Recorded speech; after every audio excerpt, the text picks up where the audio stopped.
fuck do I even got going on here, man? What the hell is this shit?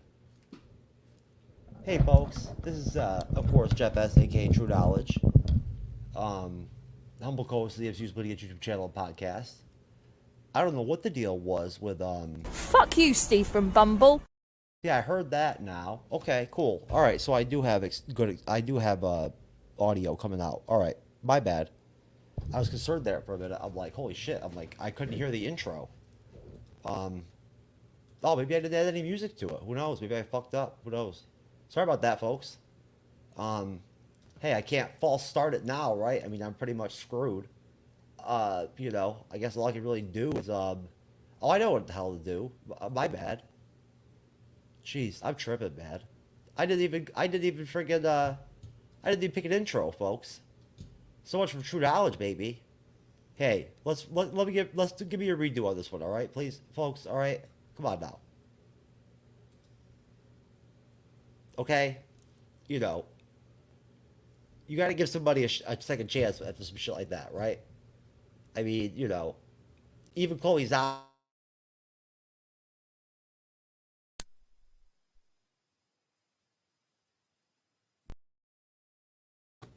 I think I get a second. I get to have a second crack at the intro. Mini skirt on, dip my body in glitter.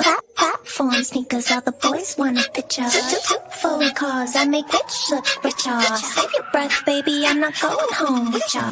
Mini skirt on, dip my body in glitter. Platform sneakers, all the boys want a picture. Foreign cars, I make rich look richer. Save your breath, baby, I'm not going home with ya. Mini skirt on.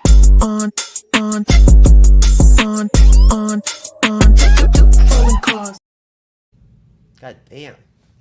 That fucking bass thumps, man. Like, I don't know how it sounds to you guys and whatnot and everything, but like, my Logitech external speakers that you can't see, the way that I have set them up in the background, they're behind everything. They're fucking, they blast, man. Like, they can pump some serious fucking, like, some serious audio, like some serious sound. They're powerful, the bass is like almost fucking like shocks me sometimes and whatnot, like when I don't have when I forget to not have it all the way up. But anyway, folks, I'm waiting on the FCU girl. I'm sure she's doing something very busy, very serious, serious life crisis kind of stuff going on, right? But she'll be here, hopefully, right? No, she'll be here. The FCU girl is typically very reliable when it comes to doing shows and whatnot and everything for the most part. When she says she's going to be on the show and come on the panel, she shows up when she's on the panel, right? So, either way, you know what, folks? At the end of the day, if I've got to hold this bitch down solo and whatnot and everything, right? Believe me, I'll be okay. I'll survive. I won't be scared. I won't be scared about it or nothing like that. I'll be able to handle it, I think. And you know what? Just because I want to go, I want to think of something positive. I'm gonna go with the the fucking the Last of Us background, baby. Right? Fuck. I need something positive. You know what I mean? Other than fuck. What up, Sally's you girl? Fuck. What's wrong? You can't find your Victoria Alonso t-shirt? Wait, what? There's a huge echo. I said, what's wrong? Oh, there's an echo? So this fucker won't work as a webcam. How about now? How do I sound now? Echo? Echo. You sound good. Was I echoing or were you echoing? Like, I was echoing on your end. Okay, what now? Echo. Yeah, we're good. Or no, we're not. No? Like, no. Turn off. All right. What you did just now. I turned down the echo cancellation button. Okay, there you go. That pesky button that if you don't turn it off during the reaction videos, it fucks them up. Yeah. That bitch. Yeah. That fucker. Yeah. Anyways, folks. So check it out. Look, we haven't known these in a long time, right? So what a surprise! I got Silly FCU girl on here because she seems to always like end up on the panel for like all the fucking like oh my God. MCU news, MCU rumor specials or whatnot, which end up becoming just like full blown shit shows typically, like 75%, 80% of the time. Also, right? I would like to apologize to the audience personally because I look like a potato.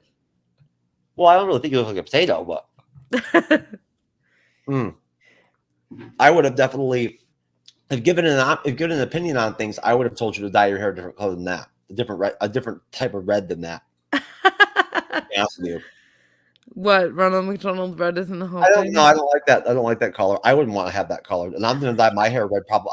I was thinking about doing it earlier. I might do it after the show. So when you see me next time on the show, I'll have red hair. Don't you And dare. I won't wear a hat either because I want to wear my hair, so I won't wear a hat. Don't you dare. You mean I've done it before? You've seen pictures of me before, haven't you? In that picture of me with the knife, the shield on me, I have red hair. Oh, you mean ginger hair? Yeah, like ginger hair. Look, Huh. you see up in the corner? That's me. That's what that's what my hair looks like with my brown and my curls when I let it grow out, right? Don't do that. When I dye it like in auburn or like a darker red. Well, to avoid bleaching my hair to hell again, I'm just gonna use the color wheel. So next time you see it, it might be purple, then blue, then green, then yellow. Mm-hmm. Yeah. Well, either way, folks. Hey, so bottom line, just like the thumbnail makes it clear, okay? We've got all kinds of crazy shit going on here with Victoria fucking Alonso leaving the bleeding edge. The bleeding edge. Fuck, she was on the bleeding edge. Are you kidding me? I would never fucking. She'd be off in like 2 seconds. I would so never have that asshole on the panel. What are you joking? Fuck her. Oh, yeah. Hell no. Victoria, you would not be accepted on the panel. I apologize. Fuck her, but not literally, because I would kill myself before I would fuck someone like that. And I'm sorry, but no, folks. So basically, what we're going to be keying in on, right, is although Sally hasn't seen Ant-Man 3, Ant-Man and the Wasp: Quantumania. I have. No, I have not. Reviewed it, but Sally's aware, right? Obviously, living in reality and the same one I do, you do. The fact that it was not do well money wise, right? Yeah. Which continues the streak, I believe now, right, Sally, of several MCU films in a row now that have lost money. You're lost. Yeah. I don't think Ant-Man lost money, but have not done well at all. Like my Black Widow baby is. Oh, that lost money. Yeah. Just so sad. Yeah. So no, but obviously. We're basically going to talk. We're going to switch gears. We're not going to do Secret Invasion. And we're going to take a break from doing any of the Disney Plus series previews. So I see no real reason to do it. We have no fucking idea which one we're going to get first, when, or anything. So at this point, we're going to chill and we're just going to start doing some shows like this next Sunday, and the Sunday after that probably. We're just going to be doing straight articles. Sally and I found one today that has a list of this author, this writer. I'm not going to say anything because I haven't read it yet, so I'm not going to make any assumptions. Was the top 10 Marvel? Top 10 Marvel best actors or actresses, performed, I guess, right? And so me and Sally are going to go over that. That should be interesting. Yeah. So we got Victoria Alonso, right? That that walked away again, whatever. At first they said that she just, she left the job or whatever, she got fired. Now her attorney says she was silenced as a gay Latina. Now, I'm sorry, but I'm wearing my She-Hulk t-shirt, okay? On purpose, all right? Just because it is so fucking like clown world, and it's like living in Canada right now. That right? Is an insult to clowns everywhere. Seriously, this is the kind of shit where only the Toronto Human Rights Tribunal would even hear this case. You know what I'm saying? You know what I mean? She didn't get fired because she's fucking brown skinned or because she's a lesbian. Nobody gives a shit. All they care about. I don't think anybody gives a shit. All they care about is the fact that she moved up there very far into Marvel Studios, right? It got to a point where she got really higher up, right? She had a lot of responsibility. She became very influential during Phase 4, very influential, right? Kevin Feige trusted her, obviously, clear, right? And she fucked him, or maybe who knows, or maybe he greenlighted her shit. Who knows? We don't know. So I'm not going to even try to pretend like Kevin Feige's innocent or whatever and whatnot. If anything, I think that in a way they fired her to kind of cover his ass. I do. Yep. They're not going to fire Feige. You know what I'm saying? They can fire all the rest of them, but they can't fire him. Yeah. No, because he's a shot caller, right? He's the genius. So. Oh yes. No, we got this asshole, Victoria Alonso. If she had Sally, if she had any goddamn self-respect, right? Mhm. She would not have fucking had her attorney put that shit out there. What a joke. You know what I'm That saying? is absolutely a joke. That is so stereotypical. You know what I'm saying? Like literally. That's like a beg for Oh my like god. attention. Oh, and I'm gonna have to I'm gonna get the article from the Los Angeles Times. So this should be really interesting. This could be like some clown world type shit right here in a minute. That But was anyways, some serious. Oh no, saying clown world, that's an nah, offensive to the hey, clowns. the Los Angeles Times is notoriously like beyond liberal, like beyond progressive than like the New York Times. So Oh um yeah. well no. So anyways, I was now hoping I for will tell you like right now, just as a little bit of a spoiler for you, Sally, that MODOK in the fucking in the Ant-Man movie is a fucking joke. Okay? Okay. Like literally, he is a goddamn clown. All I right. don't see how that is a spoiler. He looks like a fucking retard. He looks like a fucking Down syndrome dude and You shit and can't whatnot. say retarded person Seriously. is autistic. I'm not a dick. I'm not a dick is like his big fucking like profound like Oscar winning line or whatever in the movie. I'm not a dick. He looks so If stupid. you have to say you're not a dick, then you are a dick. Wow, it's amazing how fucking the MCU news stories just like pop out left and right. Like just from when I checked a couple hours ago, there's already new stuff up. That's like, you know what I mean? Like already. How did the MCU change MODOK? I don't know, Game Rant, into a goddamn fucking shit show. Yeah. Okay, so this should be interesting. Now, I've got from the direct.com that I respect, right? And we're going to save this for later. Why Disney fired MCU co-founder revealed by new report. Now, I want to see the direct slant on why they fired Alonso, right? I do. I want to. You see what I'm saying, Sally? I want to see how they say how they word things. You know what I mean? Yeah. Like I do. Do you see where I'm going with this? Yeah, I found it. Yep.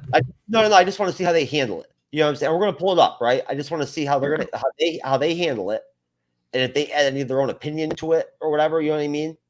Or if they just cover it. You know what I'm saying? Like, we'll see. Yeah. But basically, essentially, they're, besides, as far as like, that, the Victoria Alonso thing, which needs to be addressed. We barely talked about it in the bleeding edge. The Ant-Man box office tanking. I've got some statistics and whatnot pulled up already on like how well everything's been doing financially. Sally, please smoke some crack or something real quick. I don't have any crack. MCU Phase 5 to fix one major Phase 4 credit scene. Nah, believe me, bruh. Stream Rant. There's much bigger problems than the end credit scenes. Yeah. So, all right, let's see what we got here. I'm trying to find the articles that the problem. Don't you hate it, Sally? I'm trying to find our articles from earlier, and the problem is that I have a different Google account on my. You could check Messenger. Oh, that's true. I didn't think about that. Wow. You know what? Thank you. I appreciate that, Sally. You're welcome. So, Sally, the Sue Girl, what's going on, hon? Another Sunday with, over here with Jeff S, aka True Knowledge, huh? I am a walking ball of anxiety. Why is that? I have no idea. Just when are you anxious when you're on the bleeding edge? Not right now, just in general. Okay. Like I can't describe it.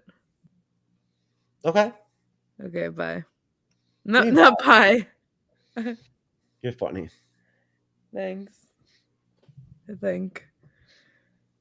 But like I thought I was gonna delete TikTok and that would make me feel better, and then I immediately downloaded it again. So You're gonna delete TikTok? yeah, I thought I was going to, and then I re-downloaded it. My account's not gone.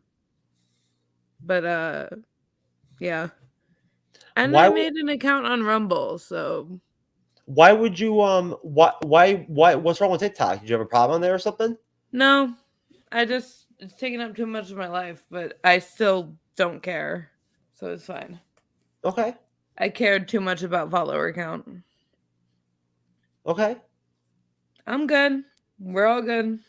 I re-downloaded it. It's fine. Okay. Sounds great. Yeah. Excellent. So, Rah. anyways, so Sally, did you by Yes. chance watch the that Jessica Gao video I sent you from YouTube? Jessica Go. The writer from I'm not She-Hulk? sure. Oh no, I didn't have the time. Hey, do you like some of my new camera angles? I got some pretty good ones, huh? Yeah. This fucker won't connect to my computer. I could have had to like it this way and I could have had a halfway decent camera for once. This is 4K. This is the laptop camera. Look at that one. Folks, I'm getting very inventive over here. Look at that shit. Yeah. Look who it is. Look who what is. Oh shit. You heard a rumor that I'm gonna play a older, wiser Peter Parker later. You know what? Listen, don't even get me started with Krang, bro. Don't even be bringing up Krang with fucking MODOK, bro. But no, Raven, you know what's so funny that you popped up, dude? It really is, because honestly, I was gonna send you a link over on Booze and Chill on Facebook Messenger earlier because I figured you wouldn't mind being on the show because we're just gonna kind of just talk shit anyway, right? You know what I mean? I figured that'd be a perfect spot for you. Hi, But, Booze and Joe. But yeah, what up, Raymond? It's good to see you, man. Appreciate your support, brother. Of course, I support you too. We support you too. But nah, bro, I was gonna hit you up, but you know what? It's Sunday, man. And you got the woman and you got the children and whatnot and all that, right? You've got a long weekend, sure. So I didn't want to bother you, man. So I just said the hell with it. I didn't shoot you the link. I didn't want to mess with you, but I was gonna hit you up though. I was. I hope that you're enjoying Mandalorian season 3. It's really good, I think, so far. It's good to see you, brother. I'm still drinking the margarita mix, baby. Although I found a new one. I did. I'm not drinking at all right now. That? What? Yeah, well, you ain't got no money, baby. Fair. And you ain't gonna be making no money on off the streets and shit and whatnot with that fucking hairdo you got, that hair dye you got, that red you got. You know what I'm saying? I like this red. That red, when you dye your hair that color red, you automatically have to you have to pay the dues, right? To get together with you.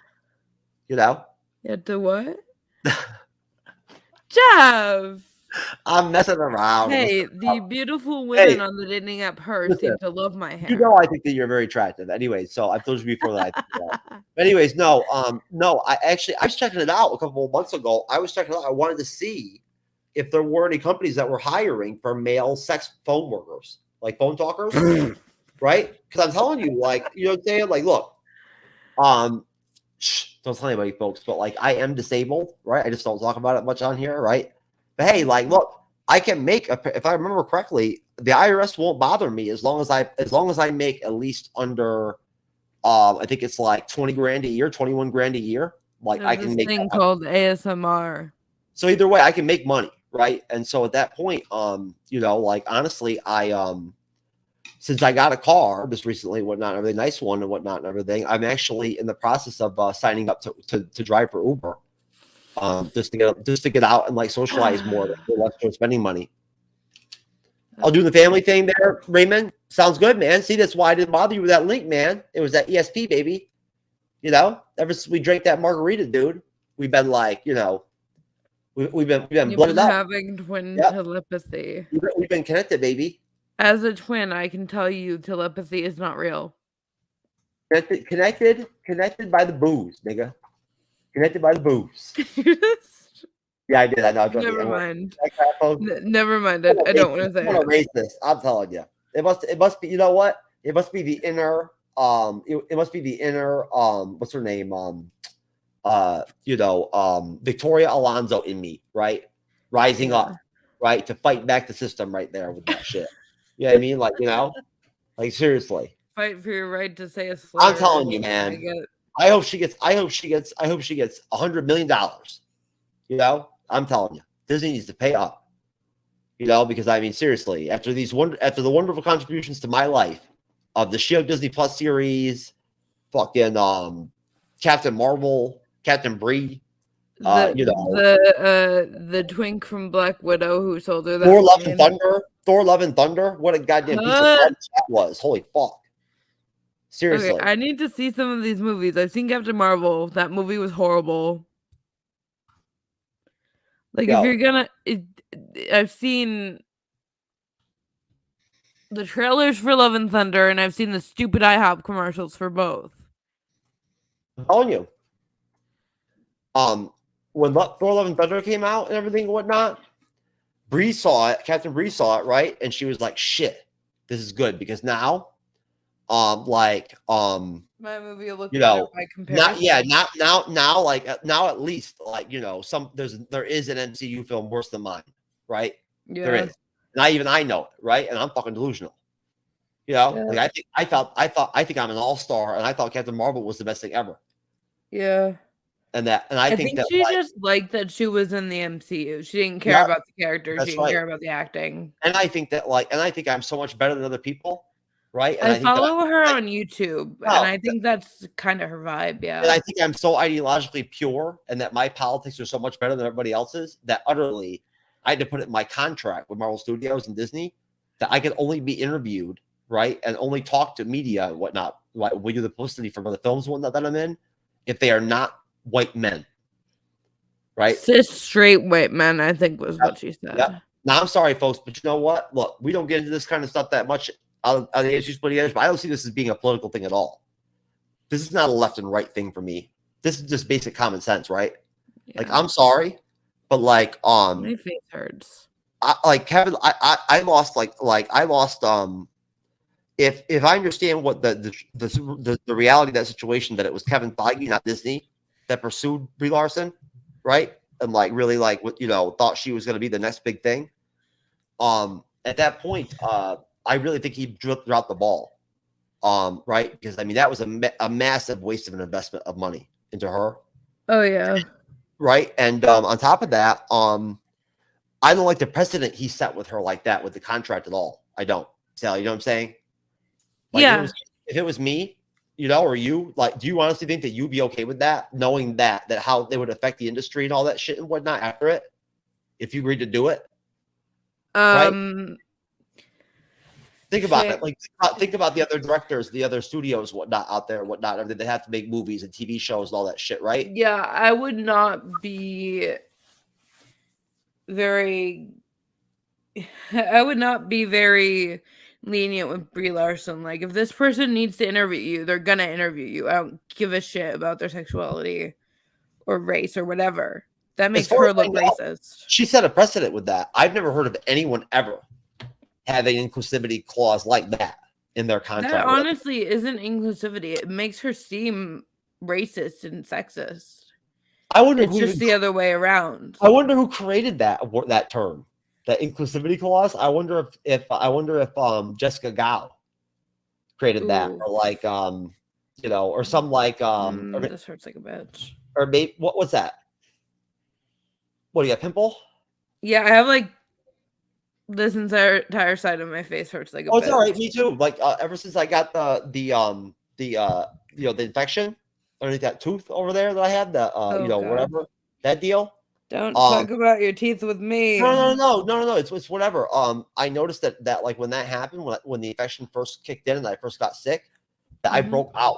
Like I started popping up like left. I don't usually have acne or really and whatnot, but I broke out like hardcore, and I still haven't breaking out. It's hard to tell, but like my face is really bad.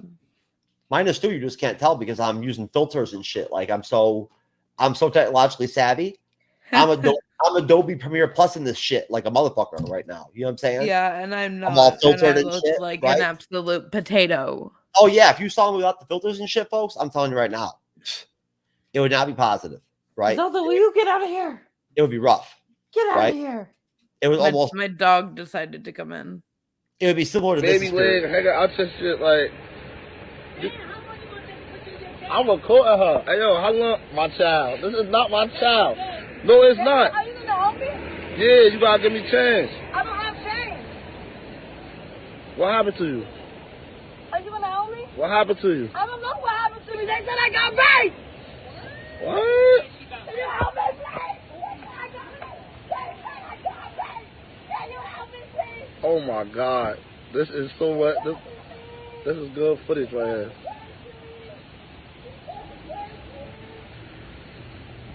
Hey, yo, come on, I'm gonna help you right now. Come on. Where are you gonna help me? I'm gonna go get change for you. Okay, Hey, miss, you got change for a 20?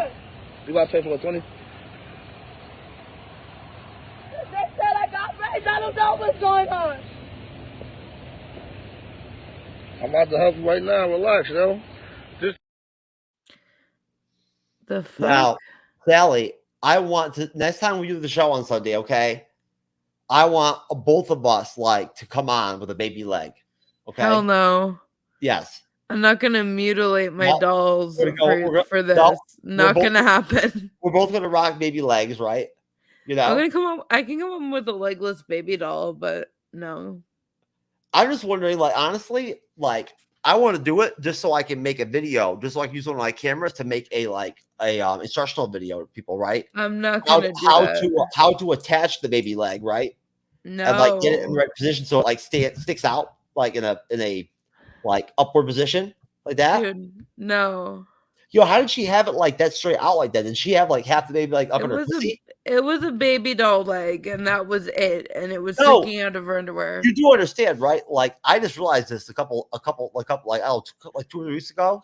I listened to this video and realized for the first time that right from jump, she's actually referring to that baby leg as an actual baby.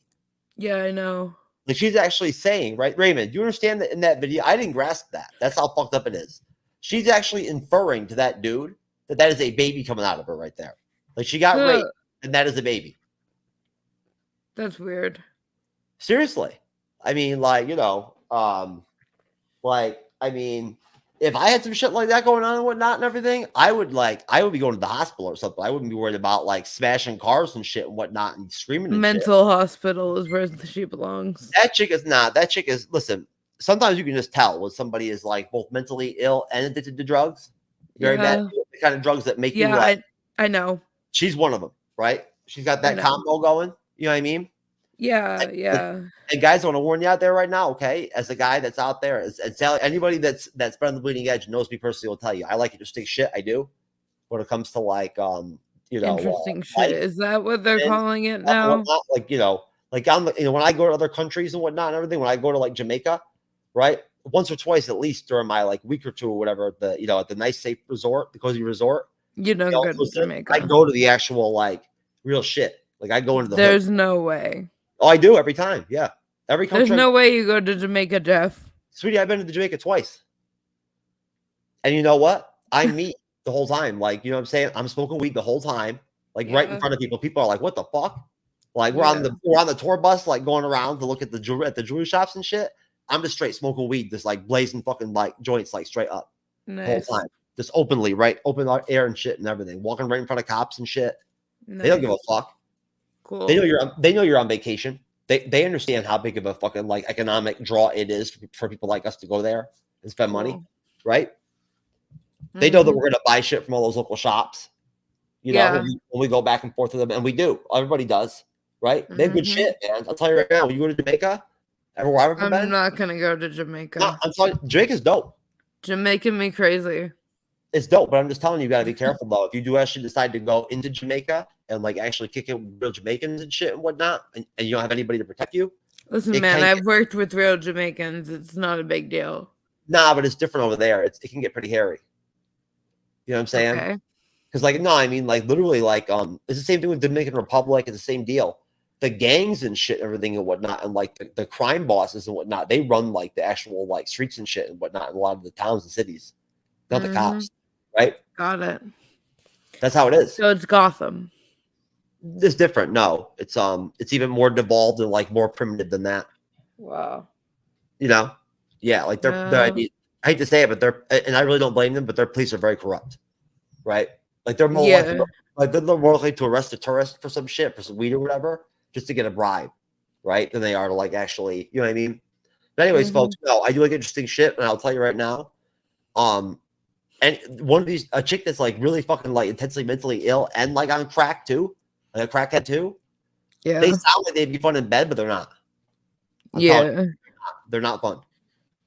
Yeah. Thanks for that information. Yes. I shall write it down in my brain. Not good. It's not good, right? It can be good for a while, but then all of a sudden when it gets bad, it's bad. Got it. Very bad, right? So it's almost as bad as She-Hulk, maybe. But either way, you know, Sally, of course, is so like she's been looking for. She's so like ecstatic about seeing She-Hulk and so excited about She-Hulk that she's been putting it off, right, for like so long just to watch it, right? I've You been know? putting off by that Yep. definition everything that's come after the Falcon and the Winter Yep. Soldier, because I haven't watched most Yep. of it. I watched What If, I watched WandaVision, and I watched the Falcon and the Winter Soldier. Well, when Sally heard that Tatiana's Maslany flat out said that like the whole fucking point of the series, the premise of the series was fucking to like talk shit and like hate all the men out there that like give shit to like, you know, female actresses in the MCU and all that crap and whatnot and everything. What the fuck? Sally was like, you know what? That's my shit, baby. No, it wasn't. You know what I'm saying? Oh yeah, I'm down I for was that. more call. like, what the fuck? These men are not bitch boys. Stop. I'm telling you right now, I don't understand sometimes. Like, I respect John, right? That's been doing the shows. Shout out John, that's been doing the shows this on here. But I got it. That's not. I haven't had a chance to talk to him privately. I want to ask him, like, dude, you're a man. How can you like She-Hulk, the Disney Plus series? Like, they basically turn all the men in the show into these little bitch like clown dudes. You know what I'm Little saying? bitch boys. Little clown dudes, like, you know what I'm saying? Like, or like the dude is the butt of every fucking joke. Little bitch boys. Yeah, every fucking situation that the butt of the joke in the whole group, right? And like on top of that, the chauvinist ones are like the fucking worst fucked up chauvinists you ever met in your life, right? Yep. Like beyond chauvinist. I'm You know what I mean? holding the emotional Yeah. support Furby now. So it's like, so I'm wondering at that point, like, how do you look past that and enjoy something like that, like as a man? I mean, do you just like? Does that mean does that indicate right that from jump that like maybe internally you are a cuck, or like you will eventually become a cuck, right? Like, is that what happens? God. Maybe that's how it works, right? Like maybe that's a major connection, psychological connection. If you're a man and you like the She-Hulk Disney Plus series and thought it was great, then at that point you may be on your path to the cuck world, to the cuckism, right? You know what I'm saying? Being a cuck dude, right? Which I'm sure, Sally, right? You'd agree has got to be like a awesome fucking experience. You What, know? cucking? Being a cuck, oh yeah. Well, I've never cucked or been cucked, so I mean, you must have a lot of pride in yourself, you know, watching some dude bang your chick, like, you know, slave out your chick right in front of you. Yeah. This Sounds is the only chick I get. Not even a chick at the first. Sounds great, baby. Can't wait. Can't wait. I'm telling you. I'm still trying to get one of these doms on one of these adult dating sites to get together with me, man. But not be a dom. It's tough though. Fuck you, Steve from Bumble. Fuck you. That's what they all tell me because I use the name Steve on there, right? Because as Sally knows, it's been statistically proven. They've done sociological studies that have proven that the name Jeff is actually in the top 3 of names, right? Male names, where typically men that have that first name, right, either end up celibate or like with a body count that is like you know, in the double digits. Yeah, like it's rough, man. It's not positive. You know what I'm saying? Digits. Yeah, like I mean, you know, like honestly, like Jesus Christ would not blame me for lying about that shit. And doubling up that number. You feel me? Or tripling it maybe real quick. Even Jesus would be like, yo, bro. Hey. I mean, you know. I mean, I'm sure a lot of women thought Jesus was sexy as hell, at least until he got on the cross. You know, I mean, you know, and then I mean, how long does it take for someone to die when they're like that? I don't know. You know what? What I'm trying to figure out is like seriously though, is why at the end of the day, right, that Ant-Man 3 Quantumania did so bad in the box office. Like honestly, the trailers were so damn good, right? That I figured just off the Batman syndrome. No, that's the thing though. The Batman did good at the box office. The Batman did all right. Right? It did. Yeah, because it's our pets. The Batman made money. Like it did okay. We know. So I'm just saying, like, at that point, I'm just trying to figure out, like, I mean, is it just overall malaise, like in the fandom? Is that what it is? It can't be COVID still? Sal, do you think the pandemic or the COVID has anything to do with people going to the theater or not going to the theater still to this point? No, not even close. I've been to the theater like 3 times since COVID happened. And they've been emptier, but they haven't been like completely blocked off. They haven't been closed in about 2 years out of the 3-year pandemic. Okay. Well, I mean, of course, there's people who like now because of the pandemic probably prefer to like pay and just watch the movies on Disney Plus or and shit like that and still going to the theater. I don't blame them for that, right? Yeah, If you I go to the theater when it's a movie that I'm really excited for. Like Black Widow, I went to the theater. No, Or I just- Multiverse of Madness, I went to the theater. I mean, look, ever since Infinity War, right? That first film I went to, the Infinity War, folks, was the first MCU film I ever went to in the theater. Honestly, I joke that I'm embarrassed by that and whatnot, but it's not my fault that it's like that. That's how things worked out. It's just Definitely not. how things played out for me. You know what I mean and whatnot. Like if I could have gone to if I could have gone to see Captain America: The Winter Soldier in the theater, believe me, I would have went. Oh wait, yeah. I did. Never mind. But no, so as far as like again, now Sally hasn't seen Ant-Man, but I mean, we're not going to worry about spoilers or anything like that and whatnot because the way I've seen Ant-Man, I just haven't seen the sequel. Ant-Man 3, I mean, Quantumania. Yeah. No, at that point, third qual. no, I mean, I'm not going to like go over and like try to like spoil the whole film on you. But at the same time, right? I just want to kind of like I'm going to mention some things here and there that are going to pop up, but I really just want to pull up the financials and whatnot. Which is what I'm doing right now, in terms of the box office totals on these films and like which ones have made a profit and which ones haven't. Mm-hmm. You know what? Hold on one second. I just realized something that's really cool. I need to have more clips like around from old shows and whatnot, and that I can play and stuff like that and whatnot, so I can play them during shows and shit and whatnot, And in terms of being excited to see this movie, do you feel like the trailers gave enough to explain what's kind of going on? I think the star power alone is going to draw the fans in. Oh yeah, Sally, I don't know how you didn't see Angelina Jolie. I mean, come on, man. Which one is she again? When Angelina Jolie is on screen, she stands out. Like, wait, which one was she? Was she the blonde one? Yeah. Yeah. I'm confused. Listen, if you're trying to tell people that you're bisexual, well, then you got some serious messed up radar or something. Hey, you hey, can't like. hey. You And the can't, gay you one To be peeked out fair, for to her. be fair, Scarlett Johansson and Chris Evans were on the screen when I figured that out. I'm just saying. I mean, I'm not by myself, and I could tell like which guys were attractive during the scenes of the trailer and weren't and everything and whatnot. So I just don't know what Angelina Jolie looks like when she's not Maleficent. Okay, and I need you to stop. I need you to stop. Okay, I'll stop But- now. but see, y'all are all overlooking. Okay, Angelina Jolie, yeah, she's fine. Hello, Selma Hayek. Yeah, I know. yeah. Need I say She was more? sexy. I just don't She want to was say anything sexy. about Salma Hayek because the stuff I have to say is beyond Disney Wait. Plus rating. You know what I'm saying? She's sexy. She's sexy. That was her? It's fine. Yeah, Salma Hayek. Kind of like the narrator? I didn't realize it. Yeah. You can't miss her, man. Just look for the chick with the biggest tits on screen, and she's there. That's her. Of Straight course, of Not course. hard. And then go home and watch Dogma so you can see the striptease Yeah. and everything's good. And Angelina even gained some weight for this movie. Like, she doesn't look like a crackhead anymore like she did a couple of years ago. She was looking rough, man. That would have Wait, been which rough. one? Angelina Jolie. Yeah, she was looking rough, man, a while back there. She looks great now. Well, She looks great.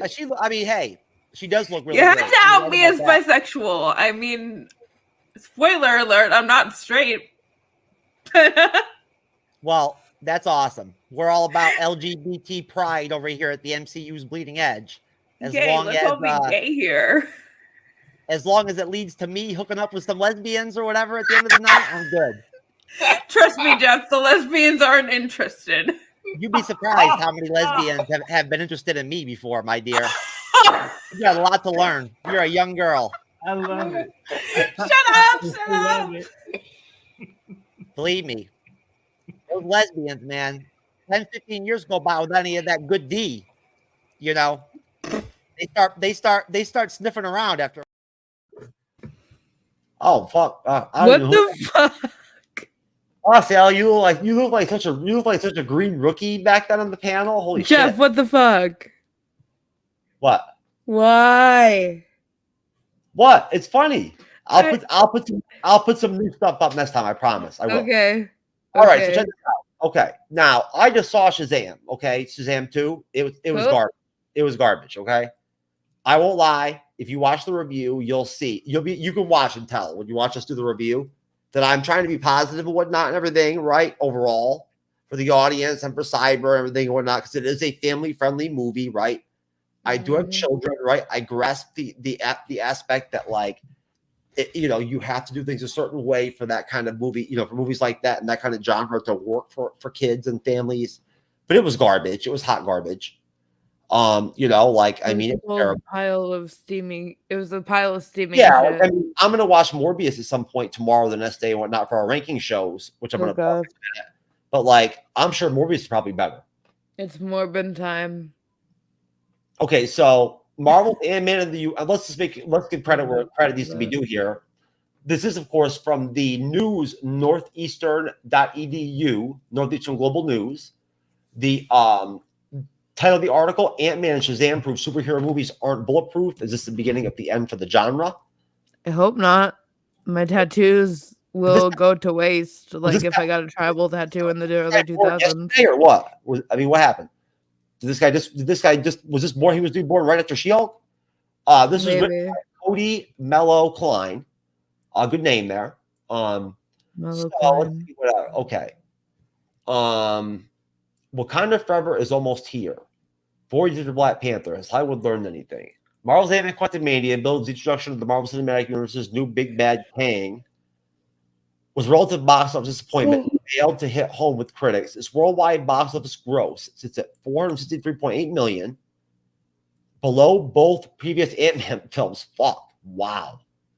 Despite its more significant place in ongoing MCU story. He already fucked up right there. No, he did. He got that right, but still, I'd heard that, but until I read that and saw that it's real, I didn't know if I believed it or not. You believe that the film actually made less? It literally did worse in the box office than the other Ant-Man films. Mm-hmm. Now, at that point, you got to imagine this has less to do with Ant-Man itself than it does with Endgame, right? Infinity War, right? Spider-Man 2, right? And then how basically, right? We started off pretty good with 2021 after the pandemic. Black Widow, like you mentioned, right? We had probably the best Disney Plus series we're ever going to get. In WandaVision, Falcon and the Winter Soldier, Loki. Those were really good. Yeah, we didn't know it then, but you'll see Sally. When Sally still has to watch some of the Disney Plus stuff from 2022. Yeah. And you'll see, Sally, like, honestly, we don't realize it, but we were very lucky to get the series we got in 2021. We were. Like, like I know it now. And folks out there, you know what the fuck I'm talking about, right? You're feeling me. You know what I'm saying? Come on now. In comparison to She-Hulk, WandaVision, in comparison to She-Hulk, Falcon and the Winter Soldier, in comparison to She-Hulk. There isn't a comparison there. Or Moon Knight. I'm sorry, Moon Knight is a joke. Right? Like, don't get me wrong. It wasn't that good. We can all agree, we can agree and be on the same page 100% that Oscar Isaac did a great job in the film. His acting was outstanding, right? Yeah. But at the same time, though, that doesn't change the fact that doesn't automatically just greenlight the series, where you just have to be like automatically like, oh, it was okay, right? Yeah. Because he carried it or whatever. No, it doesn't work that way. The finale was garbage. It was straight garbage. Like seriously, I'd be embarrassed if the Miss Marvel finale was better than my finale. Yeah. Come on now, folks. Look, I'm gonna put it out there right now. Okay, look. Now, just to be clear, and Sally will tell you this is the truth right here. All right, we ain't playing here. All right. Now, look. Kevin Feige. Okay. Bob Iger. All right. Disney. Okay. All you motherfuckers. All right. Look. Yeah. look, at the end of the day, if Moon Knight was fucking dope, okay, and right, if She-Hulk was fucking hot, it was dope as shit. Holy shit. I know, sweetie. It's tough. It's tough. It's tough being you. It's tough being inside the MCU girl, hun. Anyways, no. If Moon Knight was dope as shit, right? I just don't sleep. It would Go be ahead. it would be up right there, right? It would not Yeah. be Marvel. It would be Moon Knight. If She-Hulk was bomb as fuck, right? Like I thought it was going to be. Yeah. Me back years ago, like when they mentioned it at first, I was like, yo, I think it's going to be the best Disney Plus series that comes out that year, better than Moon Knight, whatever. Yeah, And you did. You did And say that. I fucked up on that. I did. I called out on Miss Marvel though. I had a hitch. I had an itch in my gut that Miss Marvel was going to be solid, and it was solid. You can just say gut feeling, Jeff. Now, listen, Sally. When you have to go back and rewatch Miss Marvel for episode 1. Yeah, I do. You can't pick up from where you left off because of the parents.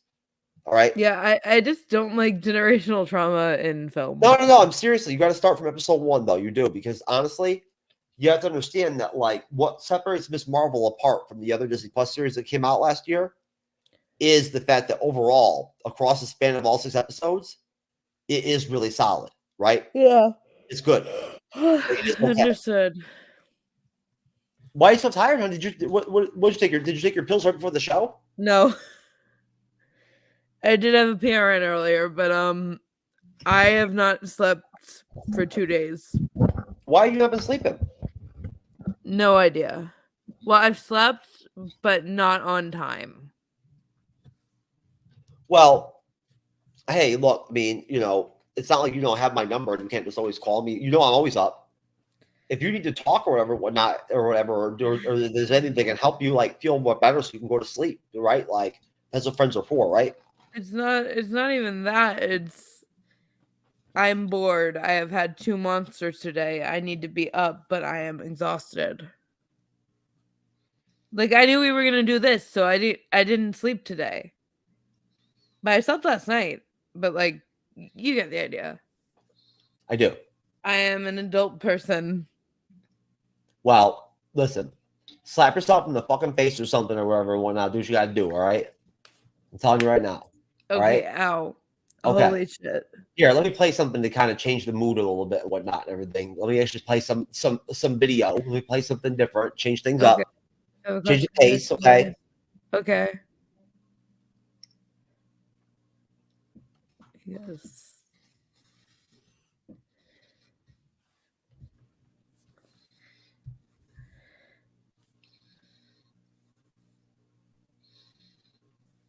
And now we're just silently sitting. Yes, baby, we are. Moment of silence for my Yeah, it's last silence. brain Moment of cell. silence for my last brain cell. Yep. For Black Panther, Wakanda Forever. You know what I'm saying? And all that, also, folks, now we are going to address the shocking, I guess there's video evidence proving that Jonathan Majors is innocent and did not assault anybody. There is? This is breaking. New video evidence right here. Hmm. Jonathan Majors' attorney issues new statement about evidence and innocence. Also, it's the attorney that's saying that they have this tape or whatever that proves that. Okay, I got it.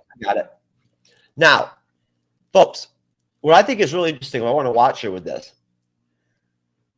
is something that I think is awesome, that I really enjoy about reaction videos, especially older MCU film reaction videos, is the emotion, the attachment, right? Yeah. And now, Sally, I don't think you've ever seen this one before, and that's why I wanted to play it for you. I found it specifically. It's one of my favorites. So I pulled it up for you, right? I had it ready. Mm-hmm. But so at some point in the show, I can pull it up just to kind of change things up. I think you'll really enjoy this. So Okay. This chick's pretty cool. Okay.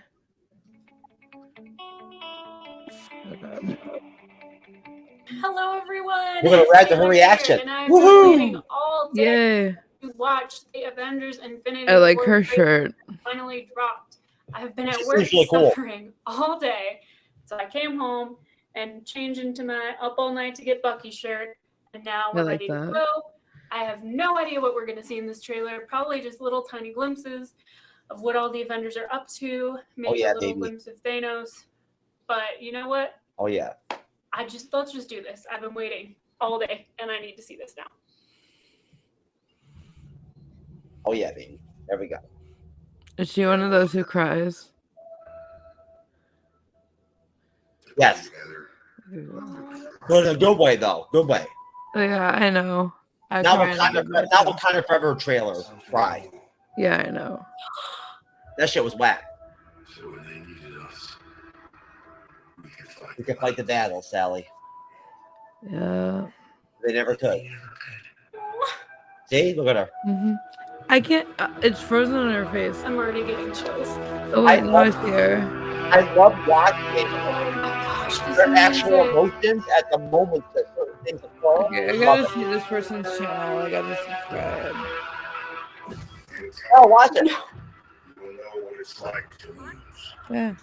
Feel so desperately that you're right. That to fail all the same. The facial expressions are so tired. The video's like skipping for me. It's frozen.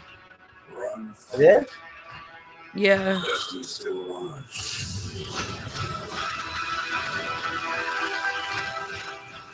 Oh my god. Okay, now it's better. Oh wait, it's still skipping.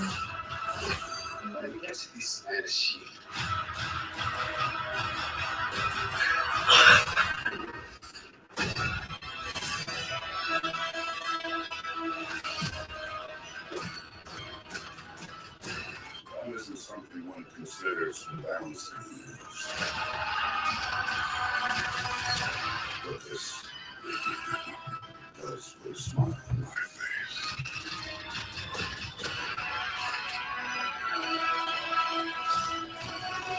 Okay. Get this man a shield.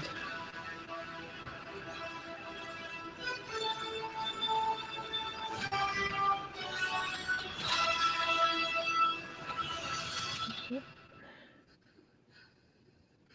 the hell are you guys?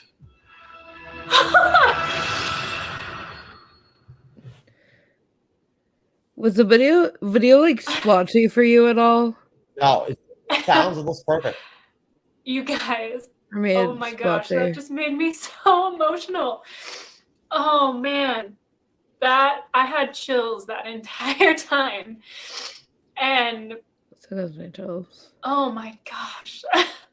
I just can't believe that this movie is real. That we're actually getting this movie. It's blowing my mind, even though I've known about it for such a long time. It's still just making me so emotional, obviously. Wow. See, for me, I've been so invested in this universe for a long time because I read the comics that my dad gave me when I was a kid. But this universe in particular, my stepdad took me to see the first Iron Man movie in theaters. And ever since that moment, I've been so 100% on board with all of this. And Yeah, it's the looking. Captain America movies are some of my favorite movies of all time. And Girl, same. so many of these movies have such a special place in my heart and mean so much to me for so many different reasons. And just seeing this trailer of all of them coming together on screen, which reading the comics as a kid is not even something I could have dreamed of. And God, it just, I don't even know what to say. Okay, so let's try to get my thoughts together here. Wow. So obviously Loki is back to his ways of being awful, basically. We see him, I mean, I'm assuming. We see him with the Tesseract. And I don't know if that was kind of his plan, going back to Asgard and Ragnarok, was to take that. Or I'm assuming we're seeing in that scene that he maybe has it for Thanos, but I don't know. God, seeing Captain America with the beard and the face, like, oh my gosh. Wow. So, and then the little glimpse of Bucky. And just seeing all these people together on screen, it's just, I still can't process it. I'm pretty sure that the theories that have been going around are true, that something happens at starting where Ragnarok ended, basically, and the Guardians end up finding Thor floating around in space, probably after they get attacked on that ship, I'm assuming. So that's kind of crazy. Seeing the Guardians show up with, like, even just with Thor, like, it's just, oh man. And then obviously Tony's just, he looks like he's very worn down at this point. And I just, God, he's been through so much. He was the one that started this all off, and him and Doctor Strange, obviously, like, they're working together and they find Banner, it looks like. And I just, this is so much for me to process. I don't even really know what to say about it. Man, I'm so excited for this movie. I'm pretty sure Kevin Feige confirmed that there are people who are going to die. There are Avengers that are not going to make it out of this movie, which is something I really, really don't want to think about. Even though I had prepared myself for it before going to see Civil War, because a lot of people assumed that someone was going to die, but pretty sure we can all say for sure that there are Avengers that are not going to make it out of this, which is going to tear me apart. Man, it just looks so amazing. And I'm super biased because I've been so excited for this for a long time, but I just don't even know what else to say. I really don't. I'm just so excited to see all these characters together on screen. I still can't believe it. Like, God. And I'm really interested to see if they really delve into Vision and Wanda's storyline at all. Because that happens in the comics, but I don't think they're going to take it that far. I don't know. And the scene where something's obviously happening to Vision, to me it looks like Loki is like stabbing him with the scepter that he used to have, but it was really quick shot, so I could be completely misseeing that. But dang. You know what? Let's watch it again. Let's watch it again, and maybe I can process this a little bit more this time. There was an idea to bring together Yeah, so a group there's of Banner, remarkable people. and they're finding. Oh, okay. So he finds Banner. Actually, cool though. I like her. She's good. Yeah. I do like her. I do. No, what I wanted to actually play is really epic. I don't know if you've ever seen this or not at all. So I don't know that you even have. But at some point, I'd love you never watched the Snyder Cut, right? No. The Justice League one? Yeah, Snyder Cut. I don't like the DC universe that much. So no, I never watched it. Okay. So you never saw any of the trailers or anything like that? No. Gotcha. Okay. Gotcha. Well, you should check this out, I think, Sally. I think you might like this. I'm telling you. Victoria Alonso says it's great. I'm really not feeling much of anything tonight, but I'll watch this. Oh, you can dip if you want. I'll watch it. Anticipation factor has You sure? so high. It's up to you. I don't care. First social media Okay, reactions bye to guys. just All right, Sorry. Sally. That's okay, sweetie. We'll see you next time. Snyder's just See you next Sunday, draft. That's it from my side. You all are missing in here is the reaction.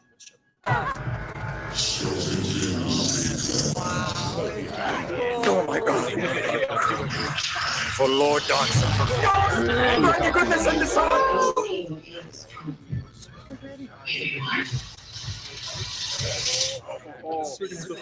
Soups is back. It is a new trailer, man. Holy shit, no fucking way. That tank. Look at him. Ah, he's so cool. Yo, this music is giving me goosebumps right now.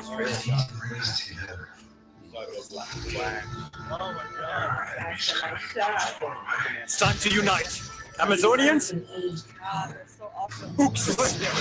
Oh, Norman's right now in there. Zeus.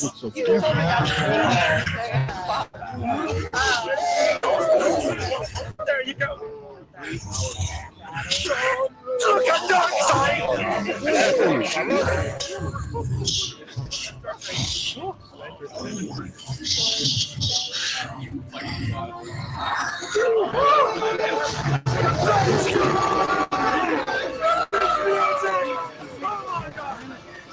Black suit.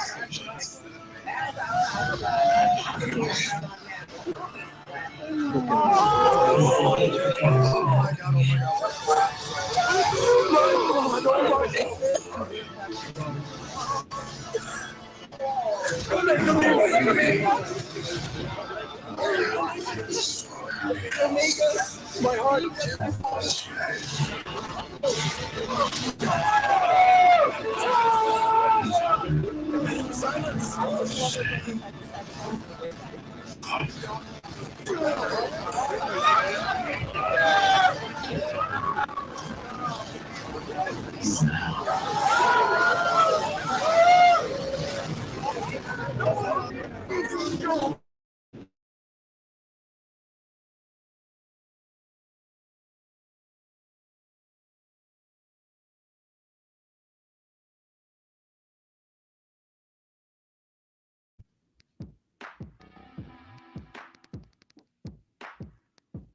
Hey, folks, I'm trying to figure out what the fuck is going on with my Wi-Fi here, baby. Seriously, like, what's the deal here? I don't like it. Now I was actually seeing some serious, like, not so hot shit going down there as far as like my video and whatnot and everything, and my audio there for a minute, and I didn't like that shit. So I'm just trying to figure out what the hell's going on with my Wi-Fi real quick.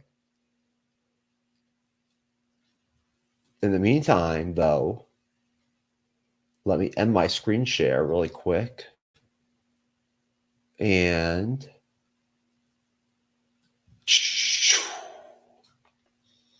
are going to take off. Some of them going to bomb.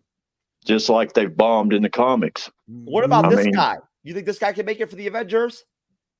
Diamond Days, a ninja teaching flicks. Honey, let me see the sign there, honey. Come on in here, ninja. Here's my ninja. Diamond Dave's Ninja School. Come on down. What we're going to teach you, hold up, Lord. And what we're going to teach you in our first episode is a proper stance and a proper kung fu. And you got your Judy chop, all right?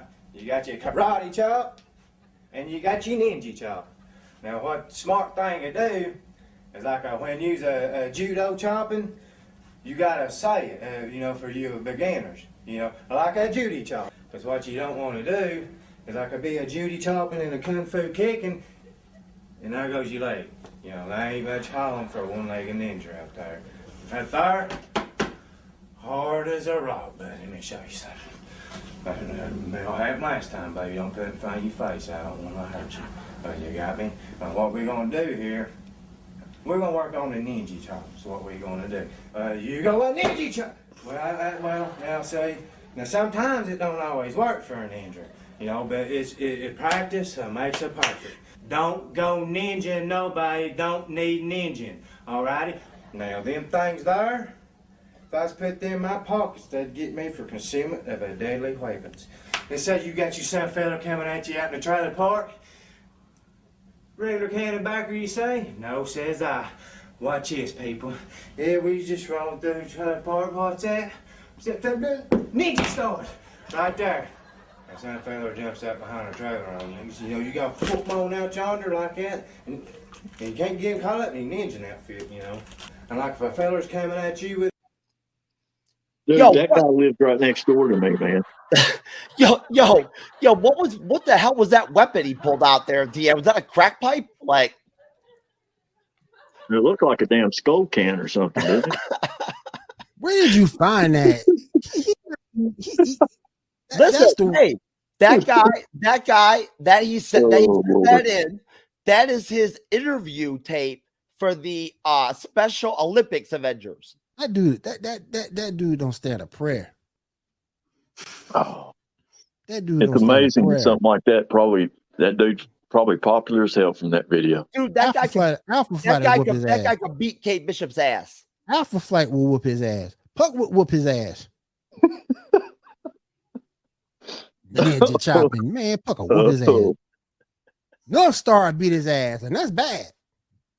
I was watching Andrew during that. Andrew just like put his head back and he's like, "Oh what the hell, man." I already saw that clip, so I'm like, oh, this is gonna be like another minute. Gotta love it, baby. Gotta love it, folks. I am telling you. I am telling you. Anyways, woof. Having all kinds of online internet issues here and whatnot and everything going down. Typical shit show special going on over here at the MC's Video YouTube channel and podcast. You know how we do. Anyways. I'm just pulling something up real quick and what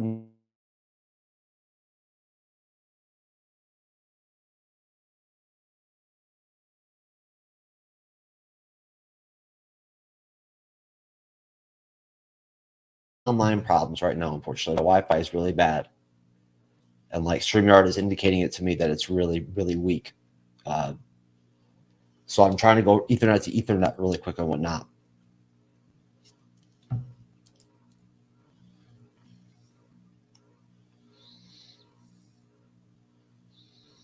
Let's see here.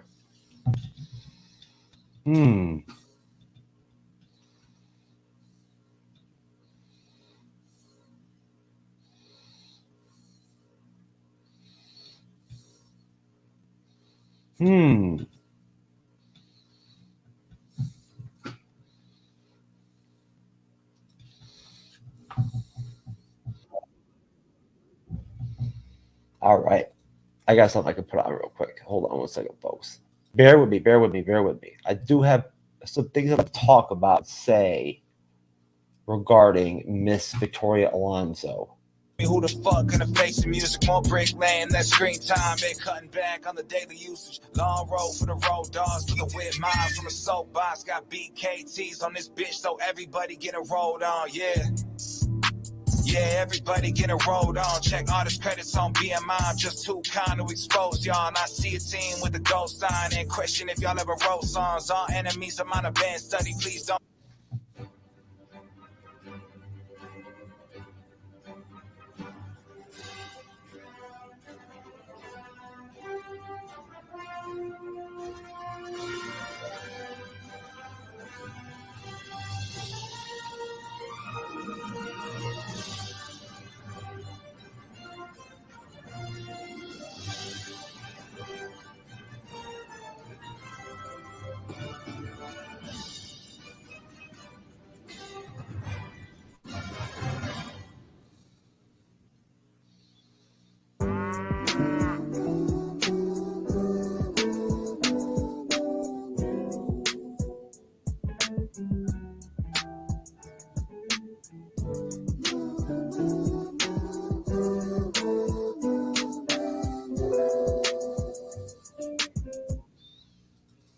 Yeah, bitch, I'm a cow. Bitch, I'm a cow.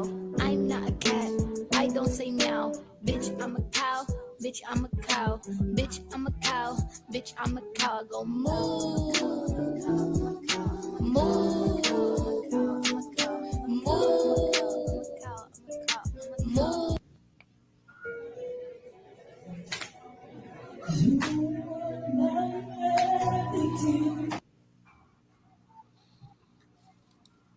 There you go, folks. Sorry about that. Little technical difficulties and whatnot there. But that, of course, is going to be a new guest on the show. I'm hoping to get her on.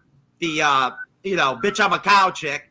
But anyways, my audio, I'll tell you right now, my audio sounds really weird. I feel like there's some like really intense feedback in the background. But so anyways, folks, this is of course the MCU's Bleeding Edge YouTube channel and podcast. I am the co-host, Jeff S, aka True Knowledge, getting after it as usual. This is a Friday night edition, and we've got a very eclectic, interesting group of people on the panel, and of course.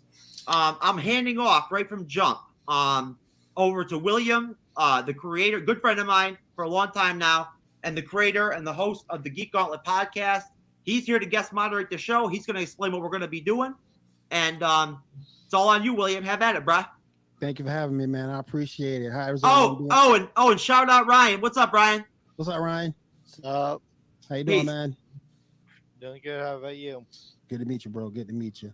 All right, you guys, I want to thank everybody for being here tonight. My name is William Morgan, host of the Geek Gauntlet podcast.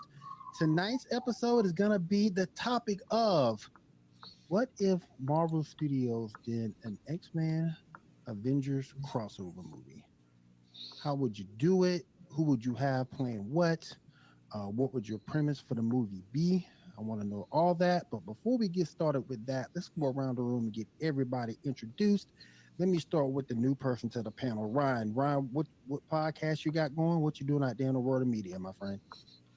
I'm a spoon streamer. Flame Rider, if you want to check me out. And here soon, I'm going to try to start up a YouTube channel with a friend. So that's about what I'm doing. Okay. Very good. Next, let me go to my good friend, Vincent. Vincent, let everybody know what you've been up to, man. How's it going, William? Thanks for introducing me. How's it going, Jeff, man? Ryan, everybody? Thank you. My name is Vincent Van Spock, and I am the production assistant / brand ambassador for the MCU's Bleeding Edge. Good friends with Jeff up there. Thank you, Jeff. And you guys can find me just on my own on TikTok, on Twitter, on YouTube, all at Vincent Van Spock. And thanks for having me on the show. All right, let's move up a little bit ahead of you. Let me go into my man Staten. Staten, tell us what you've been up to lately, my friend. Guys, I haven't been on here in a little while. I've come on and talked to Jeff a lot, but glad to be around.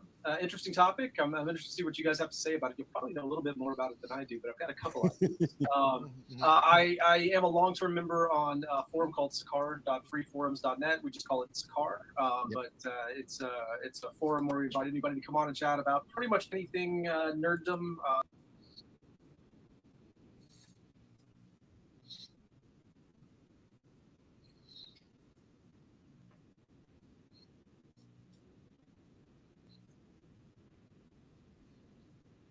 Love you, Arch. Miss your brother.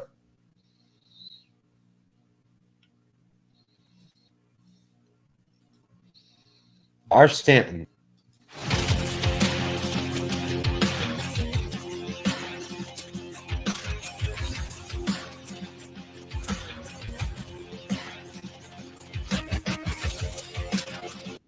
Holy shit! Let's just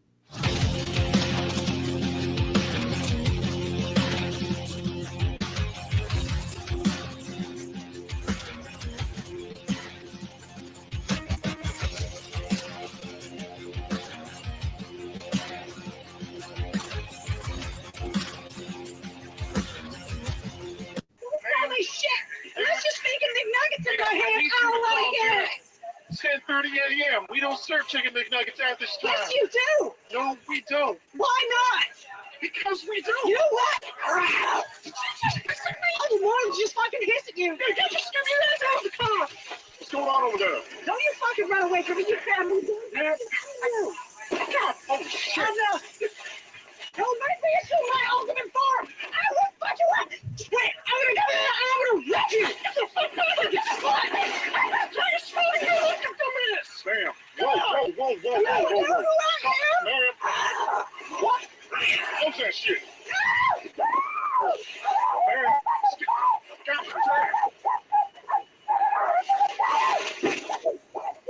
Oh my god! What the fuck is that?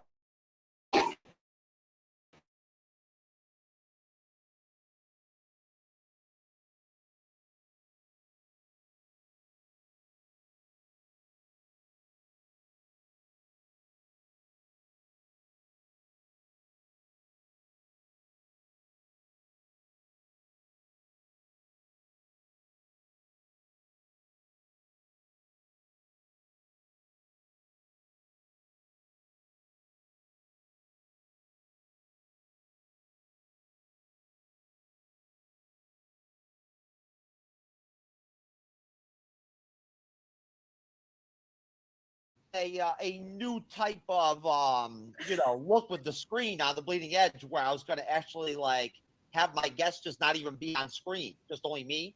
You know what I mean? But anyways, obviously you can tell by the fucked up, crazy shit and everything that I just played, like to start the show, that this is, of course, the MCU's Bleeding Edge, the only MCU show where you will ever see anything like that ever. I guarantee you, nobody else will play anything like that. And that's Sally, the MCU girl. Hi. She's back for the first time in goddamn who knows how long. And we got Renee back. What's up, Renee? I'm doing really great. How about you? Oh man, shit, Renee. Me and Renee are grinding out another show together. We did a show together like a week and a half ago or whatever. We did like an hour and a half together. And I think that's cool. I mean, I like doing it like that, I mean, shit like look, a lot of times all I ever focus on, and I always, want to put it out there that like we thrive on like, having a lot of guests and putting a lot of people on the show, and having new blood all the time on the show. And I kind of get you know what I mean? That becomes my focus, is making sure that we've always got 4, 5, 6 people on every show.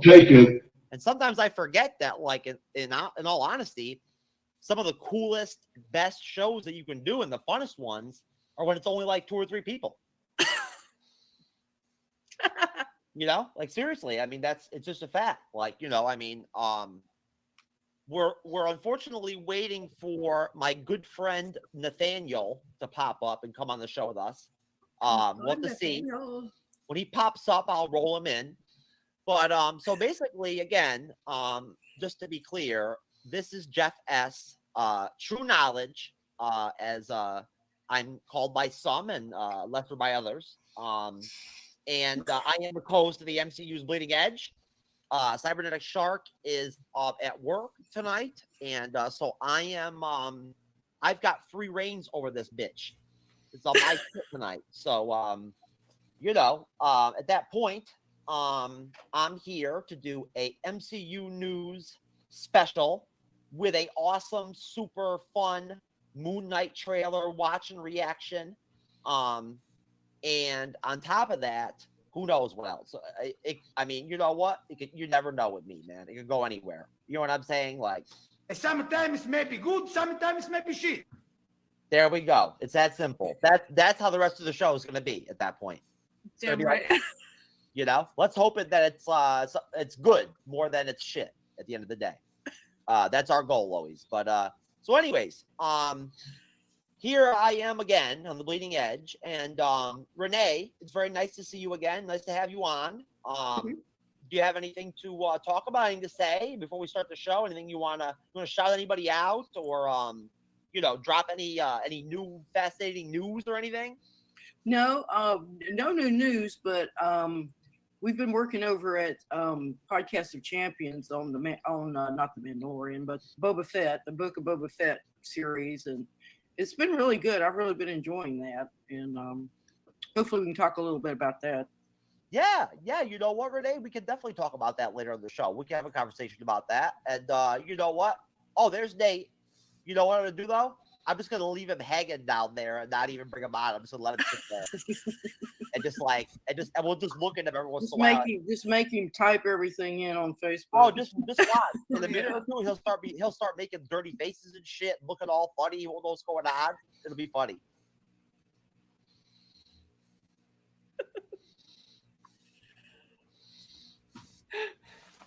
I sure. Hey, who's that goddamn guy? I just realized I signed into the wrong Google, but hey, listen, Nate. Oh, shit. When it boils down to it, brother, you're here, man. That's all that matters, right? Yeah. I mean, anyways. So, Nate, listen. I want to introduce you to Renee. Renee, this is Nate. Nate is somebody that I've actually known for quite a long time when it comes to like content creation years and whatnot, believe it or not. And he's a good friend of mine. Is that like dog ears? Well, nice to meet you, Renee. Renee, you there?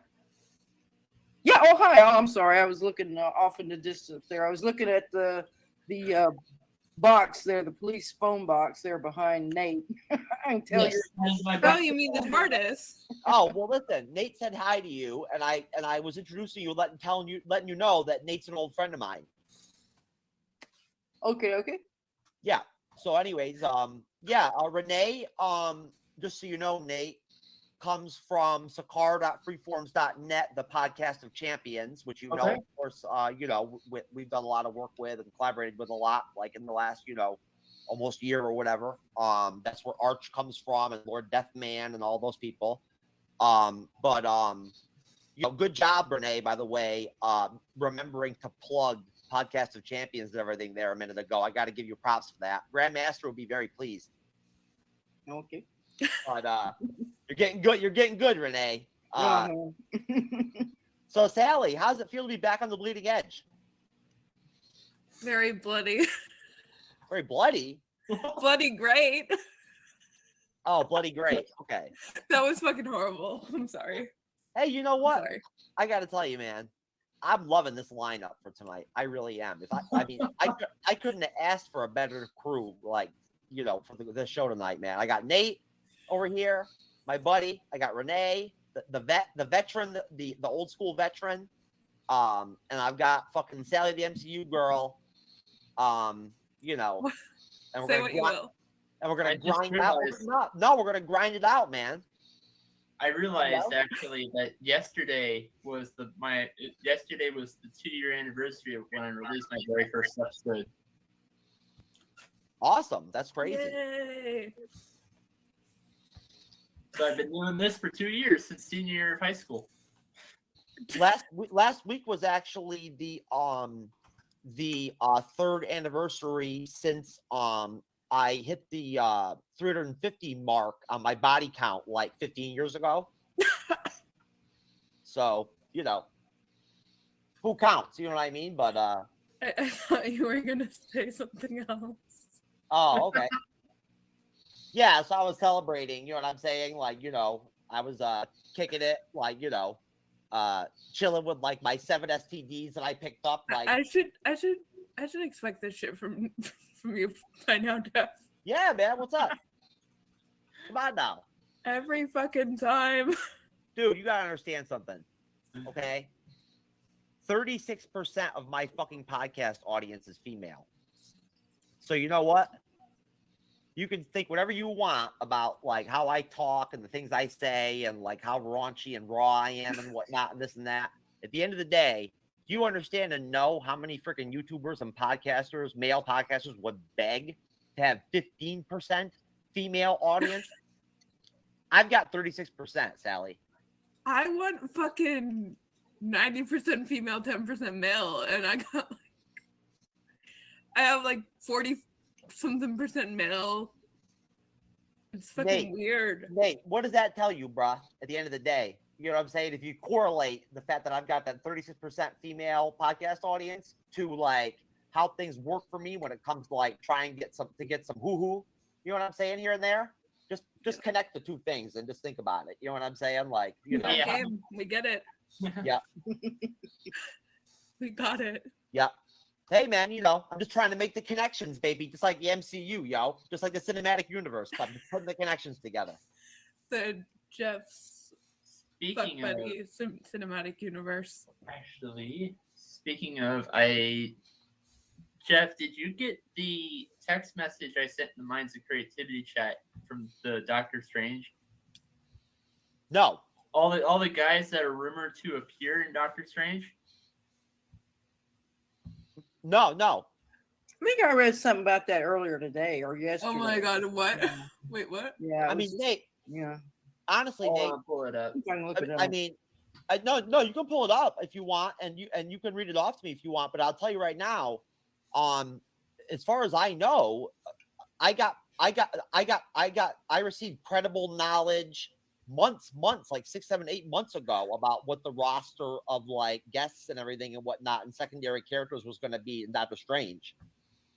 I just want Mondo to be happy. So I mean, you tell me like what they came up with, and I'll let you know if it matches with what I already heard. Oh, I just want to be clear, folks. I do have one special video to play tonight. That is going to be a surprise special video for everybody. Oh God. Sally's seen it before, but Renee never has. Okay.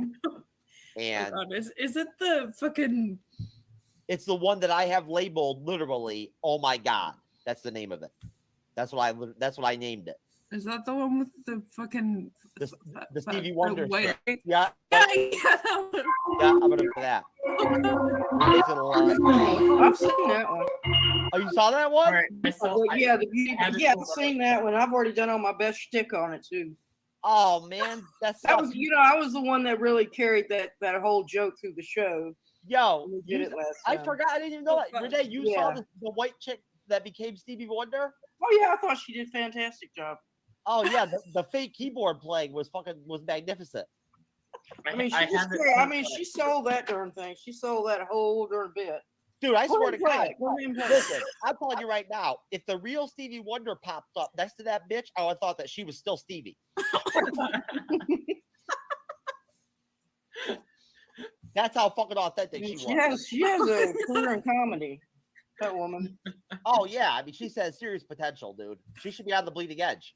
How the Dude, if that chick would come out here as Stevie Wonder on the bleeding edge, I would love it. I would love it.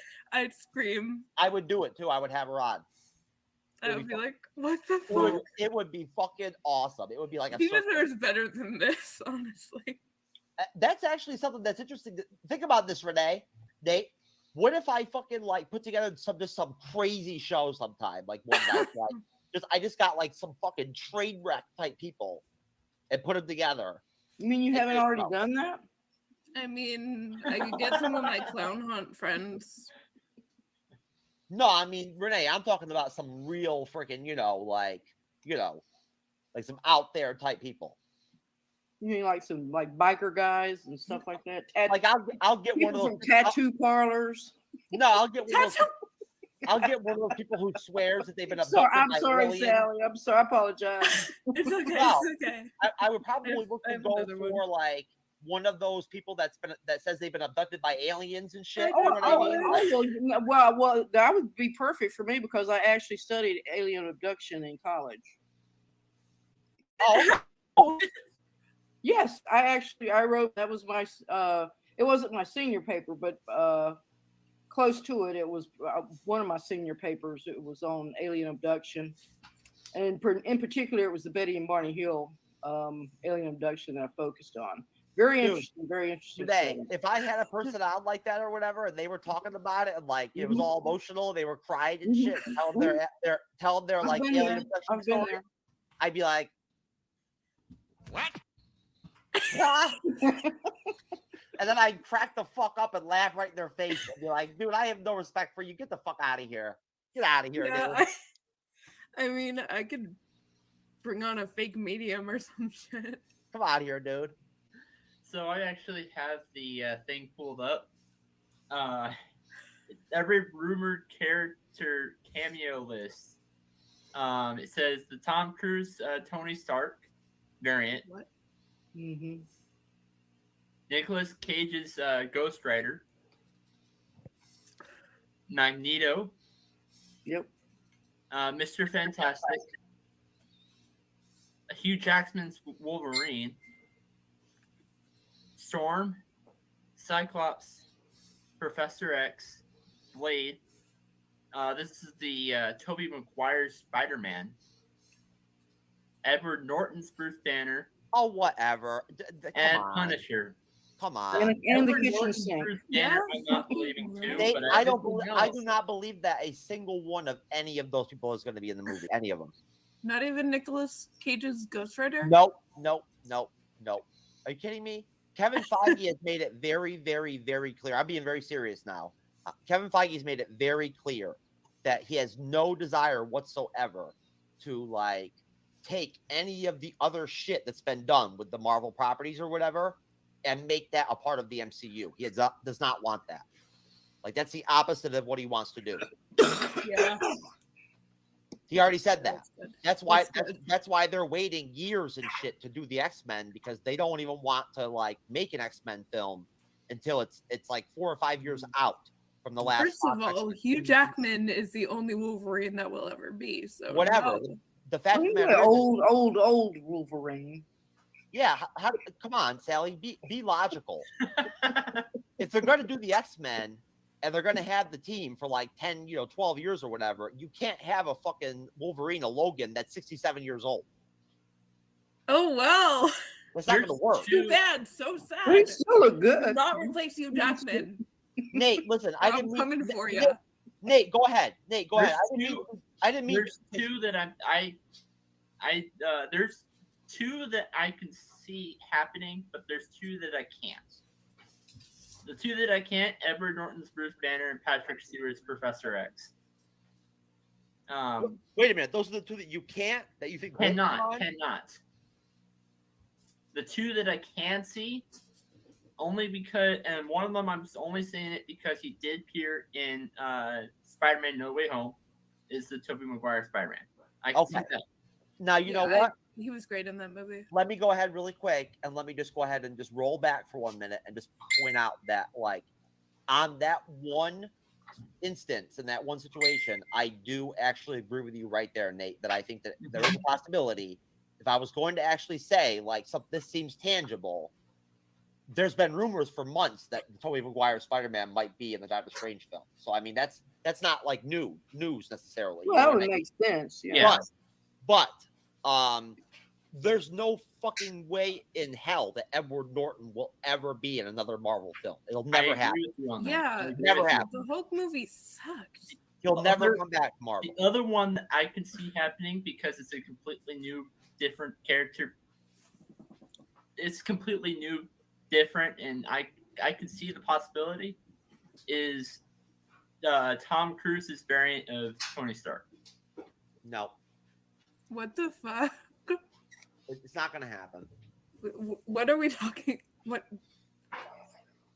Anything's possible, Nate. Anything's possible. But listen, man, we've had these conversations before on the past. Mm-hmm. We've had these conversations on the Podcast of Champions. We've had them on the Bleeding Edge. There's a limit to like how you can do the multiverse. There's only so much you can do with the multiverse before it gets stupid. It gets too right, fucked up. exactly. Yeah, it's kind of the same way in it's kind of the same in DC as well. Yeah. Renee, go ahead and jump in on that. You know what I'm saying, right? Yeah, it's just going to be way too many. It's going to get too confusing. It's going to become gimmicky because then everybody's going to be expecting their favorite superhero to pop up somewhere, and then that's going to get to be a big boo-ha-ha on the Twitter twang. I hope they keep it.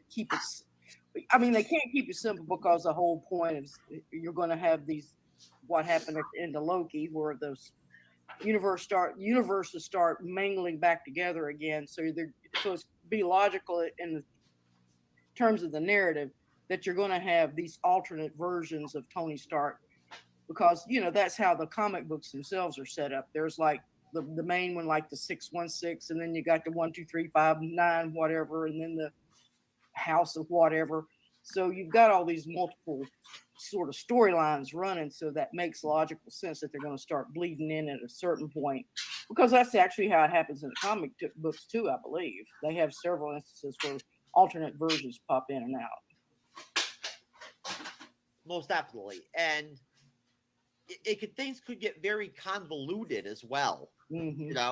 If they go too far with the whole multiverse thing. So, I mean, look, you never know. But yeah, and I can definitely see like, hey, maybe they pull in 4 or 5 of these characters that I just mentioned, and in the movie, but like leave out the rest. But I can't see all 12. I can't see how they can pull that off. But it would be a good opportunity. This is the MCU, and they pulled. This is the MCU, and they've done crazy things like this before in the past. Well, other than pulling shows. Idiot. Well, my point is that they pulled crazy things, even though it's not quite the same in the past. That nobody really expected. Yeah, most definitely. I mean, I wouldn't be surprised if Loki, the variant Loki, ends up in Doctor Strange 2. Mm-hmm. That I think could happen. Very possibly, yeah. He's at the what they call the nexus point, I guess, the void where all this stuff is the root of all these universes is at. So, you know, that would make a lot of yeah, I see him making a cameo. Yeah, I mean, there's already been rumors about it and whatnot, and it just makes sense that probably it just a little bit. It just makes sense that I would think that they would connect those stories. You know what I mean? Exactly, It makes sense. And then there's the next Loki series, which is going to come after these movies.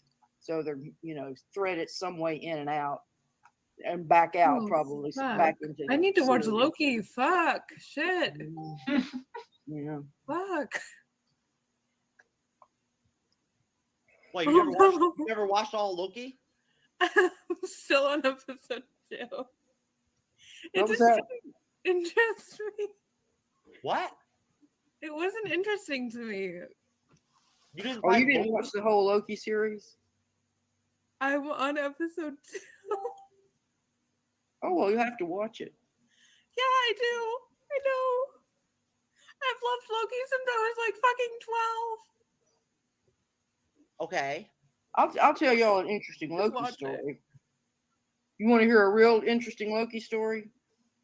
Mm-hmm. Yes or no? Go ahead. Yes. Go ahead. All right.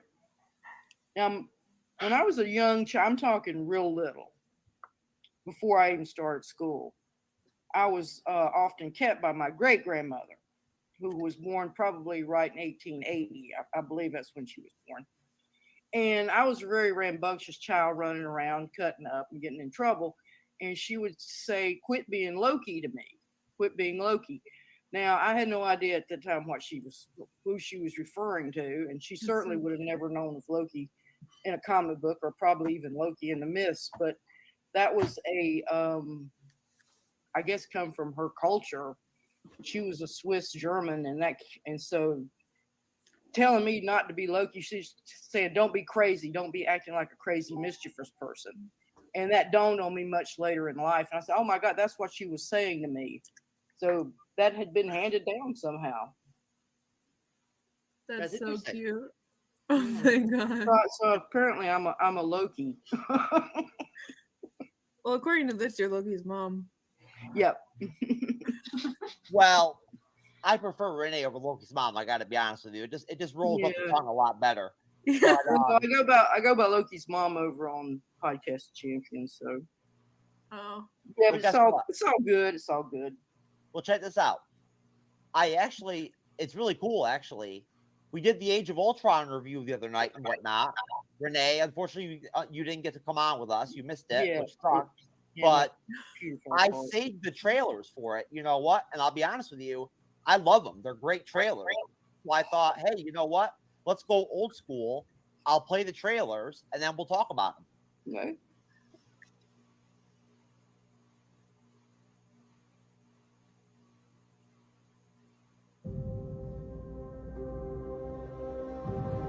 I was designed to save the world. People will look to the sky and see hope. I'll take that from them first. There's only one path to peace. Their extinction.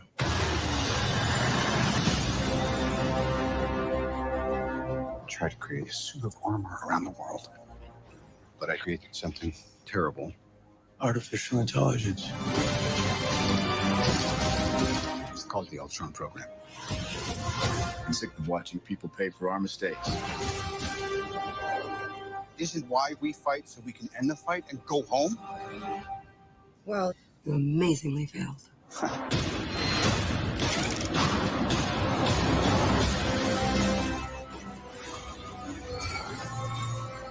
Here we all are, with nothing but our wit and our wills. save the world. So stand and fight. No way we all get through this. I got no plans tomorrow night. I'm always picking up after you boys. We can tear them apart. From the inside.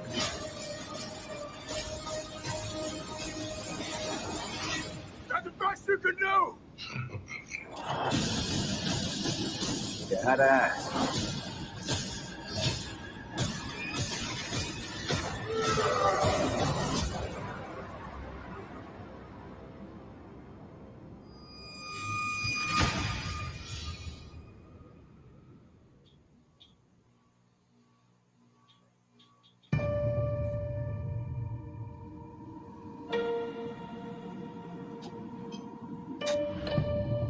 This vulnerable world needs something more powerful than any of us. Everyone creates the thing they dread. Ultron in the flesh. No matter who wins or loses, trouble always comes around. You meddle with something you don't understand. We have no place in the world.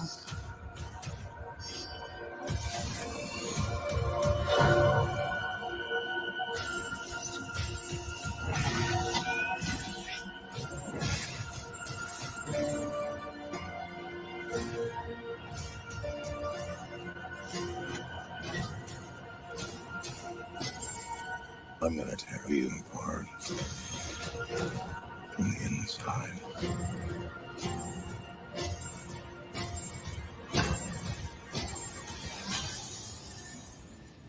Oh boy.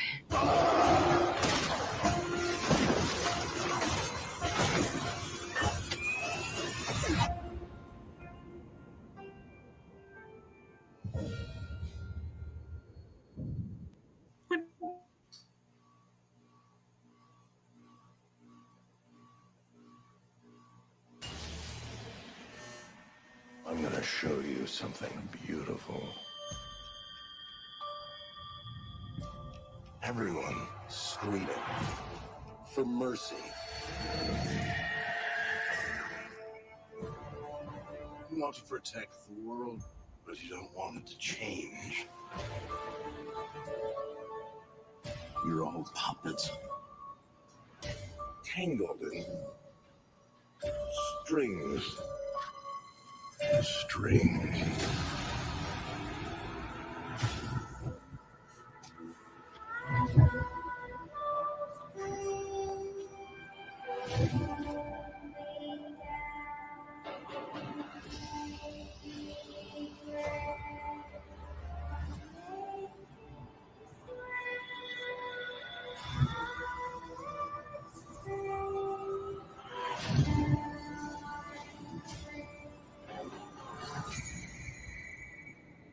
It's the end.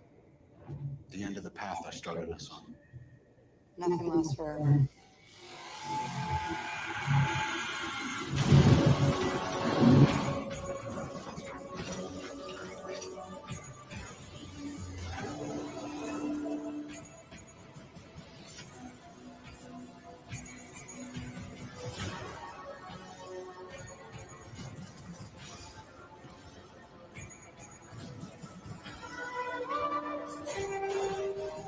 Now I'm free.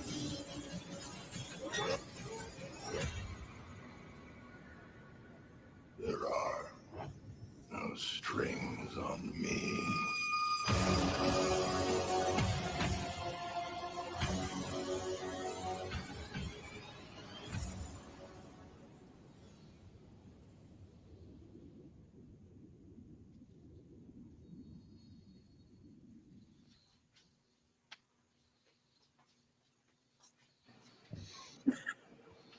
What are you laughing at? I cried. Huh? I was crying during those. Like, What? Because of the trailers? yeah, Why? I was 15. I was fucking 15. Okay, so I mean, I don't understand. Are you like emotional? Like, I mean, I'm like, emotional because or that are you movie like changed falling out? me. Like, That movie fucking changed me. or was it the 70% like Plan B like increased shit that I threw up? That made me laugh. But Yeah, I that movie know. fucking changed me. Just to be I was clear, It's all the 13. twins' fault. Go I ahead, was Nate. 13. I was 13 when this came out. Damn, not the youngest. I bought my 11-year-old son a vasectomy for his birthday because he's already got a higher body count than most like 37-year-olds. You know? You nasty. Yeah, I'm So. sure. I'm just playing. Come on now. I'm a Come huge. on now. Does your son know you talk about him like that? You're such No. I was planning my retirement when I saw it. Come on now. But it's a good joke, though. It's a good joke. But Nate, I'll start with you. What are your thoughts about Age of Ultron based off the trailers? Oh, I'm a huge fan of James Spader's character. Well, I mean, James Spader is an actor. I watched him in the Blacklist, and I've also seen Stargate movie. Stargate movie. Yeah, he was in there, and then and this as well. But I don't remember his Office role. What? His Office? He wasn't on The Office. Yeah, he was. Yeah, he was on the year Oh, he after was Steve the- Carell left. Yeah, wasn't their best. He was series. one of the bosses. Seriously? After Michael Scott. Yeah.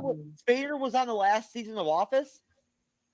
Well, the Yeah. year after Steve Carell left, he No took over shit. the role of the boss. I didn't know that. I stopped Yeah. watching The Office at like season 4. I just couldn't do it anymore. He came in classic. 2011. And then the That show is season. fucking amazing. Well, James Spader, he did some wonder. When he was younger, he did a lot of conventional parts. You know, he was cute. He was real cute looking, so he sort of played that. And the Renee- preppy type Renee, a-hole type guy. wasn't he somewhat kind of a part of that whole Molly Ringwald like crew or whatever? You know what I mean? Yeah, he was during that. I think he tended to do less of those movies. One in particular, I remember he did with Diane Keaton. I think it was something about a baby. She was adopting a baby or something, and he plays this real just smarmy little asshole office guy who just sneaks around. He was just so good in that. But yeah, he's got that wonderful voice. That just you know that's James Spader when he's speaking, and so him voicing the android was really good, and I liked how he used all the idiomatics type speech that Tony Stark used, because of course this is Ultron comes a lot from Tony Stark's own brain. So yeah. Let me get back to Nate and let Nate finish up his comments. Nate, you said that was 13 or whatever when those trailers came out and whatnot.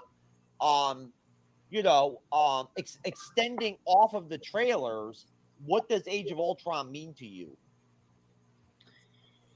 I guess really to answer that question, Age of Ultron is or let me change that question. How do you view it? Like, what is your take on it?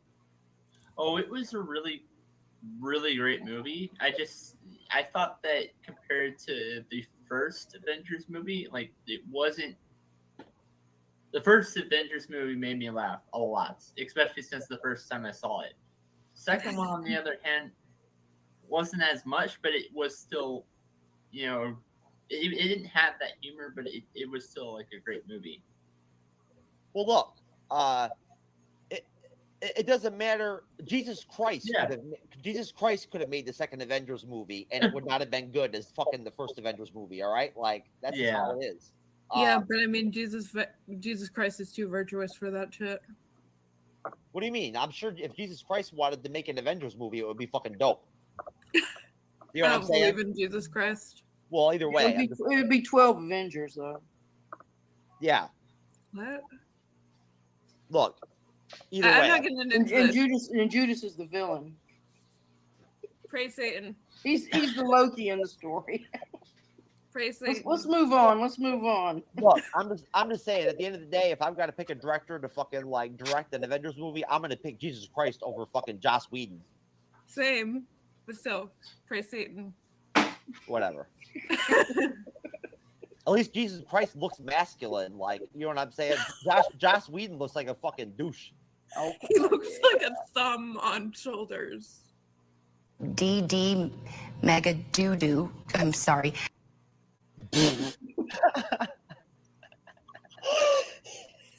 Perfect for the Joss Whedon segment.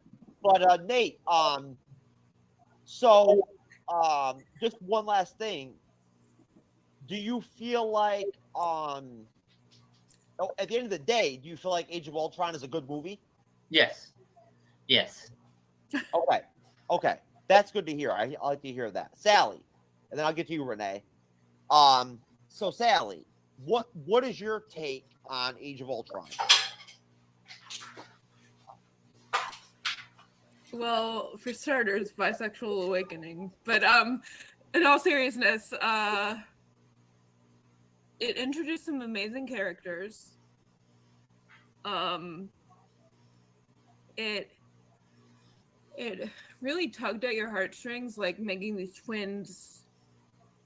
You don't kill off only one twin. But I understand why they did that though. yeah, but yeah, I do understand why they did it for emotional damage, but also because she's incredibly gifted. She's so powerful. She's so strong. And he can run really, really fast. And that's all siblings. Okay.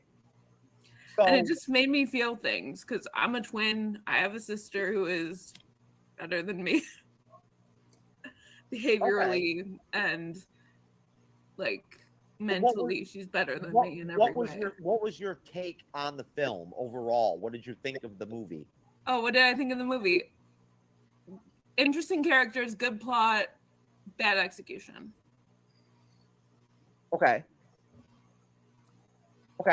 Looking Anything back else? at it now, I'm looking at it compared to the first and last two Avengers movies. Doesn't hold up. If I had to rank them compared to every other Avengers movie, I would probably have Age of Ultron last, but if I had to rank them amongst other MCU movies, it'd probably be middle of the pack. Yeah, most definitely. Okay, Jeff. I mean, what? Oh, I'm sorry about that, folks. That must be technical difficulties. Nate, did you put that graphic vulgar stuff up on the screen? What happened there? Hey, like I said, I clicked the wrong Google link. Go sit in the corner. No, I don't have access to like this. I don't have it through this Google tab. I have it through a different one. Well, I'm just saying, I mean, at the end of the day, like, I mean, you know, if you're going to have the Infinity Stones and be all powerful and everything and whatnot, you know, you should at least, and you are like basically like a male, like you're masculine or whatever and shit. You know, you would think that at the point that like you're as intelligent, like as like Ultron and everything is so powerful that you would at the very least like give yourself some type of penis. You know what I'm saying? I mean, I give myself the biggest titties ever. Yeah, but Ultron Bigger than Black Widow's. Ultron would look stupid with titties. Like with a penis, at least he would look like normal. You know? Renee, what do you think? About what? The titties? Do you think? What do you think? Ultron with titties or penis? Well, he doesn't need either. I mean, he creates his own offspring with machinery. So I mean, he's got everything he needs. Yes, I know. Yeah, I know. good point. Back to the serious stuff. Anyway. Yeah, what do I think about the whole movie? No, Renee. I wanted to ask you. what do you get out of the trailers yourself personally? Oh, out of the trailers? Yeah, I mean, how long has it been since you saw them, or did you even see them before? I probably never even saw them because, like I say, I don't really. I may do it a little bit more now. I'm more now into these, but I know when the Age of Ultron came out, it was. So I don't even think I saw it in the theater. I think. What do they do for you? So what do they do for you now? Watching them now? Now? Yeah. Not a lot. I mean, it can be the best trailer in the world, and it's I mean, watching them now after having seen the movie, it's anticlimactic. I mean, if I hadn't seen the movie and then saw the trailers before I've seen the movie, I could maybe have a better opinion on it. But let me ask you another question though. Okay. What if it was an Age of Ultron trailer reaction video? Have you ever watched one of those YouTube reaction videos where people react to the trailers? I've looked at the reaction to songs. Okay, they do rappers listening to heavy metal music, stuff like that. Well, they do them for the trailers for the MCU movies too and whatnot and everything. Do you think that like that human effect on like seeing that like the faces of the people like flipping out and everything watching the trailer would impact how you felt about it? No. Okay, No. so the important question. Yeah, I'm the different one. Remember?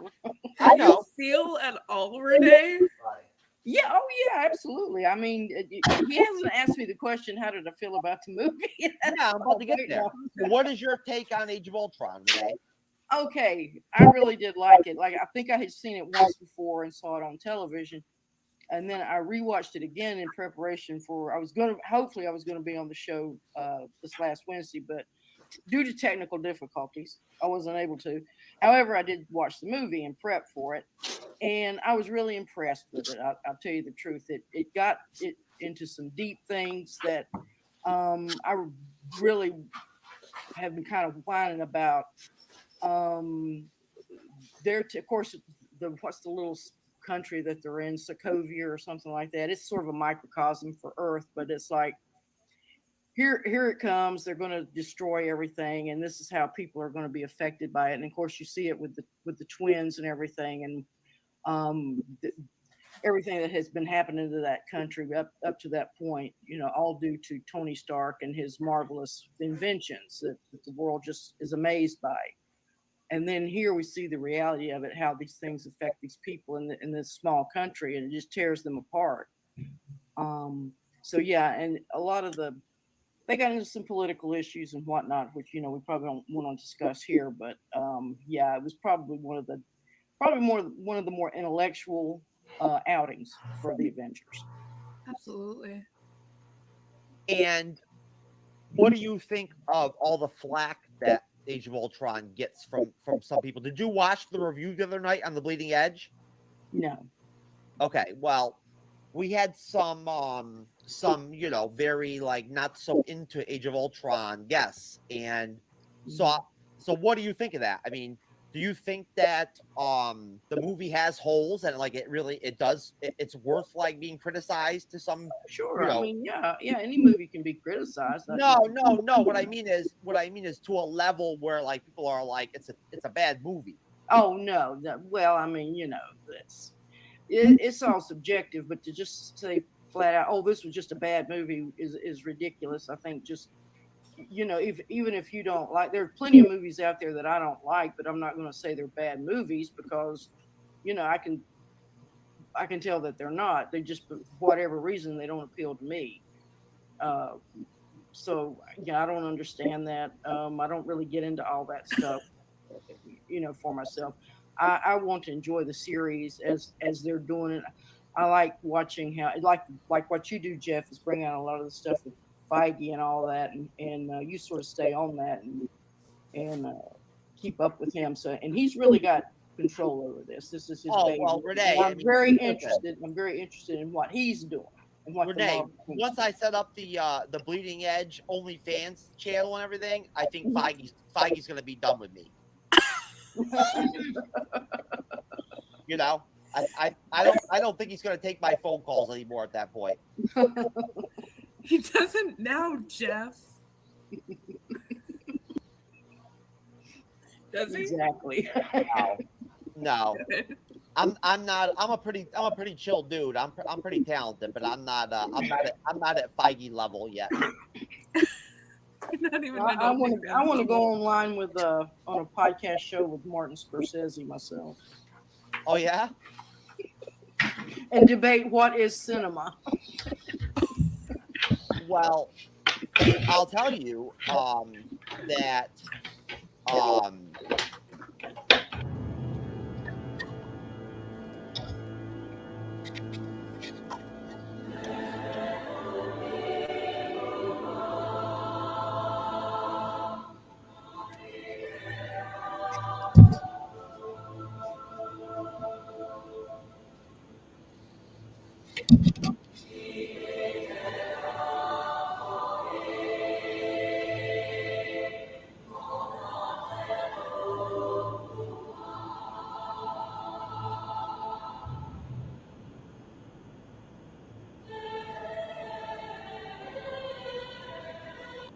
oh man.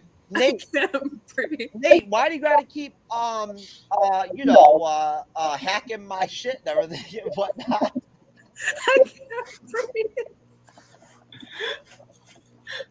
Oh my god. Only on the bleeding edge. But anyways, so no, I think it's actually an interesting conversation to have. There's this very, I mean, I don't want to say that it's like a massive amount of sentiment out there. There's like, there are a lot of actual, like, My penis is on conveyor belts. Oh, is that what that was? I don't know. I thought Nate hacked my screen. I'm gonna pop along. Oh, okay. I do have access to the streamer, just not on this Google account. Oh, okay. Oh my god, I know there's a baggage handler that got fired somewhere. So, anyways, what I wanted to talk about and get into was the fact that there are like quite a few like legit people in the fandom, YouTubers, podcasters, and stuff like that, that basically, their prognosis is that Marvel Studios is done. Like they've lost their magic, and they hit their peak, and at that point, things are just going to continue to go downhill, and like they're never going to be able to do anything that's ever going to reach the level or the fever pitch, or the impact. And then $1 billion later. So where do these people live, and where can I find them, and where do they work, and whether there's social security numbers? Because I need to tear some shit down. I need to show up And at their then house. Spider-Man Far From Home later. Well, no, I mean, this is a serious thing. Like, I mean, there are legitimately, I got some skulls that need crushing. Yeah, I mean, the people that are online that are doing all this bitching and moaning, they're a tiny percentage of the people who are going out there and seeing those movies. That's the main thing. Like I say, most of the fans don't really bother with the fan sites and all that type of stuff. Well, no, Renee, but that's the thing, Renee. I'm talking about there are like legit, like publicly known, like well-known, successful YouTubers and stuff like that and whatnot, and streamers and shit that like they, half of their content is about like slamming Marvel and how Marvel's done. They got to sell content too. They got to get viewers on their eyeballs on their YouTube channel. So it's take it with a grain of salt. Well, let me ask you a question, Nate. If you don't mind, if I can borrow your attention for a minute, you tell me, after the year we got, 2021, what we got from Marvel in that year, what's your attitude right now? Like, where are you as far as like your optimism of like where Marvel Studios is at right now? So I am one of the very few that actually think that Spider-Man Far From Home was a better movie than Endgame. Wait a minute. Wait, hold on a second. Far I'm From sorry, Home, No Way Home. Just sorry, No Way Home, not Far From Home. Wait a minute. What? Hold on a Wait, minute. who here. thinks that? I got to make sure I understand what's going on here. This is interesting. I have never heard this before. This is a very new premise for me. Okay, go ahead. Had to drop that. Okay. So you're telling me, Nate, that you've come to the conclusion that Spider-Man 3 is better than Endgame. I liked it better. Yeah. Okay. Well, you know, look, Nate, at the end of the day, I like movies that make me laugh, and I found that Spider-Man No Way Home made me laugh more than Endgame did.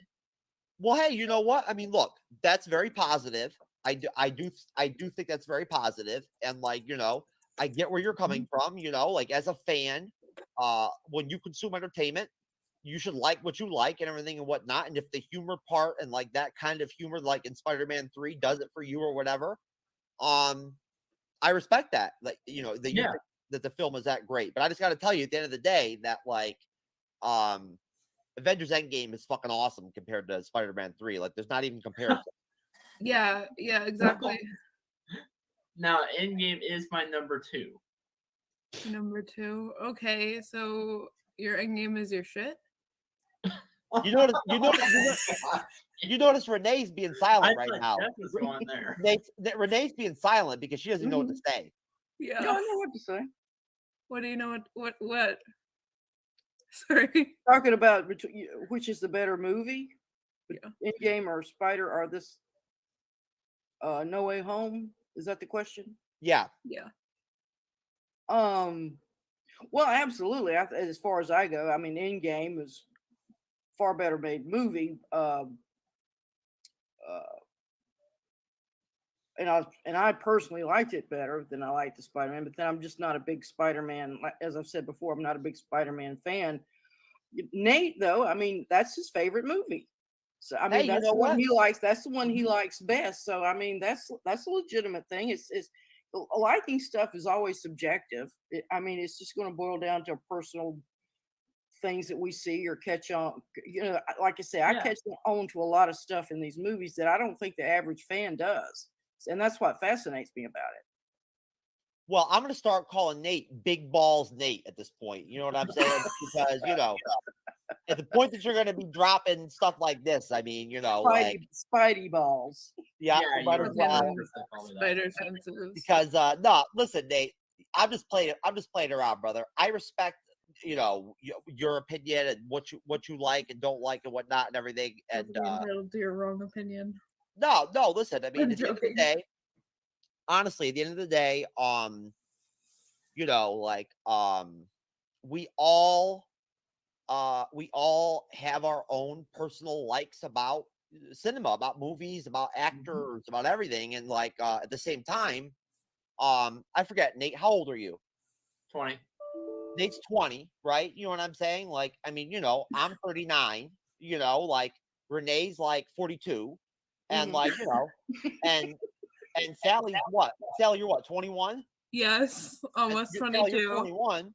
So I mean, of course, we're all going to have different opinions about what we like when it comes to movies and stuff like that and everything. Like that's how it's going to be. And you know, good for you. I mean, Nate, you know what I'm saying? That if you feel that way about Spider-Man 3, and you know, honestly, to tell you the truth, I'm trying to make sure that I go back and watch it for a second time next week. That's my plan. I'm going to go watch it for a second time because I do think it is worth going to see a second time in theater. I do think that. But I will tell you this though, Renee already knows that I didn't think that highly of Spider-Man 3. I did not. I think that it was completely overrated, totally overrated. It was a good movie. It was solid, but it was not at the end of the day, like Renee already kind of mentioned, Spider-Man is the most popular character in Marvel history. Like he's the most popular superhero in Marvel history. He'll always be the most popular character in the MCU. He is, you know. Wasn't he the first character in Marvel history too? No, I'm wrong. No, but he is the most popular at the end of the day. So going back, like I said, just kind of like, you know, about just quickly, about how, again, I mentioned about, you know, how there's people out there doom and glooming and saying that Marvel Studios is done and this and that and whatever and whatnot. And I just want to point out, and then you guys can let me know if you have anything to react off this. For me, like, of course, I'm very optimistic about Marvel Studios. Like, I think very highly what they do. I believe in them. I do. You know what I mean? Like, I believe that they have, like, I believe that they have the right people in the right places, and they make the right decisions, you know, and they put the right people in the positions that where they need those people, and they make it all work, you know. And at the end of the day, they're like a machine, and you know, again, they built up what went down eventually with Infinity War and Endgame was built up over 10 years, right? Yeah. So, you know, it's so kind of like almost like petty or like not even logical to even like be reading the tea leaves right now after like 1 year, you know what I mean? Or whatever, after like 3 years. after 2 years since Endgame or whatever, you know, like Yeah, a lot of it's wishful thinking for a lot of people. They want it to fail. They actually want it to fail. Yeah, it's fucking weird. well, I don't see how that's positive for anybody. Like I don't see I don't see what's achieved from that. Just Right. drama, just bullshit. You know what I'm Right, saying? I mean, I have one thing to say to all the people out there that saying that Marvel Studios is done and that, you know, anyway, the one thing I have to say is I'm just like I'm a Marvel content creator, I'm also a wrestling content creator. And by far, Marvel is doing a so much better job than WWE is right now. And how in the world is WWE continuing going? I mean, okay, it's okay to like I watch it every now and then. I don't watch it as much as I used to for WWE. But my point is that Marvel is Marvel compared to WWE is so much better. And Yeah. WWE is still continuing what they're doing. So, to all those people that are saying that Marvel Studios is done, yeah, no, they aren't. If WWE is still creating content, then why is Marvel Studios done? Well, they can't. I mean, for right now, it's a juggernaut. I mean, they've got so much invested in it. You can figure the movies are going to keep going for several years, and the TV shows too, especially Yeah. the TV shows. So I mean, it's a lot of it's just envy because of the massive amount of money they make. I mean, it's an obscene amount that they're making. Going back to what I was talking about, what Jeff just what he was talking about.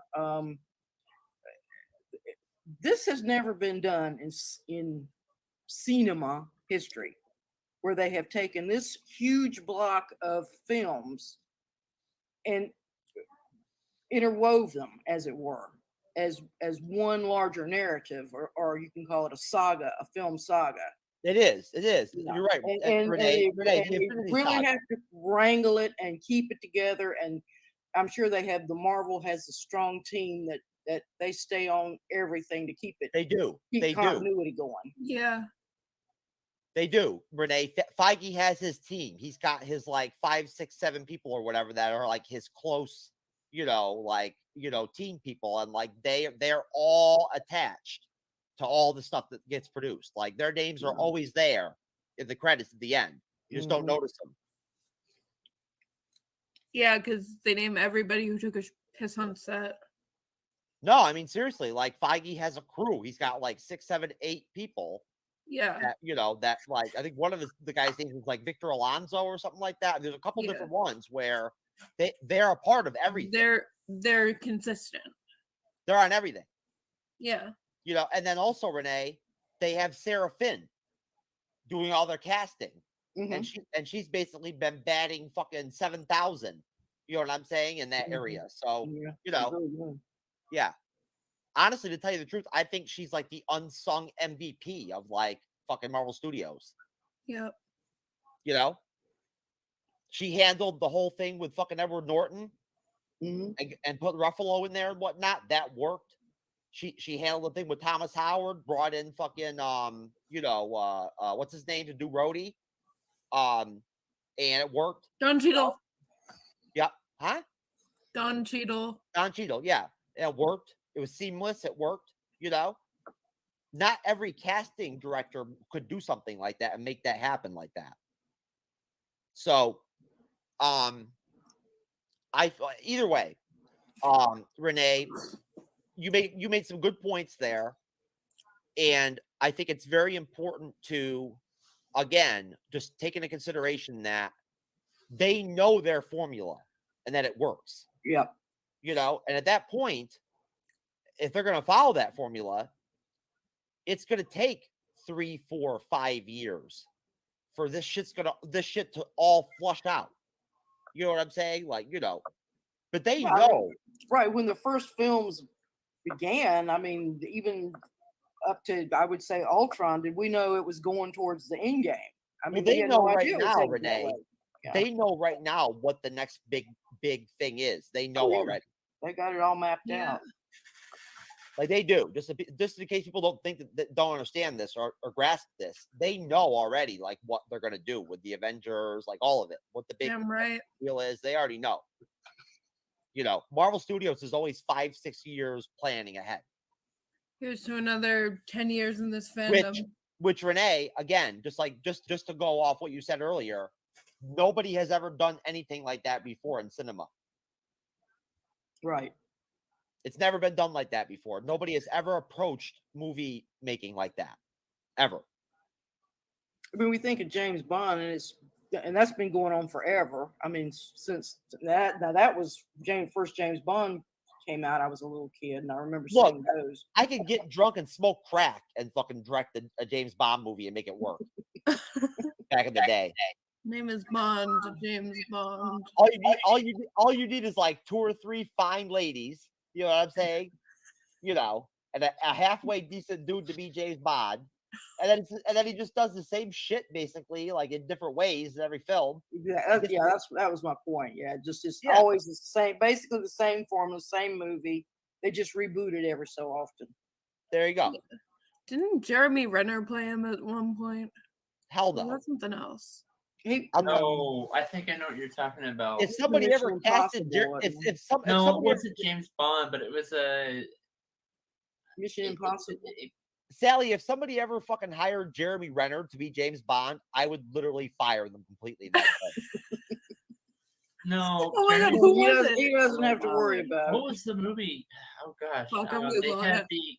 they had I can't remember the name of the actor, but wasn't he? Didn't he have? There was like another main character who played like a coach in Friday Night Lights. Born Legacy. Found it.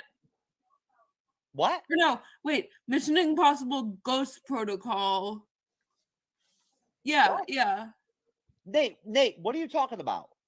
So there's this new movie. Either it just came out or it's going to come out like pretty soon. Where it cast Jeremy Renner and then it cast one other character, but I can't remember his name. He played the guy that I can't remember his name played in Friday Night Lights. Oh, as the head coach. Fuck, I was thinking. I thought James Bond, but I was thinking of Jason Bourne. Okay. Never mind. Okay. Well, I'm confused, but at the end of the day, The Bourne Legacy. It was a very shitty movie. oh yeah, no, I like the Bourne Legacy. Shitty 2012 movie. Well, listen, wake up, everybody! Moon Knight trailer. Hello, and welcome to Staying Awake. I have a sleeping disorder. I can't tell the difference between my waking life and dreams. Hello, and welcome to Staying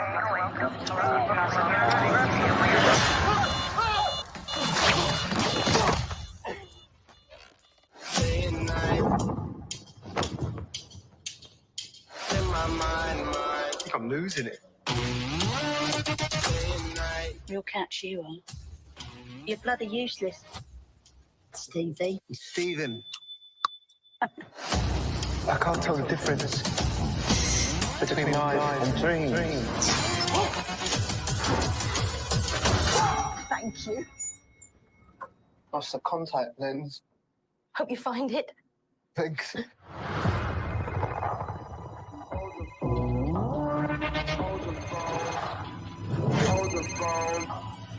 hold the phone. Yeah. Oh my god, you're alive. What's wrong with you, Mark? Why did you call me Mark? It must be very difficult.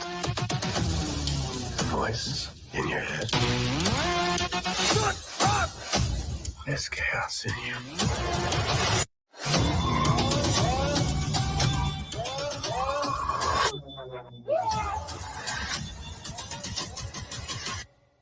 Embrace the chaos.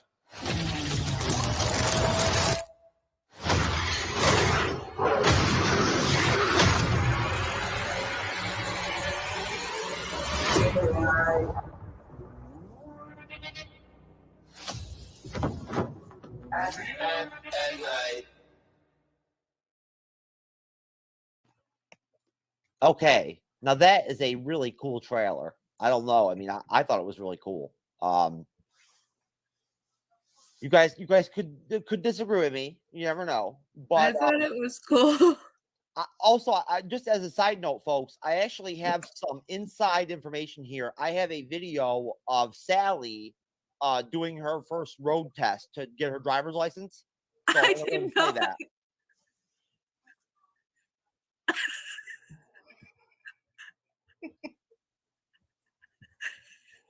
I thought that was you. Way to give me more anxiety, Jeff. Thanks. Holy fuck, Really good parallel parking there. Yeah, too, didn't you? Sally, were you trying to copy the white chick from the Stevie Wonder video or some shit? You look very African American in that shit. I'm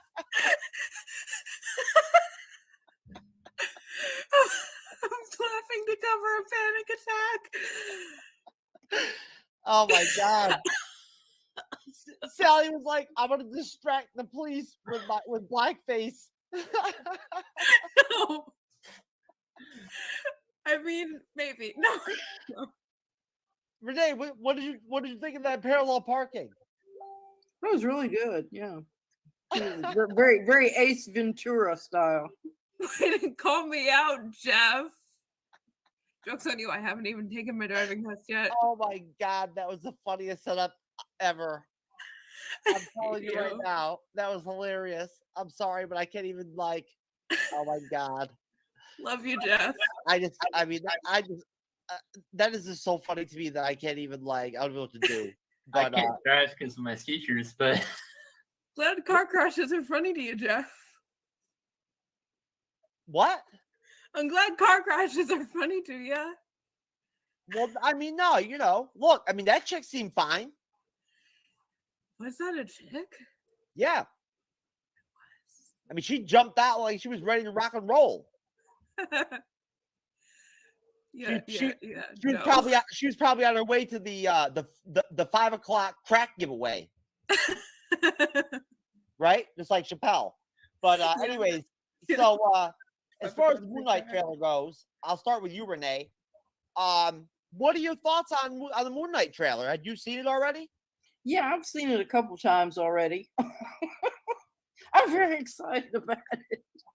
It's a very good trailer. I got a sort of a Hitchcock vibe there when he's falling out of the whatever it is into the trees, and that sort of reminded me of Jimmy Stewart having one of his vertigo attacks. So yeah, but this guy's kind of messed up in his head, and it's very dark, and yeah, I look forward to that. Yeah, When's it start? Next month? March 30th. Okay. Stay March tuned. 30th. Yeah, March 30th. Sally, the MCU girl. And thoughts on Moon Knight? It was mentally ill man. What else? And Give us but like more.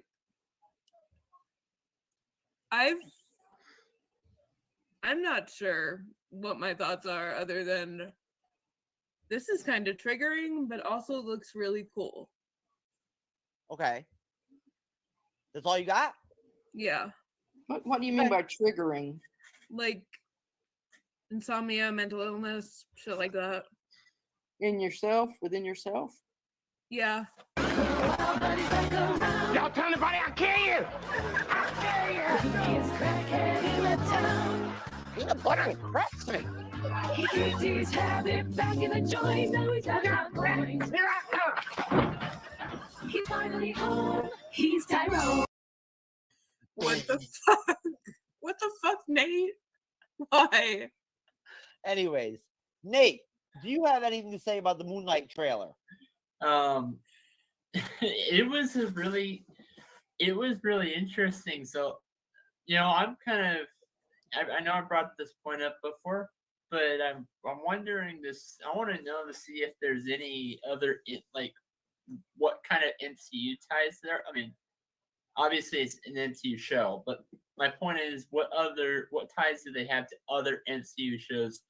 Like, is it just going to be mentions how Eternals was, or are they going to bring some other characters? Well, when you go on Google or DuckDuckGo and you pull up Moon Knight, they have Sharon Carter listed as being in the series. Oh fuck! Really? Yes. That bitch. What do you mean that bitch? Sharon Carter. Yeah, I know the bitch from the Falcon and the Winter Soldier. The power broker. I know. Yeah, supposedly she's in the show. I hate that bitch. Honestly, Nate, Wow. that's a good question. But to tell you the truth, if I had to guess, it's already been put out that Werewolf by Night is going to be in it. When he's beating up that person or whatever, when he's like punching that dude, that's Werewolf by Night from the comics. That's who that is. That's Jack Russell, Werewolf by Night. He's in the series, right? And that's where Moon Knight was introduced in the comic books. He was introduced in Werewolf by Night. So on the series, I kind of think that they're probably going to have a very contained cast, because in the Moon Knight comic book, he has like a crew. Like, he has Frenchie, he's got people, he has friends and like and allies and stuff that that help him and are a part of his crime fighting. You know what I'm saying? Yeah. He's not a big crossover character that's like always looking to jump in with other superheroes or whatever. He kind of does his own thing. So honestly, Nate, of course, just because it's Marvel, I'm sure that like some superhero or like some like female MCU superhero or whatever, or some character from Marvel will pop up on the show that like we don't know about or whatever, of course. But I think for the most part, you're not going to see a ton of crossover with other characters. And I thought it was sad about what happened to Gaspard Ulliel. Apologize if I butchered this name, but Gaspard Ulliel. Yeah. He died in a ski accident. He actually plays in the show. Yeah. Yeah, it's very sad, very tragic. Oh my god, that's so sad. We had a young woman that was going to be on the MCU's Bleeding Edge. Her name is Robin, and I got connected with her through Jermaine, that comes on the Bleeding Edge. My good friend Jermaine, that's the co-host of Trekker's Delight. And long story short, he connected me with Robin, and I met her on the phone, and we talked for a while, got to know each other and everything. And she was going to come on and guest, and she died the other day. Suddenly. Really? Yeah. Oh She's my god. At like the age 25 or 27 or something. And Holy shit. so it was like sudden. It happened, and she died, and it was like a big blow to like the whole Trekker's Delight, crew or whatever, because they have a big team. They have like 10, 11, 12 people all together that come on the different Star Trek shows they do and stuff. So even though I never really knew her, I joined the Trekker's Delight people on the day that they had like a meeting, like a get together to like grieve and everything and talk about it and everything. I joined with them and I sat with them and talked to them about it and told them what I thought about Robin and gave her my, my last respects and everything. And, just did what I thought was right. You know what I'm saying? Yeah, I mean, it's too bad, she really wanted to come on the bleeding edge. You know what I mean? Like it was something that she was looking forward to doing. So, what can you do? I mean, things happen, you got to enjoy what you have. Like, Speaking of death, did you guys hear Meatloaf died? No. Oh gosh. Yeah. Jeff, you didn't hear about that? No. No, but I've heard enough death though. So I mean, I'm good.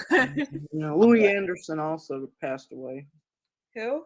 Louis Anderson. Yeah. Well, that's unfortunate. Yeah. Sometimes it may be good, sometimes it may be shit. There you go. Yeah, that's life. Yeah, But anyways, so back off the depressing shit. Basically, also, in terms of the MCU right now and whatnot, and some stuff that's actually going on, we talked earlier a little bit about Doctor Strange 2 with Nate and everything and whatnot. I just wanted to really quick, hop back on with you, Renee. I told you I'd catch up with you when we talk about the podcast of champions and everything. So Sally actually is also a member of Sakar.freeforums.net, but has not appeared on the podcast of champions as of yet. Hopefully we'll be able to get Nate on there too sometime. But Renee has been jumping on with the podcast of champions on the weekends and doing some Book of Boba Fett reviews and stuff like that and whatnot. And Renee, you were going to tell us a little bit about that. The Boba. Yeah, I had just lost my screen there for a little bit. The Boba Fett series. I've really been enjoying it so far. It's up to episode 4 now, and then they're going to have Podcast of Champions. We'll do a review for that particular episode tomorrow afternoon Eastern Standard Time at 5 p.m. And because I really like The Mandalorian, and I'm not a huge Star Wars fan. I'll be upfront about that. I like the first movies when they came out years ago, and beyond that, I just never really got back into it. But I really like The Mandalorian, and I like how the Western theme is goes through it. Boba's he's a different character. He's sort of I think he's sort of going to become like a lawman, not a lawman in the sense of working actually for a law enforcement agency. He's sort of like the new marshal in town, and he's taken over the Hutt's territory on what's Tatooine or something like that. Tatooine. Yeah. Anyway, so far I've enjoyed it. Oh, it's been a great show. I've really enjoyed it too. I unfortunately have been missing the episodes on the podcast of champions. But I'm trying to rectify that. I'm going to team up with Renee, right? You're going to be on there on Saturday, right? Yep. I'll be there too. I think Alexis is going to come on too. From MCU's Bleeding Edge. You know Alexis. No, you don't remember? You don't remember? I may have met her. Yeah, I'm not sure. Okay, that's fine. I think I have. Yeah, I think you're right. I have met her. Yeah, she's a semi-regular on the Bleeding Edge. I wanted to mention also that I kind of wanted to get you guys' thoughts, like kind of see where you guys were at and whatnot in terms of what we're gonna get Marvel movie wise in 2022 in terms of us getting Doctor Strange 2, Thor 4, Love and Thunder, and then us getting Black Panther 2, Wakanda Forever. Going around the table, starting off with you, Sally, if you had to just really quick kind of just like, top of the head, like rank those films, like how well you'll think they'll do, like, best to worst, like where would you go with them? I'd say best would probably be the second Doctor Strange movie, just because it just seems like a really cool premise.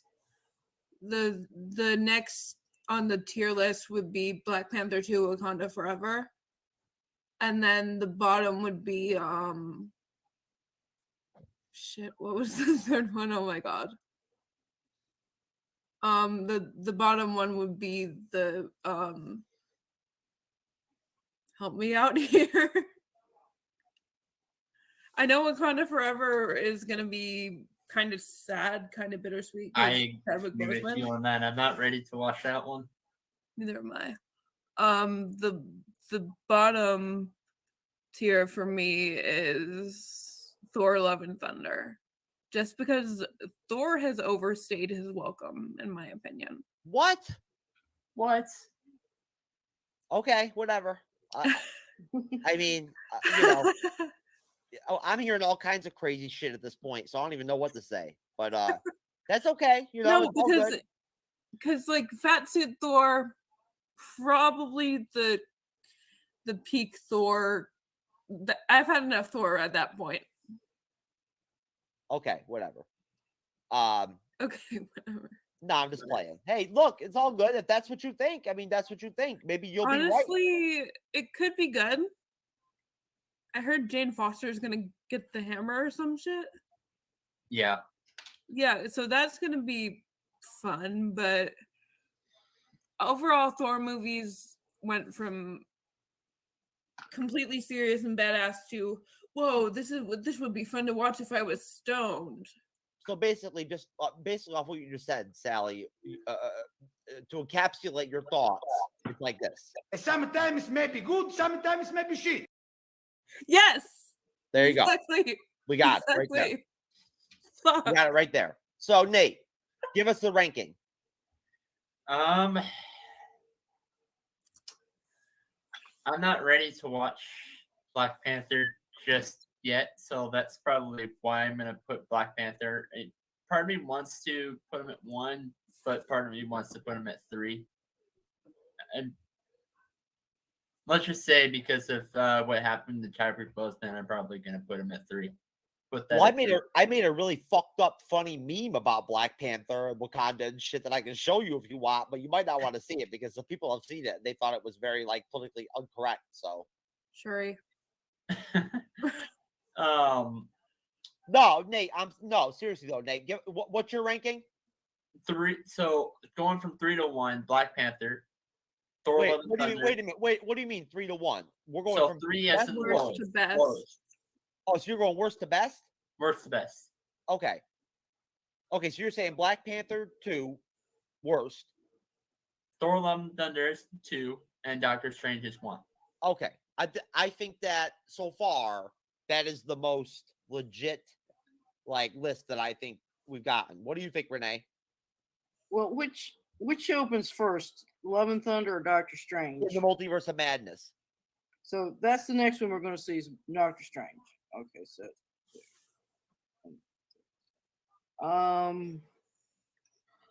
now what's the actual criteria here? Are you talking about what I like? What Best I think or will be the big Best or worst? Best yeah, or worst. but in terms of what I like personally or what I think it'll do at the box office. Overall quality of the films. What do you Okay. think out of the 3 of them? Overall qualities of the film.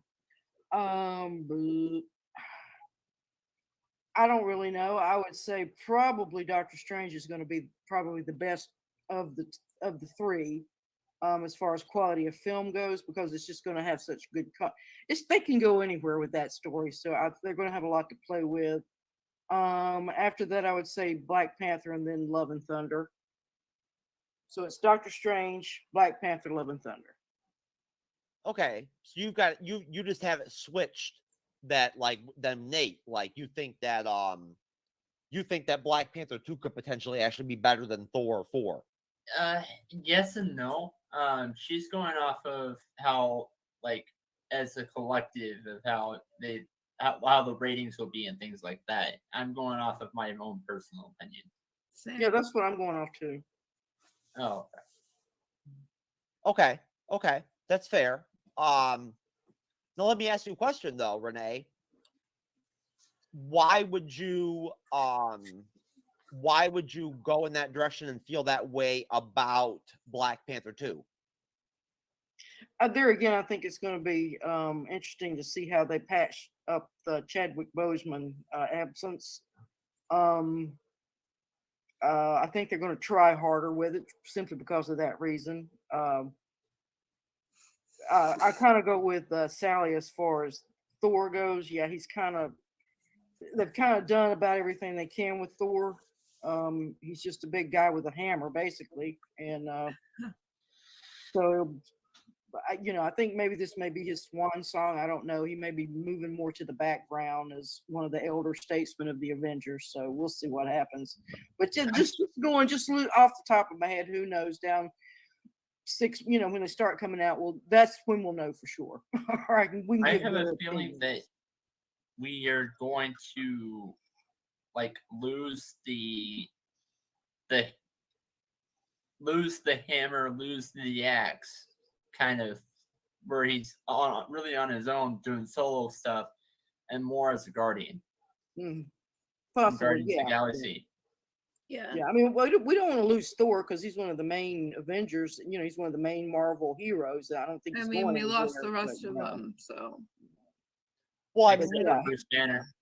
well, look, Yeah, and Hawkeye. that's And Hawkeye, actually that's true. that's actually an interesting side topic that I think ties in and is very important and worth talking about, and that's the fact that how important is it to maintain and keep at least one or two of the original 6 Avengers in the MCU as long as possible? I mean, how much merit is there for that? Like, how much, how valuable is that? How important is that? I have a feeling that we might lose Hawkeye pretty soon, because ever since Age of Ultron, he's the whole thing is about him wanting Nate, to retire. hold on. That's not what I want to know, though. What I'm asking is, and I'll start with you, Sally. How important, how valuable, how critical is it that we actually do maintain and keep Thor, at least, or Banner, for the next Avengers film? Gonna be honest, it's really not that critical, because we're going into territory where the next Avengers, as established in Age of Ultron, of the people who were supposed to be the new ones, are either all trained, dead, mentally ill, but the original Avengers are all also almost gone. So I'm thinking if we keep one of them, it's going to be Banner, because Hawkeye just wants out at this point. Well, Sally, and it's not really critical to keep them at this point. Sally, no, I get where you're going, Sally, but going to you, Nate. My thing is that isn't the whole nostalgia aspect with the fandom, how the fandom generally feels about the original 6 Avengers, about those people, those actors and actresses, those characters, isn't that something that is extremely powerful and very impactful? I think it really depends on which audience you're looking at. If you're talking about a newer audience for the younger generation, then yeah, probably not. But if you're talking about somebody that's been watching the Avengers movies theaters for the past say 10 years or so, then yeah, I do think it is. Yeah. Renee, what in your mind, what's going to sell better? What's going to be more impactful? What is the fandom going to be happiest with? An Avengers 5 that gets Thor and Banner in it or whatever, or one that's devoid of all of the old guard? Well, I don't think it's going to be that way. We already have the Scarlet Witch and the new Vision. I mean, certainly they're going to factor into it. You've got the new Captain America, the Sam Falcon, and then you have the Winter Soldier. They'll be involved in some way. So you're actually bringing you're not going to have the big cast, the main cast, but you're going to have more of the side people that never got that much into it, like the Winter Soldier and stuff like that. I think they'll be a part of it in some way. And but yeah, I think it's important that they do have continuity with some of the older characters. Just and over time, then you can fade them out. You just can't go boom and just have a whole new cast come in. I don't think that would work. Well, Renee, just so you know, there's a new rule that I'm imposing on the Bleeding Edge right now at this moment. For now on, we only call Captain America Captain America. Sam Wilson is Captain America. There's no more new Captain America. That's over. Oh shit. You know what I'm saying? It's Captain America now. That's it. Captain America. Because he deserves that shit. Yeah. He does. You know what I'm saying? He earned it. So, I'm just fucking with you, Renee. I'm just saying, you know what I mean? Like, I see what you're saying. That's important to me. You know what I mean? It really is. Like, honestly, I think I've been searching left and right to try to find a quality Sam as Captain America poster that I can buy that I want to put up, but I can't find one. I can't find a good one that I like. I'm all in for Sam Wilson as Captain America. Like, I am all in, and I'm putting it out right now. Like, I would put money down on this shit. I would bet money that, like, straight up, like, Captain America 4 with Sam Wilson as Captain America is going to be a fucking awesome movie. It's going to be a great movie. Can I put money on this too? How much? $20? I would bet $100 that it will be another great classic Captain America movie, just like the Russo brother ones. I don't have that kind of money. How about $20?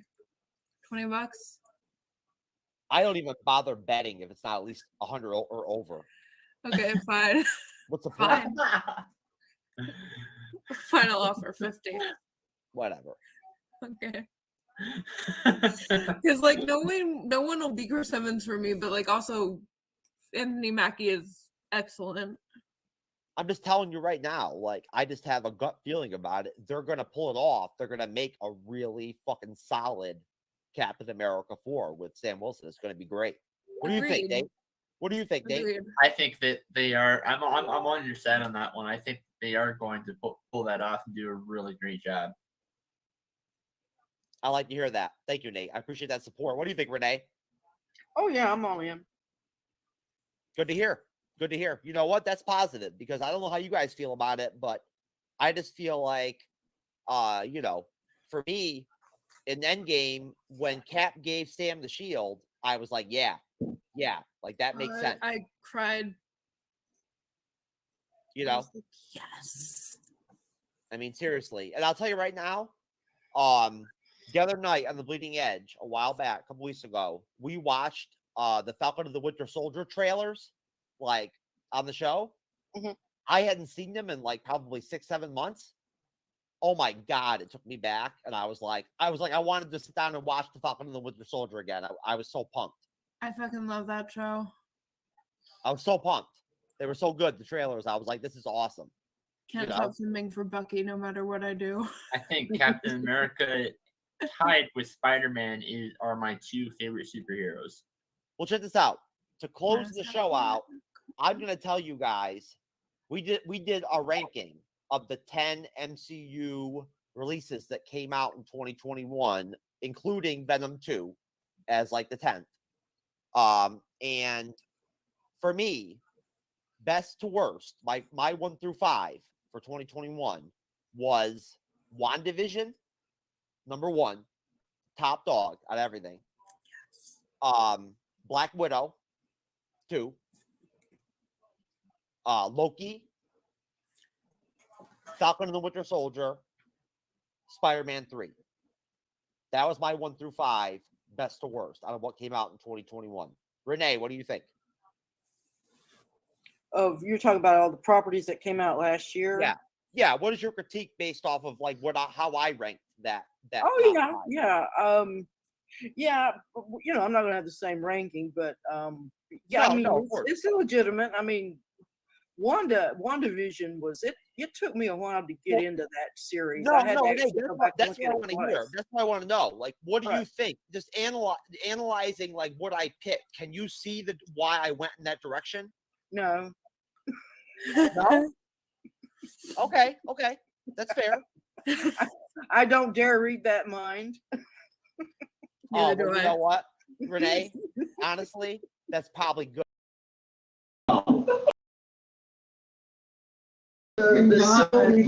Hands and read your mind. So what? You think I'm crazy because I think WandaVision is my number one? No, absolutely not. That's not why. Okay. Did you want that? Pick WandaVision? How is it still playing? It's number one. The hell? Oh, I see. Let me think. Actually, I liked Hawkeye came out in 2021, didn't it? I like Hawkeye. Got it. How's it going, folks? What up? William, I sent you your link, bruh. Hope you can hear everybody. Stupid phone. Telling you right now.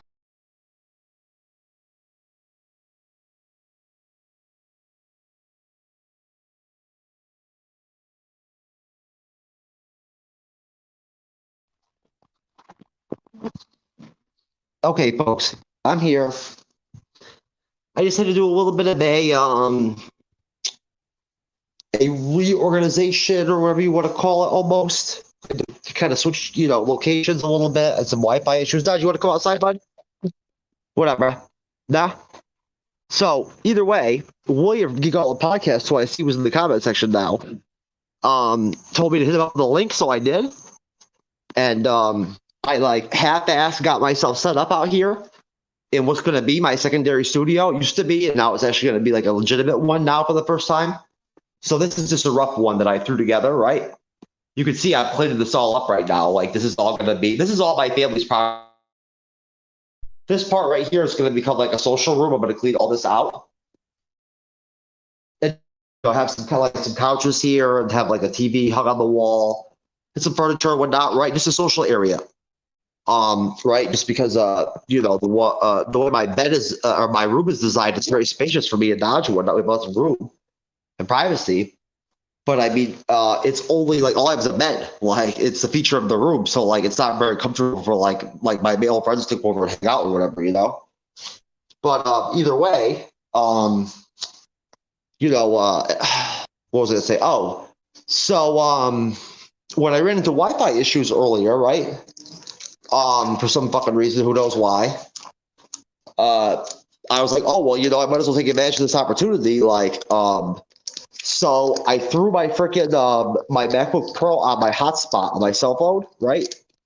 And at that point, I just went ahead and started throwing shit in here. And, it took me a minute to get the Wi-Fi extender right here, right there. You can see it right there, the Netgear Wi-Fi extender down there in the corner. That strip. It took me a minute to get that set up. That was what really was fucking me up. Whoa, Jesus Christ. Holy crap. Raven, if you can hear me, brother, you should seriously think about checking out this fucking liquor, man. This margarita drink, bro. This shit, I just took the top off and whatnot, and it fucking like kicked my ass, dude. You know what I'm saying? It got me.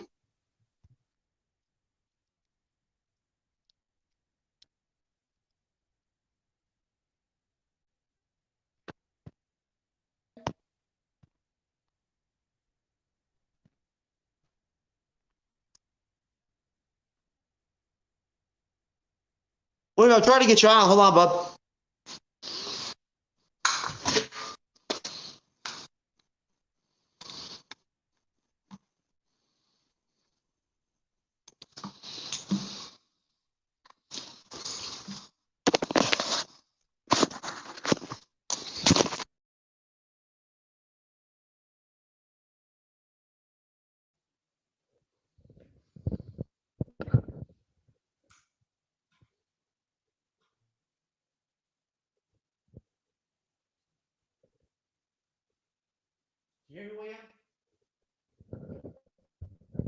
Testing.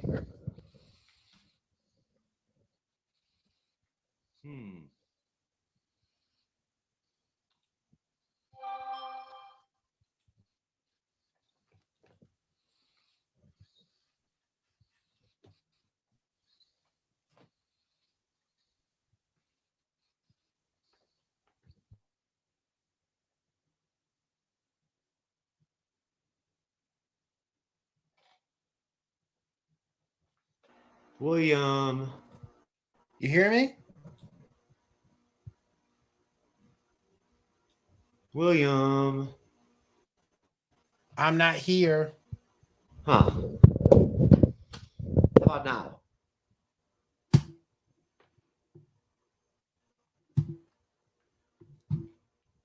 Okay, how about headphones? Let's try that.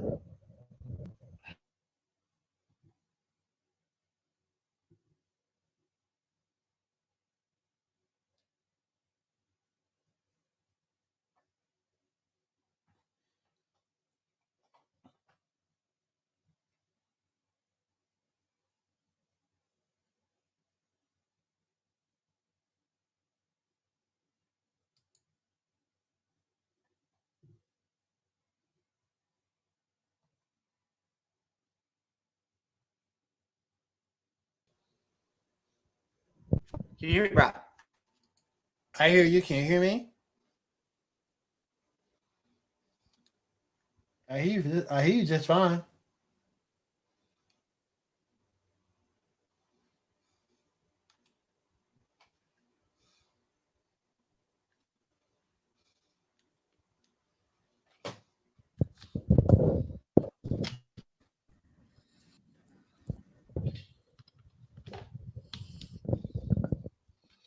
I'm telling you, folks. Fucking sometimes some shit is a pain in the ass. Switch mics. William, what the fuck? Can you hear me, William? Yeah, I hear you fine. You hear me? I hear you fine. You hear me?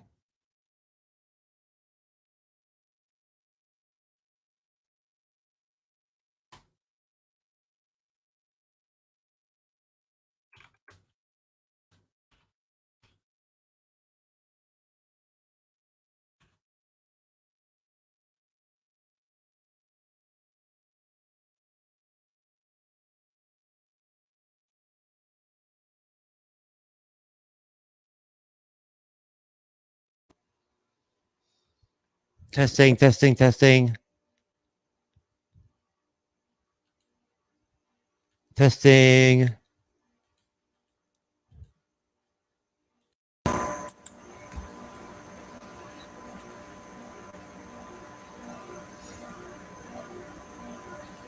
Dude, what the fuck, man?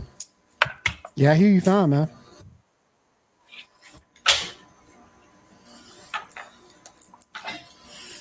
I feel like a fucking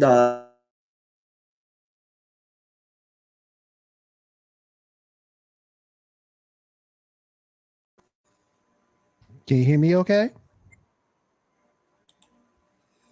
William. Yes, can you hear me okay?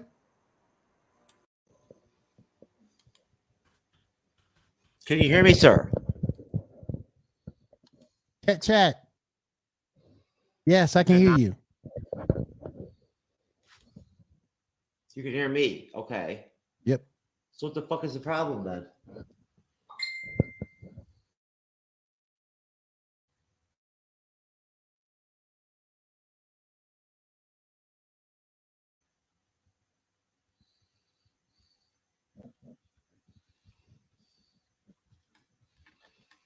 Let's see.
Well, William, we're gonna have to start using sign language. Yo, it's too bad that I didn't train with Echo, bruh.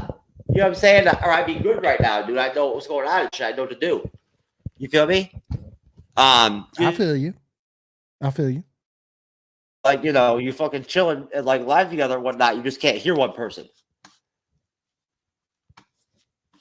This is really fucking strange. I'm telling you, William. I cannot figure out what the issue is here. This Nitro 5 is a bitch. Sometimes. Oh yeah. Well, I hear you fine. Hold on. I don't understand why I can't fucking hear you. Do I have you muted? Not muted, but do I have you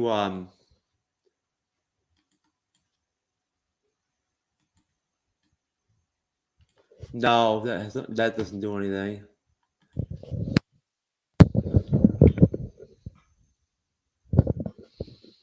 William.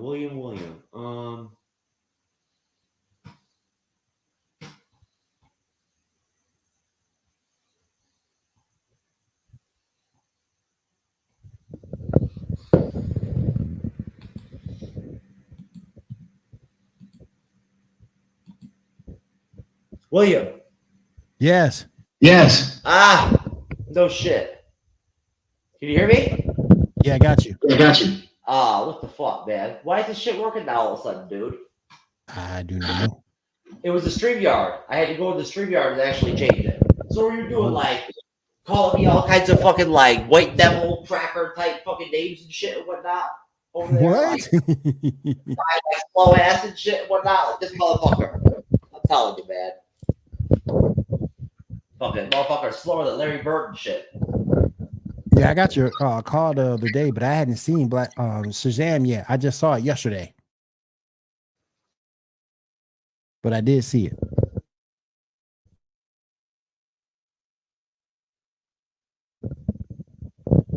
My extender. I'll do some work out here, man, obviously. There's no question about that. Let's see here. It's always nice. That's one of the cool things about live streaming, right, William? You can actually troubleshoot while you're recording. Oh yeah. You know? And like some people actually find the shit interesting too. I don't understand why my I lost my there's my Wi-Fi extender.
Who else is coming on tonight?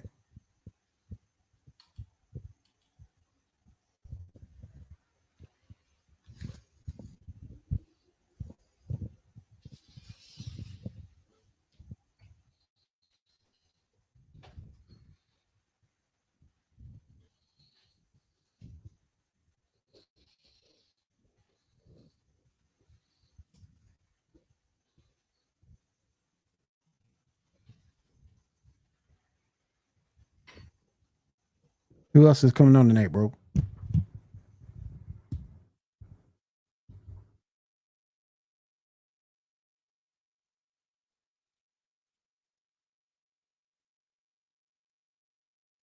Hey, you froze up on me.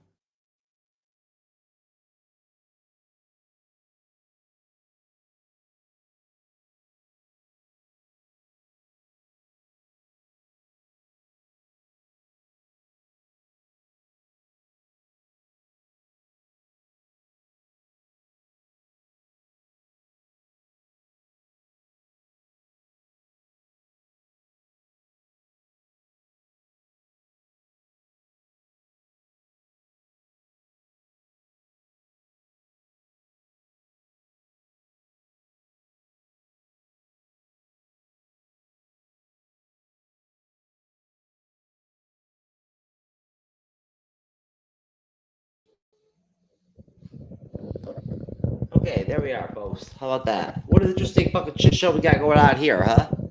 Jeez. Yeah, obviously, folks, I'm gonna kill this in a minute.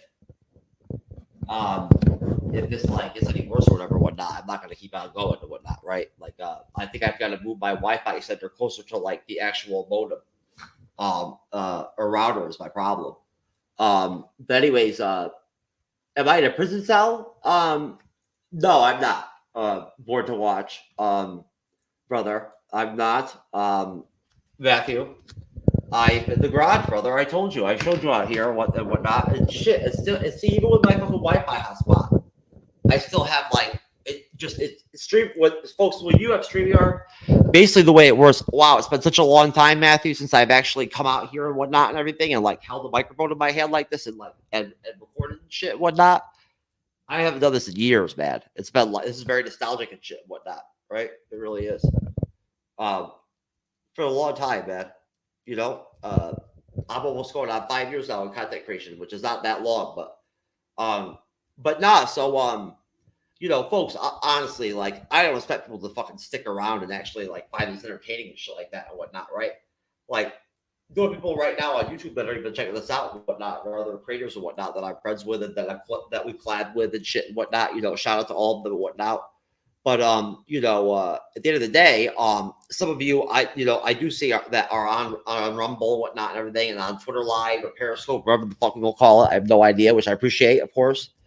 But I'm just basically like troubleshooting, right? Like I just had an opportunity, right?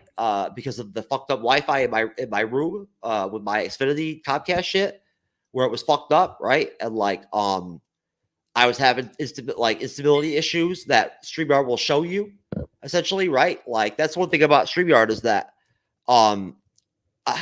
you know, when it comes to like online tests, like Wi-Fi tests and whatnot, and internet speed tests and stuff like that and whatnot, I think they're really kind of hit or miss because some of them you can do them over and over and over again, and it will come back and spit totally fucking different numbers like across the board at you over multiple tests, right?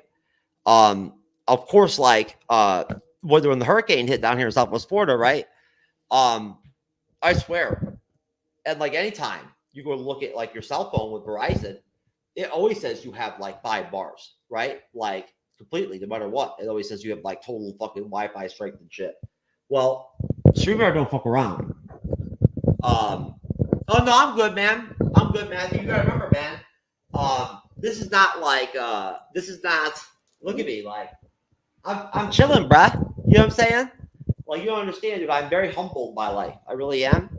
And so this maybe just be a garage to some people, right? Right? I mean, like I'm 40 years old, I live with my family, right? And I don't like to get into all that and whatnot and everything here on the show. I've talked about it in some of my bandmate reactions and stuff like that as like a response to some people in the fandom that have called me out and like questioned like my actual allegiance to the band or whatever, right? Like my dedication to the music and shit like that and whatnot, right? My real passion and whatnot and all that. Like and thought that I was just trying to eat off them being trendy or some shit when I started doing reactions to bandmates and all that crap. And doing my video reaction collaborations and all that stuff and whatnot. And so I finally just had to say some shit about it a couple times and whatnot. And I just made a whole reaction video at one point and like kind of like gave like a synopsis of what happened to me. Right? Like to where I ended up living in the situation, right? And I am totally fine with it and happy with it. And like genuinely like feel lucky and blessed and like very comfortable here right now, to tell you the truth, because truthfully, 40 is the new 70, right? So at that point, right? No, I'm just kidding, but although you never know it sometimes, I guess, from probably maybe how I sound to other people, to me, because I can't detect my like New York accent anymore, really, like I used to. When I was from New York and whatnot and everything, the first couple of years, I really could detect it. When I first moved down south to the Carolinas, to North Carolina, and I went to High Point University, like I really noticed my accent, how heavy it was, because it was in contrast to all these kids that were from Kentucky and Tennessee and like South Carolina and West Virginia. Oh my God. And, whatever. Of course, all of us fucking Northern folk all like came together immediately, right? Like we all fucking clicked and vibed like from jump, which of course I then later on in life found out that like no matter where I've lived all across the country, that's how it always is anyway, right? Like I end up always like, I mean, I connect with everybody, right? Like I can vibe with anybody, but when it comes down to it, like as far as like straight mindset, right? Like straight fucking mentality, a lot of the shit that I do and like stuff, the way I go about things with people and whatnot, and other creators, things I say and whatnot and everything may seem insane or like fucking intense or like, violent or whatever, or like I'm fucking like out there or some shit or whatever. But like where I'm from and whatnot, like there's like honestly, like nobody would even think anything of like how I talk. I swear, like you know what I'm saying? Like they wouldn't think anything of me being like, dude, I mean, honestly, up in New York, I would never have to actually like say to a dude, hey, like if I could, I would fucking like reach through the screen right now and I would choke you out. You know what I'm saying? Like straight up, if I could. And I mean it too. Like I'd do it if I could. I'm thinking about it right now. Like I do it if I could do it, right? Just kind of like, I'm always like hoping no matter what, like I keep on clicking on those fucking links, right? On like Plenty of Fish and like Tinder, when I do fuck around on Tinder here and there just for shits and giggles, right? And whatever sites, when I get these links from these like bots and shit, right? With these links that say like, hey, whatever, go to my fucking site or whatever, my live or whatever, whatnot, right? And like click this link and I'll suck your dick or whatever, right? I'll give you a blowjob, all this shit, right? Well, you know what? I mean, me being like a very like unsophisticated, right? Like virginic, type of guy, right? Having, been celibate for a long time, with my being named Jeff, of course, like, right? If you look it up, Jeff is actually, one of the top 3 names overall for all men, like for males that are given that name at birth. They have the lowest body counts, right? It's a fact, right? I'm telling you, no, I'm just kidding.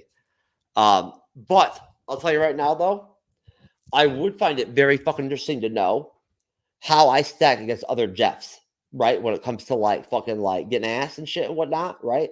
That would be dope to find out. I'd like to know how am I doing? Like how am I working with the how am I getting down with the other Jeffs and shit whatnot, right? But I have no way of really knowing though, to be honest with you, because honestly, man, like most Jeffs are fucking weirdos. Like they're fucking just straight like fucking weirdos, dude. Except for Jeff B, man. What up, Jeff B? You're a good dude.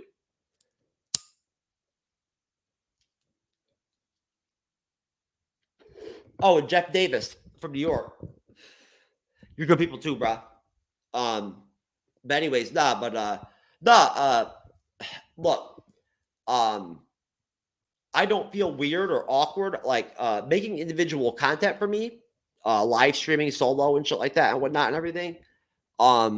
It's like old hat to me, right? Like it's whatever to me, right? Holding the microphone in my hand and shit and whatnot, right? I know how far away I can go for myself and all that with this microphone. I've had plenty of experience with this thing. It's always Tentacum, right? I know its range. You know what I mean? I know that when I sit in that room in my studio area there,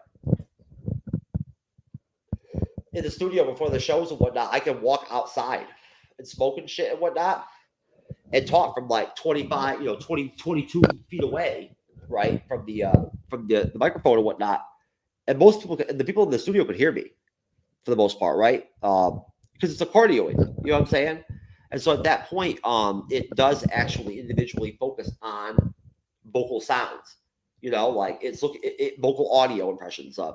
It filters out pretty much everything else, right? So at that point, you know, I mean, I'm not going to sit here and pretend like, you know, I'm going to be pulling off any type of sort of, you know, change the game, fucking, you know, blow it up, instructional video tomorrow, right? On fucking, any, like, you know, anything technical when it comes to content creation. You know what I'm saying? I'm not exactly like fucking, you know, Mr. High Tech Genius these days. Although, Matthew, I'll be able to use that Logitech Vivo or whatever, whatnot out here now. I will be able to. It won't be a problem out here. Not with the Nitro 5. It's the MacBook Pro that's an issue. Other than that, I can do it out here. If it's Windows or whatever or whatnot, or if it's like this. William, what up, Brad? Hey. Hey, how you doing, man? Had to step out for a sec. What's going on? Oh, it's okay, man. That's all right. You know, were you getting some head real quick and whatnot from one of the hosts or whatever, whatnot, real on the side, you know what I'm saying? And then you came back?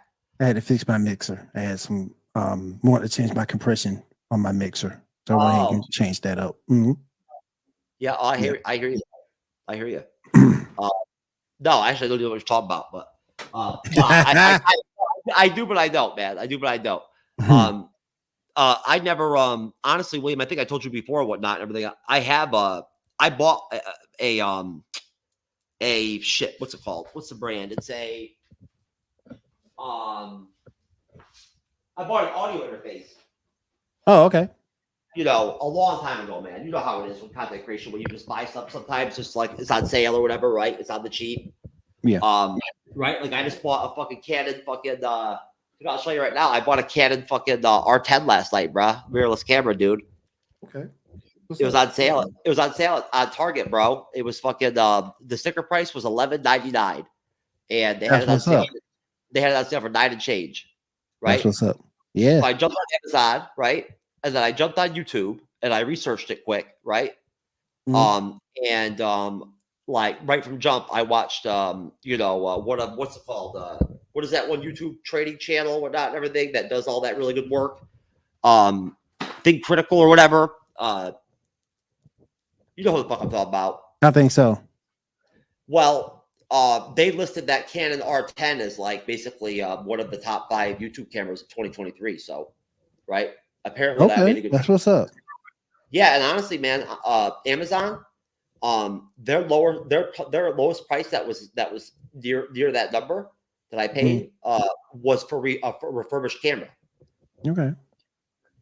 So who else is coming in tonight? Oh, honestly, I didn't feel like shooting off a bunch of fucking links and everything. I wanted to send one to Lord Deathman, bro, but the problem was that I could not find my Skype password. I changed it, and then I think I never wrote down the password. Right? Oh, wow.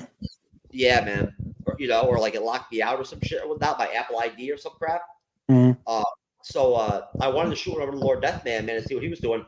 Honestly, dude, if I probably just look right now, I could probably, you know me, dude, I could probably throw like fucking 2 or 3 people on in like 10 minutes if I wanted to. You know, what do you call it? But no, I basically was just kind of like explaining that essentially, you know, like Matthew, who you never met before or whatnot and everything, but I've told Matthew about you, William. Of course, like I do with most like creators, you know, that I fuck with, that I really enjoy fucking with and whatnot. I usually mention them to you, or you them to you, you know. But no, basically, just saying to Matthew that it's like old hat, man. It's like riding a bike, live and solo and all that shit, man. I don't give a fuck, man. You know, it's all good, right? I just happen to be like sort of troubleshooting right now more than anything, right? You know how it is, man. Hey, if your show's gonna get fucked up anyway, you might as well try to do something with it. I got you. Why not, huh? You know, I mean, shit. Dude, why am I trying to screen share for no reason? I'm telling you, man. I bought one of those fucking expensive ass over the counter supplements or whatever and whatnot the other day, right, at Target, that was for cognitive memory and all that shit, right? You've seen those commercials before, right? I've seen you know what I'm talking about. Yeah, I've seen them. Well, I bought that shit. I've been taking it for less than a week. I think it's fucking me up, man. Nah, it's fucking me up, dude. Nah, I'm just kidding. It's probably just a bunch of bullshit anyway. You know, seriously, bro. The fucking dude, the pills look like fucking candies. Damn. They taste like candies, dude. Like, fuck, man. If I wanted to buy some candy, I wouldn't have spent fucking $37 for it. Hell no. Hey, so what's up, man? Did you hear that that Bree is actually really happy now because fucking like now because of Love and Thunder, right? Captain Marvel's not the worst fucking MCU movie ever now. Uh-huh. You know what I'm saying? That's good for her. Yeah. You know? I mean, seriously. Yeah. You know, it's positive. That's true. Yeah. It is. You know? And honestly, William, now you didn't watch did you watch The Last of Us? No. You didn't? No. Oh man, dude. I'm telling you, William. And you didn't watch Andor either. Some of it, not all of it. Oh man, William, I'm telling you, man. Look, I'm telling all my friends, dude. Bro, I would not lie to you, man. I've just been very lucky lately with picking these shows, dude. Seriously, I have been. Timing's been working out great. And doing Last of Us, bro, I just happened to catch the trailer one day. I saw that the start date of it. It worked out for like our cycle with our shows and shit. Mm-hmm. So I was like, fuck it, we should do it. You know what I'm saying? You know, I'll at least like let Cyber like, you know, give me his opinion on it and whatnot and everything, but like I want to do it. You know what I'm saying? Right. You know, so we did it, man. And like Andor was the same thing, dude. Like I came out of nowhere with Andor. You know what I'm saying? You know? I was like, fuck, let's do Andor. Sometimes you get lucky, man. And then some other times you call She-Hulk, you think She-Hulk's gonna be the best Disney Plus series of 2022, and look what happened. Right? You know? Yeah. It sucked. It was fucking garbage, bruh. It was fucking garbage. And you know what? Honestly, dude, William, I'm gonna start fucking actually like calling out and like start making more content and whatnot and actually talking about and I'm not gonna start joining in with the hate brigade and all that shit and whatnot and trying to eat off, you know, woke this, woke that, fuck woke, you know, every fucking day or whatever. I have no desire to interject myself back into the fucking left and right dichotomy. You feel me? But at the same time, though, I don't care anymore, dude. I'm not gonna hold my tongue anymore. When I'm doing shows like this and whatnot, when lives are going long and whatnot and everything, right? Or if I'm doing something just straight recording and whatnot or whatever, or if it's my own show like this Monday show is going to be, if I want to fucking talk about fucking like how fucking, you know, Thor Love and Thunder is like complete fucking like ass garbage, right? Like just straight woke garbage. It is what it is. It is fucking garbage, bro. Like, dude, Shazam is not worth the money to pay to watch it in the theater, dude. It's not. I watched it at home. I watched it at home. Yeah, it's not worth it, folks. It's not worth it to pay what it pays to go to Regal for me, right? Honestly, and be sitting there like, honestly, dude, like being so bored that you have to fucking play with your phone. You have no choice, right? What else are you gonna do? I mean, it was okay, but I get your point. Yeah, but you know me, man. Like, look at the kind of shows I like, right? I get your point. House of the Dragon, Last of Us, right? Do you see the direction that we're starting to trend? Yeah. You know, like whereas Cyber is down wants to fuck with stuff like Willow here and there. I'm gonna be the one that's gonna be more like, hey, let's review Dune. You know what I mean? Right. Yo, so check this out, bruh. I got Jermaine on board. Our boy, man. I got him on board to do the Monday show with me, dude. We're gonna team up. Okay. What up, Jermaine? What up, my bruh? What up, my brother? Yeah, hit him up, dude. I called him. I was like, bro, listen, man. Dude, he hooked me up with his whole team. I told you. And I tried to connect with them, bro. I've been checking in with them and shit for months. I got one or two of them onto some shows, but I couldn't connect anything with him and his YouTube channel, right? And make anything happen. Mm-hmm. So at that point, he just started going neutral and wasn't making content anyway.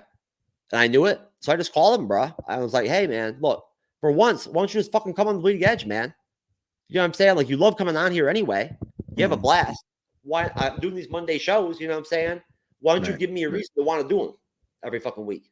Right? Come team up with me and whatnot. We'll do them together. You know?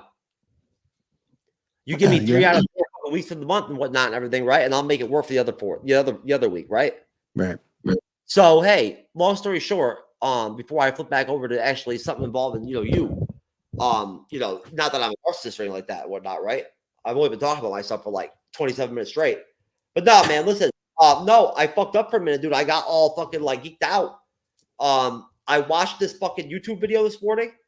Early this morning, I watched this YouTube video that was only a couple months old, talking about what TV shows were good, were going to be hot, coming out right in the final 3 quarters of this year, and it utterly said that one of those first new Walking Dead spinoff series, the one with Negan and fucking what's his name, Stephen Yeun's wife Maggie, that one, Dead City or whatever. It said that one was coming out in April, bro. Early April, right? And then right after that, when it was over, they were going to drop the Daryl one, right? That was supposed to be Daryl and Carol, but now it's just going to be Daryl. Okay. Right? And I was like, oh, man, you got to be kidding me, bro. Seriously? Come on now. And they're going to be doing TV movies too, right? You know, and hopefully bringing back Rick and Michonne and shit and whatnot, if not doing their own series too, you know? Dude, I think AMC could probably make some good ass fucking TV movies, bro. You know what I'm saying? Yeah. They make some good TV shows, dude. You know that. They do. Right? Dude, I'm telling you, man, William, they can rejuvenate that whole Walking Dead shit, that whole Walking Dead set, bro. Through those spinoffs, man. They really could, bro. I'm telling you. Man, Look like at I it said, now. I never got into it really. But that's the thing, though, man. In a way, I'm looking at it now, and for like the last 2 or 3 years, I've been asking people like, "Yo, they're still watching it." I'm like, "Look, why are they still making that show, man? You know, like seriously, Yeah. right?" But you know what, though, William? Now I'm like, you know what? Fuck, I get it. I understand. You know what I'm saying? I do understand. I get it. Right? They had a plan, long-term plan. You know, they did, and part of that plan was to have the show continue on. Right? You know, keep their core audience there. You know what I mean? And whatnot, right? Invested in whatnot. Walking Dead still draws a lot of people, man. So no, either way though, dude, we're still gonna cover it no matter what, bro. I saw an article after that. I read an article that was newer that said that first series is not coming out until the beginning of summer. Okay. So either way though, Jermaine was fucking stoked, bro, when I told him about like what I found. He was all about it. He was like, hell yeah, bro, let's do it. Let's do it. Hell yeah. He's like, let's do it, but we should jump right on it. Okay. So I told him, like, you know, so I hit him up and I was like, yo, man, it's all good. It don't matter if it's coming out in a month or 4 months. It just means content in the can, right? Right. Now we know what we're gonna do, right? The summer. You know? Fuck yeah, dude. You know, I'll ride that train out with Jermaine for 2 or 3 years, bro, if that shit gets hot. Why not? True. I'll ride a trend, William, if the shit's dope and fun to fuck with. Right? Like Bandmade. You know? You feel me? Yeah. You know? Or fucking you know, or Grogu, right? Nah, I'm just kidding. Nah, Grogu's not my favorite, bro. Yo, I fucked up right off the bat. I should have known it was gonna be a fucked up night. Instead of playing an intro tonight for the show, right? I played a still image and like of this. And just stood there wondering what the fuck was going on. For like 2 minutes straight, dude. Seriously. Can you believe that shit? You know? Like, why is there no audio, right? No audio at all? Nah. And look at Jar Jar, man. What the fuck? That's Jar Jar. Jar Jar fucking is traumatic. He's traumatized by fucking She-Hulk, bro. What? Yeah, I'm telling you, Jar Jar, I hear you, man. I feel your pain, dude. It's just rough, Jar Jar. But no, man. Mini skirt on, dip my body in glitter. Platform sneakers, all the boys want a picture. Foreign cars, I make rich look richer. Save your breath, baby, I'm not going home with ya. Mini skirt on, dip my body in glitter. Platform sneakers, all the boys want a picture.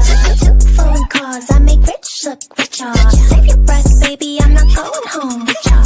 Mini skirt on.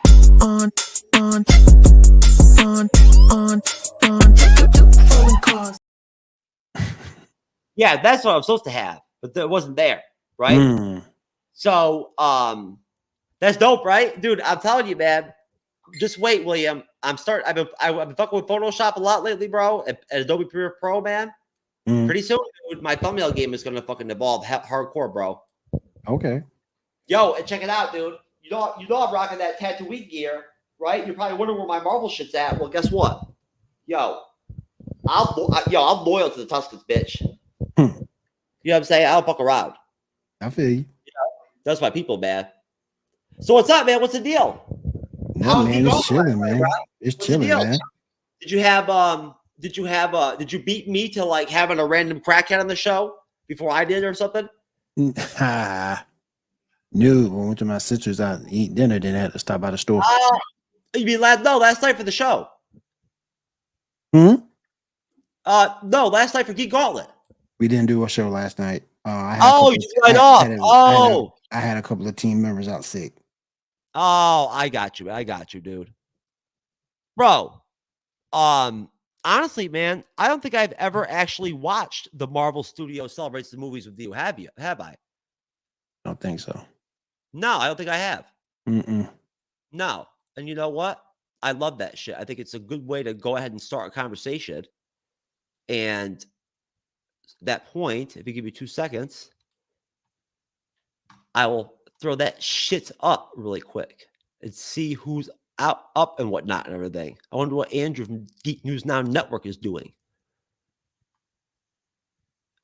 No clue. Andrew. He's probably in the fucking watching the show right now. No audio. I love being with Why is it people. muted? It's the most incredible thing. Something's not right. Hold on.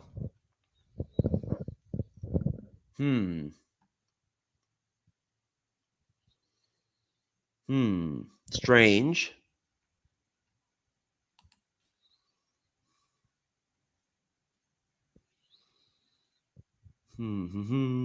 Oh.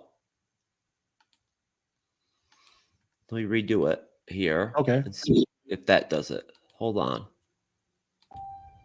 No, what the fuck? Why do I YouTube doesn't have a mute button, does it?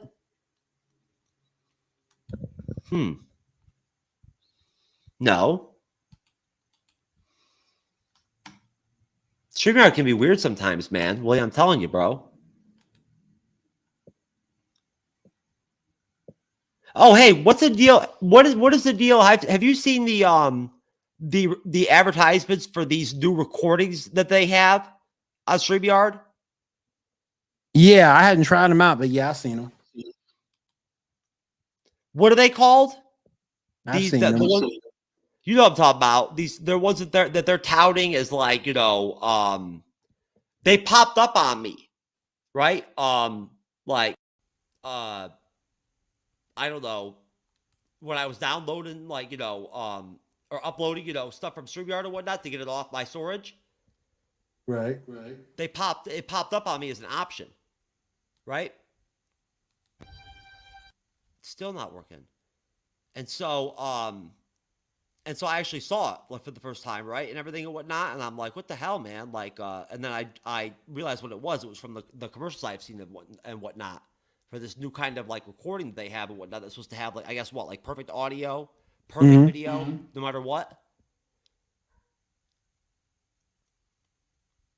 What am I doing wrong here? I'm telling you, man, Curse of the She-Hulk.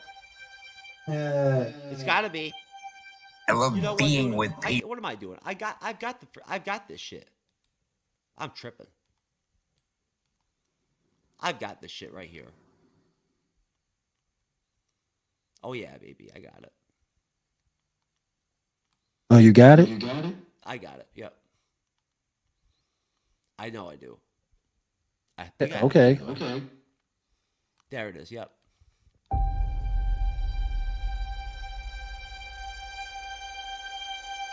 I love being with people.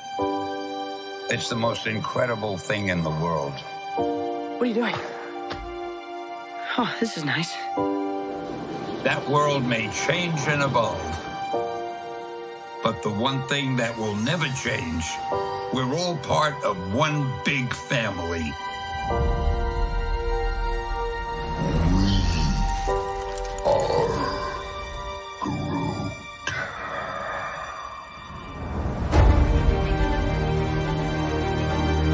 That man next to you, he's your brother.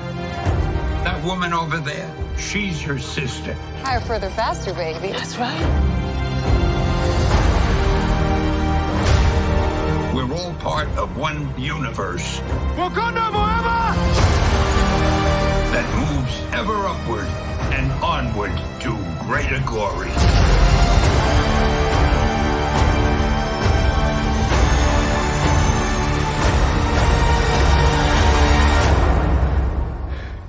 On your left.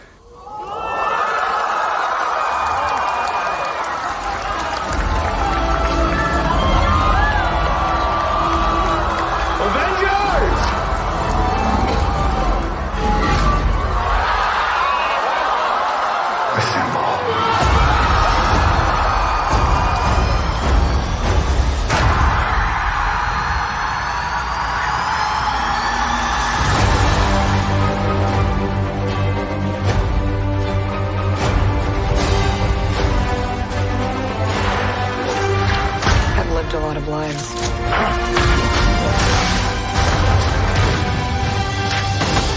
But I'm done running from my past. We have unfinished business.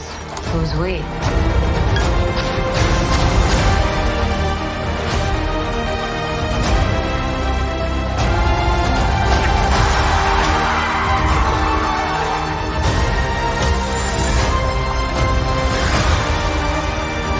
When you love something, you fight for it.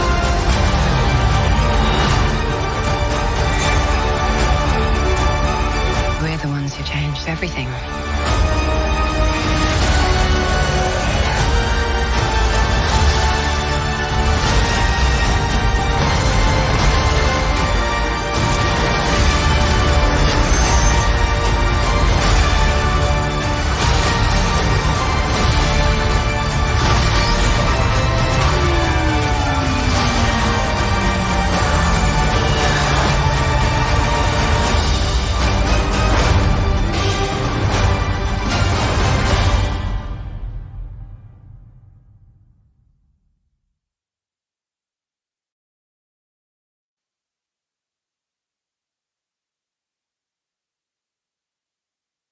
That kind of rock.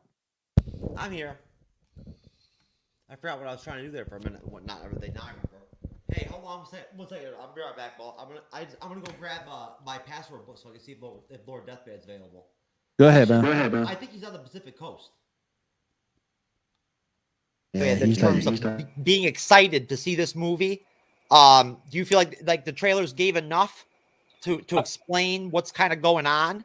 I think the star power alone is going to draw the fans in. Oh yeah, Sally, I don't know how you didn't see Angelina Jolie. I mean, come on, man. Which one is she again? When Angelina Jolie is on screen, she stands out. Like, Wait, which you one don't- was there's- she? Was she the blonde one?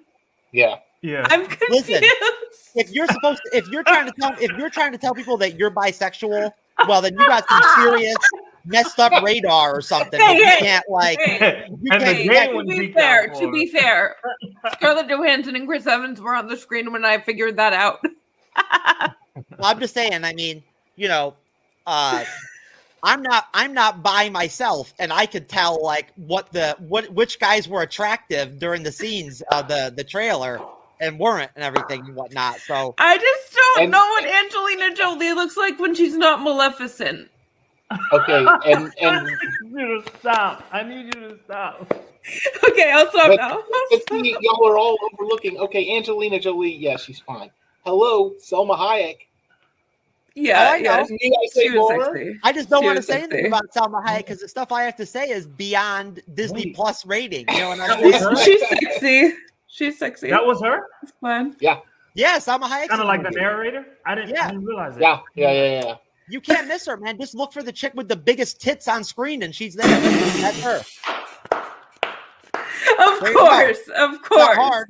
And then go home and watch Dogma so you can see the striptease Yeah. and everything's good. And Angelina even gained some weight for this movie. Like, she doesn't look like a crackhead anymore like she did a couple years ago. She was looking rough, man.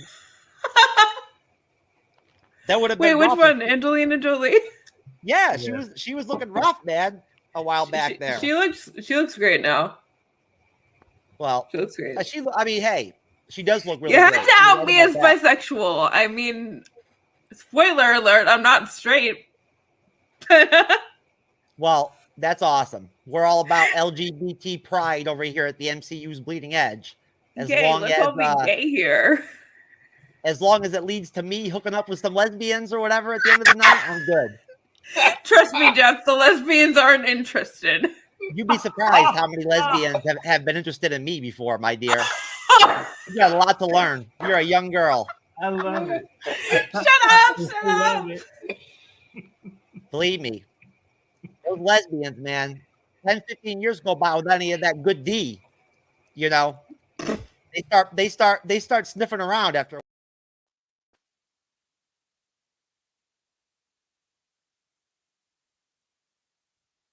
Man, who is that asshole? Yeah, folks, that's Jermaine, man. My boy, right? He is hard to get a hold of and get on the fucking panel on the Bleeding Edge. But I'm telling you right now, man, he has got one infectious fucking smile on his ass. He does. He's good people. Haven't seen him in a minute. Yeah, man, it was William Ascertain. William has the gift where he somehow between me and him we managed to make sure that he's on the panel and able to meet basically any really fucking high quality, like decent, good people type motherfuckers that come on, right? Male, female, whatever. You feel me? Fucking, you know, trans fucking, you know, rhino or whatever. Fucking hammer, true hammer or whatever. Right? How do I sound? Do I sound okay? Yeah, man, you sound good. You sound like you know, like Danny J. You sound like DJ. You sound like Danny J, baby. What up, DJ? With that, he's had that fucked up audio. You know what I'm saying, for like what, like a year now, right? Every time I record with him, he's like, "Man, how's my dude? Is my audio off?" I'm like, dude, Danny, your audio's been fucked up since the last time I recorded with you last year. Nah, I'm just kidding, bro. You know what I'm saying? Nah. No, you sound a little bit, honestly, like I don't even know how I sound, bro, because I don't have the reliable Wi-Fi out here, right? And that's like a big part of it. I know what my microphone's capable of, right? Honestly, your audio quality is not how it usually sounds. How about now? Better. And again, too, though, like, you know, if I put the headphones on it, that it might change. It might sound better. I'm using my tiny Logitech speakers right now. My tiny Logitech externals. They're not tiny, but they're like, you know, compared to my big ones, right? They're not that huge. I got you. Dude, I'm telling you, man, this Nitro 5 is complicated, William. Everything is vice versa. It's opposite.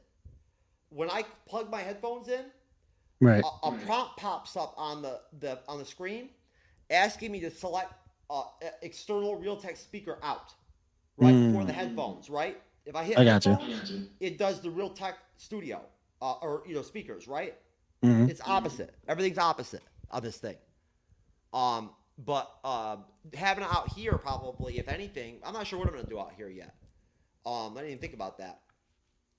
I actually, you know, considering I already went ahead and bought one of those expensive ass Acer fucking what do you call it? You know, God. You know what the hell I'm talking about. Monitors, whatever, whatnot, right, to go along with the Nitro 5. Right. I can't really just fucking like whatever throw it out here now. You know what I'm saying? Yeah. You know? And hey, who knows? Maybe I'll play around, man. Hey, I'll tell you right now, dude. I bought a fucking Acer gaming laptop. Not an Acer. I bought a what do you call it? A HD gaming laptop, right? Mm-hmm. Bro, dude, I did 3 live streams off that bitch, William. Did not have one problem with it, bro. Not one. Nope. And I've been good, man. This Canon R10 is the first camera I bought in over, I don't know, a year and a half, right? Okay. So I've been good, right? You know? Because for a while there, bro, I was stacking them. You know what I'm saying? I just don't show them off, man. I've got a huge collection of equipment, dude. I've got tons of equipment. I need to get me a camera one day. This is the R10, baby. I need to get me a camera. This is the most expensive Canon camera I've ever bought in my life, bro. I've I never need to bought get me a camera. Nope. Camera one day. Even my Canon M50 Mark V was not as expensive as this bitch. Right. Well, the sticker price anyway, right? Right. Not what I paid. You know what I mean? I actually paid more for the Mark V, the M50 Mark V, than I did for this. I did. Because that bitch is expensive. The Mark V one. Yeah. You know? Like I said, I need to get me one day. Yeah, no, no, I did get the, I got the Canon M100, and I didn't get, like, the expensive version of it. I got, like, the one step above the cheap version of the M100. Right. And, dude, I'm telling you, man, like, honestly, I'm just not that good at editing video and whatnot and everything, bro. Or I would just do reaction videos and whatnot with my cameras, man. To be honest with you, because I can just throw that M100 or that M50 on a tripod right in front of my desk and just play music through my external speakers, right? You'd be good to go. And talk right through it. I don't even need a microphone connected to it, right? With an external mic on it, off it, right? Like the M50 does one. The M100 don't do external microphones. Right? A lot of them don't. The mirrorless ones, a lot of them won't do external microphones, and you can't just like hotwire them either. It don't work that way. Right. Those videos on YouTube are bullshit. I tried that shit. It don't work. You can't just like it ain't like that. You can't just if a camera don't fucking do external microphone, it doesn't. It's that simple. Nothing's gonna change it. Understood. Nah, man. Nah, dude. Honestly, I started off with Oh, I can't wait to play with this fucking thing, dude. I love cameras. I even got I got the SD card out ready and everything, bro. I stay fucking stock, bro. Right? I've got memory cards ready to go. Right? Nah, man.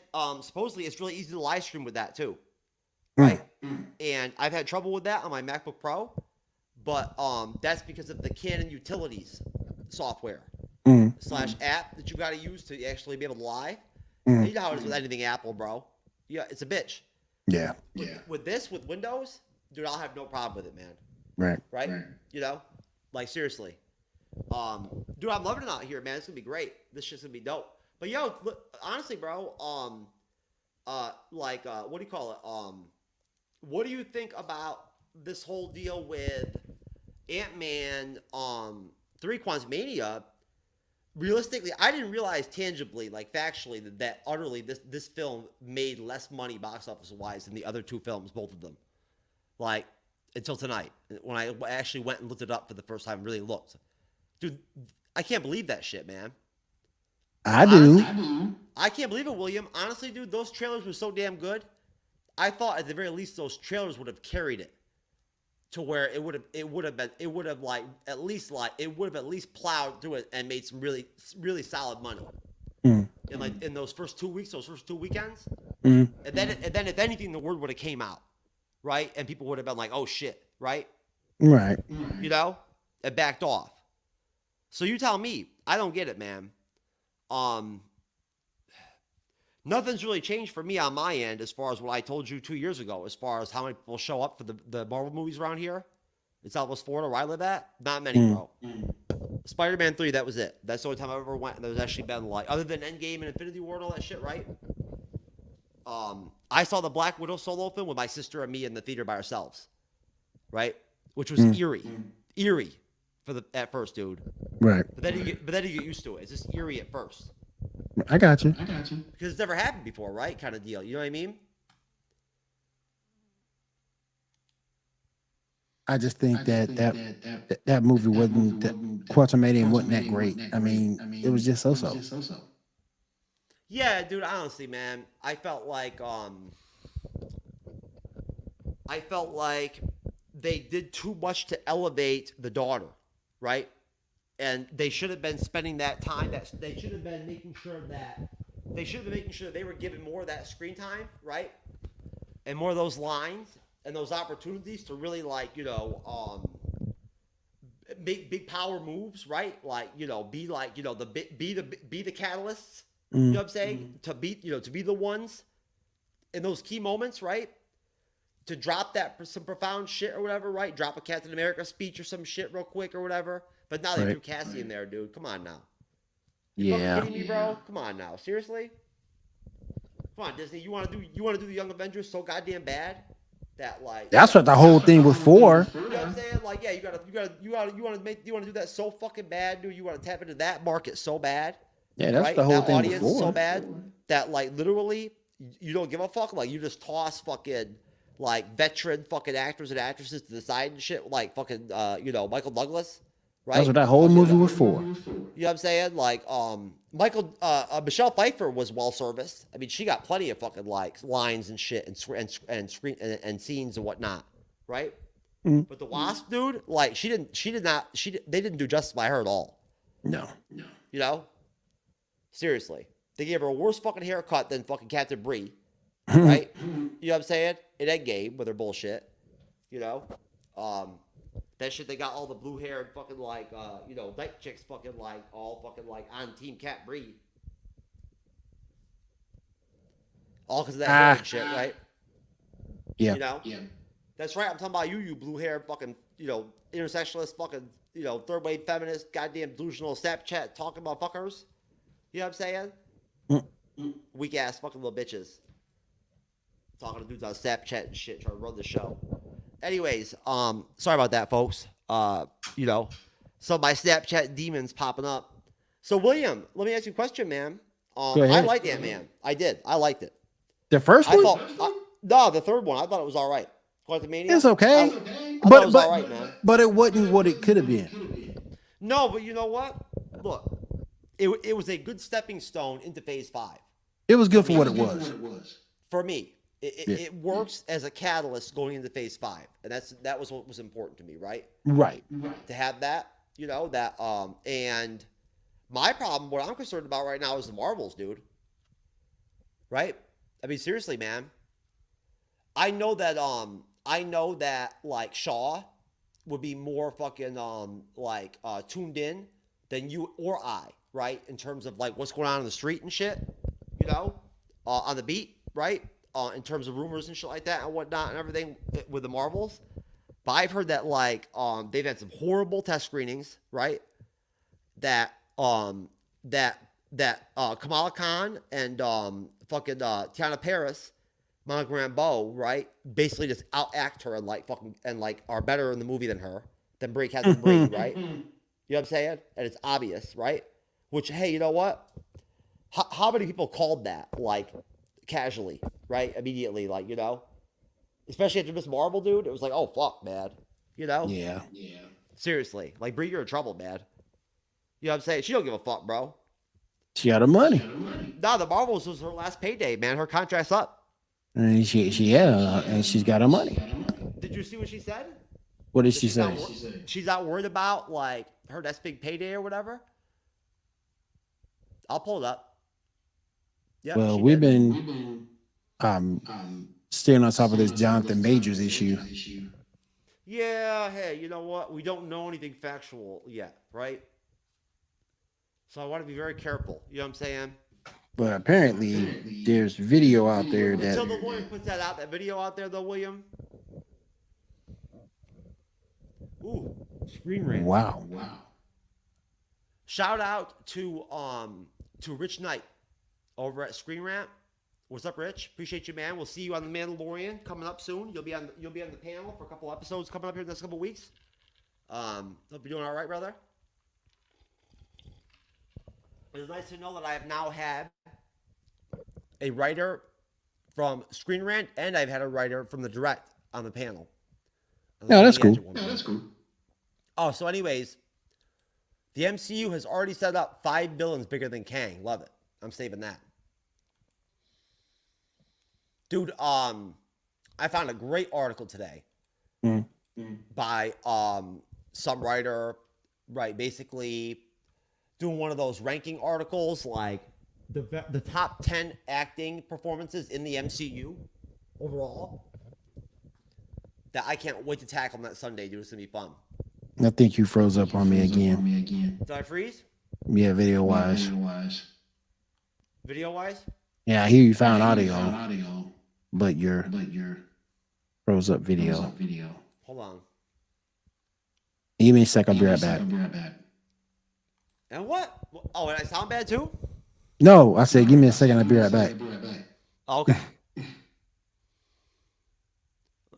Let's see. After throwing a little Marvel shade, Jamie Lee Curtis gets asked about possibly joining. Where the fuck is that Captain Bree fucking article? Where she's talking about she ain't worried about her that's big payday or whatever, whatnot and shit. I be worried about it, motherfucker.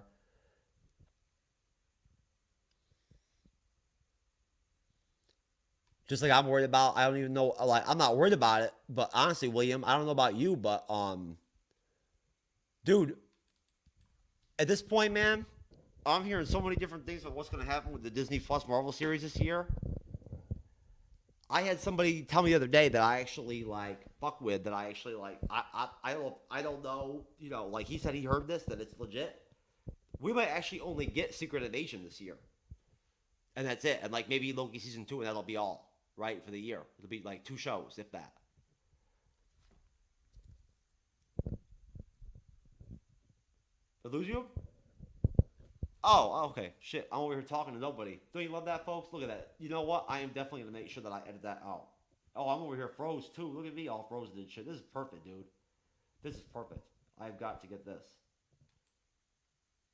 I have got to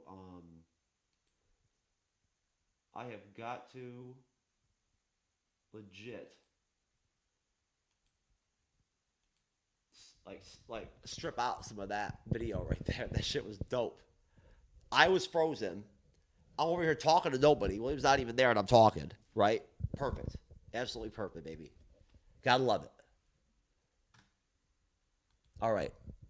Now, where are you at?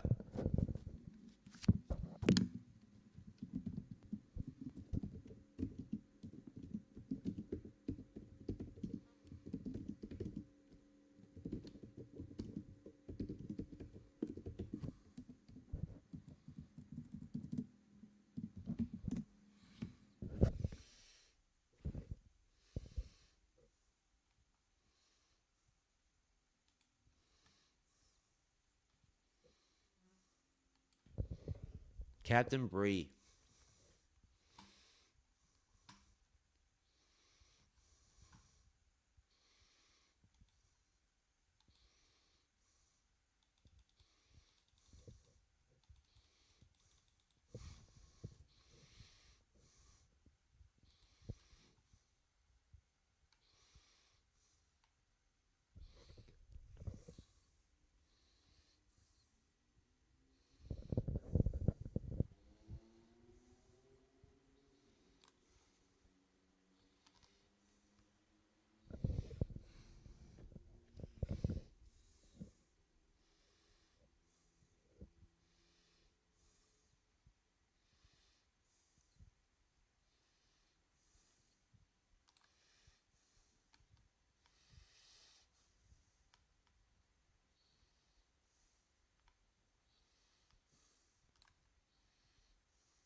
All right. What up, bruh? I'm back. Awesome.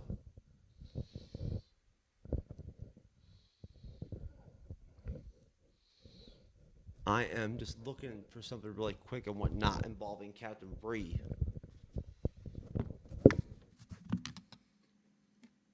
And I'm looking at a Mandalorian Season 3 promo, I think, for like the next episode. I think Ashoka's in it. Is that her name? That female, I think so. That female character from the Clone Wars. That series is that what's her name? From Daredevil plays. Shit.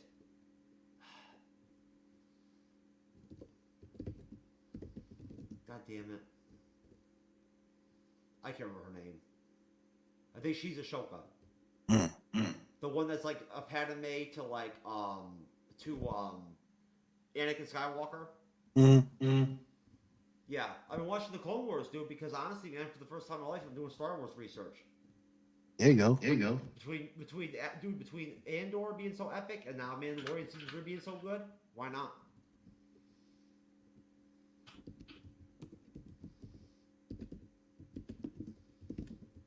Okay, this is what I wanted to find. Brie Larson might be done as Captain Marvel. Worked for me. Now this is Ryan Cannell, and I've actually talked to Ryan on Rumble, where he's pretty big, and he followed us, right? And I followed him back, and we went back and forth a little bit, and I'm hoping to collaborate with him at some point. And he's pretty fair, but he does like really, really slam fucking Marvel, like the MCU hard. You know, Right. Disney and whatnot, like on a daily basis and whatnot, and everything. But I'm okay with it. Like I watch his videos and shit. Like he doesn't say anything like stupid or like or just like for effect. You know, honestly, man, you know who actually, like, honestly, I've watched grow, and I'm surprised at how well he's doing. Comic Book Cast 2. You know what I'm talking about? I've never heard of him. Dude, honestly, man, he's killing it, bro. Like, I remember when he first started, he was pretty small. He's well over 100K subs and everything and whatnot. Dude, I think he's like 300,000. Brie Larson fighting with co-star. Is this what I heard too? I think you heard about this too, right? I heard about it. That Tiona Paris and Brie Larson were having like squabbles and whatnot and shit, like on set. Oh, Yellow Flash, right? He's also on Rumble. I don't like him. No? No. Is he one of the ones that just fucking talk shit constantly? I just don't care for him. I wouldn't even be able to tell you who the fuck he is. I only know that Ryan Cannell guy. I only know Yellow Flash because he's on Rumble. You know what I'm saying? So I see his shit. Goddamn, Brie, you are as popular on YouTube as ever.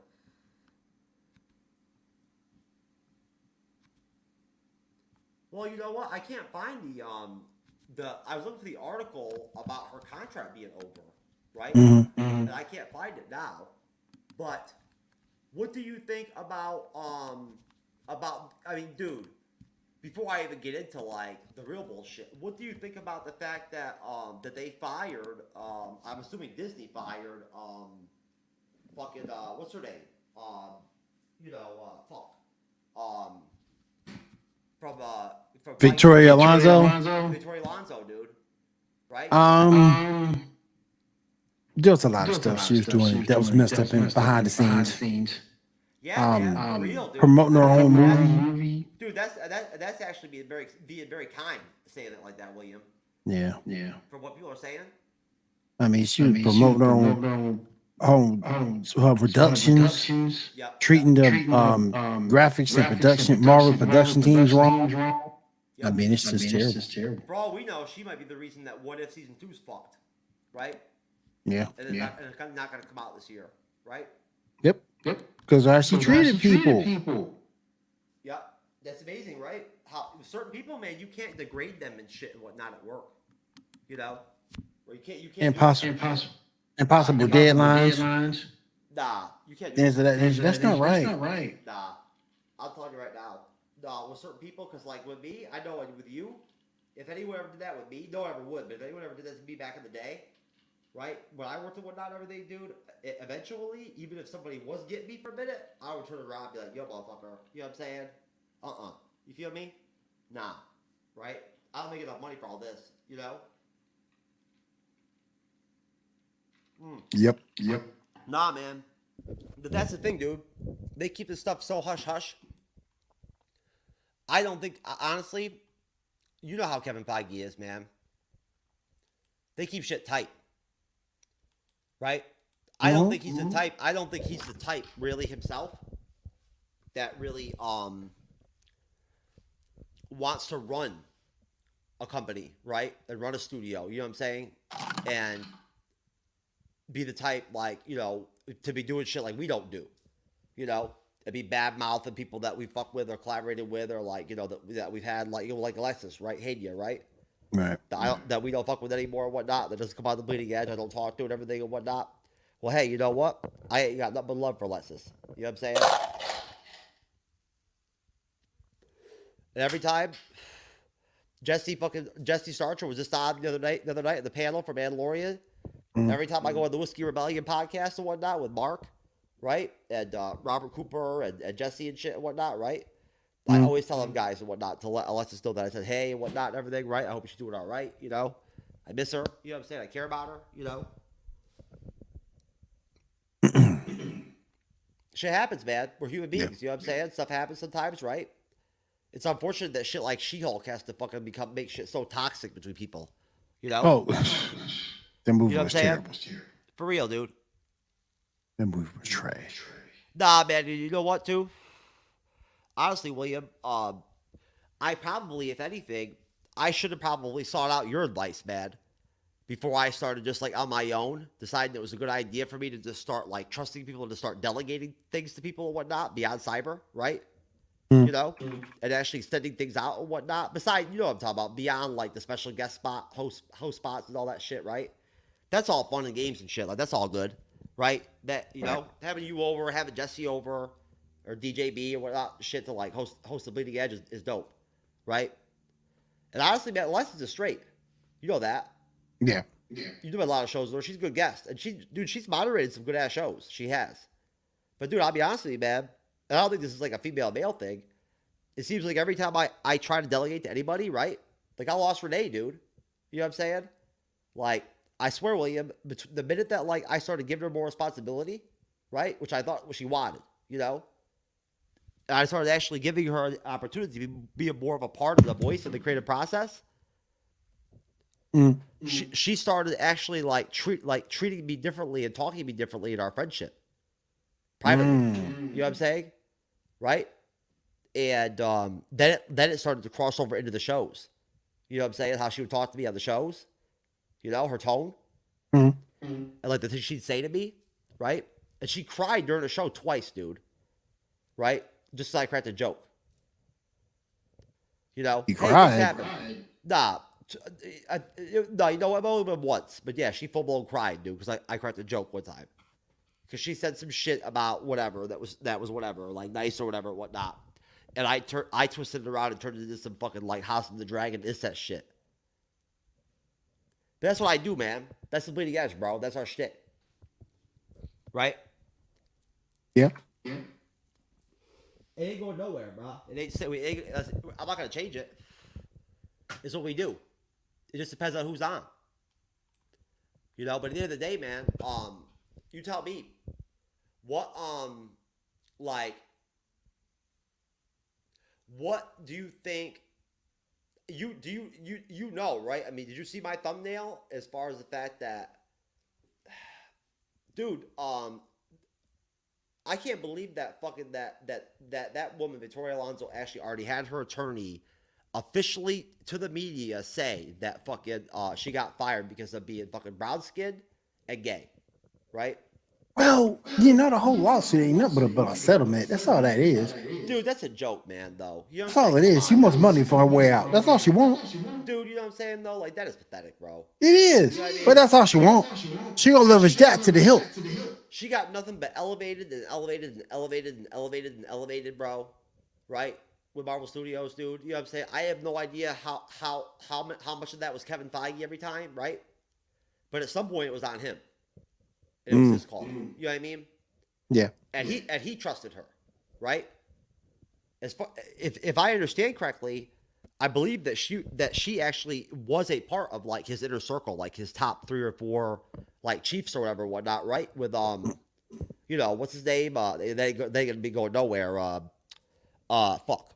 God, I always have a hard time with forgetting the names of his team. But he has like his inner circle, right? He's got Esposito, right? That's his second in command. You know what I mean? That's his number 2 guy. You know, and then I always thought that Alonso, right, and the other chick that he put in charge of Marvel Comics, that was sort of his core team, right? Those 2 women, right, and then Esposito and him. And then I think there's probably another 2 or 3 or 4 people that make it, that round it out. And they're the ones that you see basically, right? At the end of every credit. Almost. All through the phases. You know? They're at the end of every credit. Through Loki, WandaVision, all of it. You see all their names for the most part. Now she's the first one to be gone. Right? And I don't think there'll be any other ones. I don't. I mean, I just think this whole thing, like I said before, is just for a settlement. That's all it is. She wants to put her way out. That's the only reason why she bring a lawsuit. Wait a minute, though. Why should she even get paid anyway? I mean, you got to give her. They're probably giving her a severance, but she wants more because she felt she's being discriminated against. How? I don't believe for 1 second that Kevin Feige's a racist. I don't think he is either. But that's the point she's trying to make. I would bet money right now that Kevin Feige is not a goddamn racist. I don't think he is either. But that's the point she's trying to make, that she's being fired because of this. Her production. Remember, she's LGBTQ. So what? Hey, it shouldn't matter. It shouldn't matter. Hey, you know what? That's what that's what she's trying to say in that settlement. Her interjecting that bullshit into Phase 4 is what corrupted, poisoned, and then fucking turned Phase 4 into a goddamn shit show. I agree. Right? She was a driving force. That's why she's out. Right? But she's not. But she's saying it's not for that. She's saying it's for other reasons. Nah. And I don't agree with it. I think it's BS. I don't believe. But she wants money on her way out. Nah, I don't believe Disney. I don't believe Disney doesn't. I don't believe Disney does sloppy business like that. That they don't know, that they can't keep track, and they're not aware, right, of the results of people that they pay to do a job. You know what I'm saying? And they can't measure whether or not someone, especially in her position, over a long-term period of time, over the course of a phase, right? Mm-hmm. If their oversight, right, especially in their niche and their expertise, where she was put the head of, if that shit is fucked up, you know what I'm saying, right? And that is what's actually basically the bottom line core of what's dragging down the MCU. Well, I'm sorry, but you should be gone. She had to go. Right? I mean, being she's fired putting unreasonable deadlines on those guys, causing more stress than that they should have been going through. Like you said, I'm sure she got a big fucking fat severance package, bro. She got to go, and this is trying to get more money by the lawsuit. I'm sure she got a big severance. Oh yeah, she's trying to get more with the lawsuit, which ain't gonna go through more than likely. That makes no sense to me though. As much as she rose, right, from managing a car dealership, right, to fucking Iron Man, right, Incredible Hulk, and then so on and so forth. Of course. As far as she got, right, at Marvel Studios, as much money as she must have made, I'd have to imagine, right? As net worth as she is at this point, you know what I'm saying? Why wouldn't she be able to go out and be successful still on her own? She should be. Why wouldn't the studio hire her and give her another job? Unless she gets blacklisted. I'm sure Sony could use her, right? And she don't get blacklisted. Hot D, which is possible. Oh, you mean like the Jews back in Hollywood back in the day? I mean, you know how you get, you know how sometimes you lose one job and it's such a big job and what you get messed everything up so bad they don't want you anywhere else, so they blacklist you. Yeah, no, you're right. But that could be the case. I doubt it, but that could be the case. Again, you see Feige would be the one that would be doing that. Would you? Oh yeah. I don't really see him doing that, but you never know. Nah, I don't think Feige's like that, and I don't see Disney being like that either. I don't think he's either. Nah, Disney's lost enough money, bro. She ain't got no. She on the settle on her lawsuit. She has no merit. No. No lawsuit at all. No merit for it. No, that'd be like if I just randomly walked up to McDonald's tomorrow, right, and sued them, right, and said that fucking I wasn't happy with the speed it took for me to get my fucking double cheeseburger and shit and whatnot because I'm white, right? But I'm also I'm also part Wakandan, right? You know, and I have a special mental illness, you know what I'm saying, right? Where in my reality, Wakanda's real, right?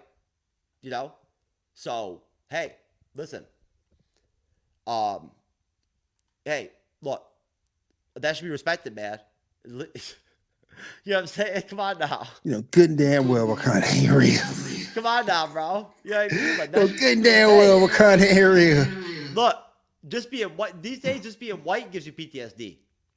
You know what I'm saying? Shout out to the fandom and whatnot and everything. We are the MCU's Bleeding Edge YouTube channel and podcast. I am Jeff S, aka True Knowledge. To some, lesser than others. And I am the humbled co-host of the MCU's Bleeding Edge YouTube channel and podcast. Cybernetic Shark, my veteran YouTuber, content creator, good friend, co-host and whatnot, is not a part of the show this evening and whatnot. But he's here in spirit, and I love you, Cyber. But Wait, he's dead? I do have, of course, the resuscitated Sally the MCU girl who's come out from hiding and decided to rejoin the content creation community once again. And bless nobody us. said that. There you go. Sally's back. And Andrew from Geek News Now Network, who is also, Andrew, if I'm correct, you are the co-host and the host of like 2 pods, right? I'm the host of. You didn't tell me you about to do that. I didn't know. What? You cut to that old show. I didn't know you want to do that. Oh man, you know me, dude. I'm a sneaky motherfucker. How you doing today? Doing good. How are y'all? Okay, let's see if I can get this. All right. Okay. Andrew, you stupid. Come on now. What's up, brother? How you doing, man? Go get some and then come back and watch. How you doing, man? Testing. All right, last but certainly not least, this man has done this with me for over 3 years. Let me bring my man Shaw in. Shaw, what's up? I'm trying to play What's up, everybody? How y'all doing? What up, Shaw? Good, man. Trying to make it, man. Ooh. Is this better? I can't. It's still cutting a little in and out. Do y'all hear him going in and out a little bit? Yeah, like a reverb, yeah. Yeah, like a reverb, yeah. But all right, while you're getting that taken care of, I'm gonna go ahead and let's get the show started here. Look at that. Look at that.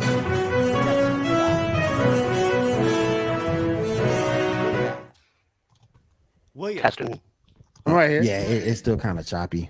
Sadly, brother, I don't have video all right, rock and roll. Shaw, you want to go ahead and get us started? The main thing I did was start the show off first. I already prepared.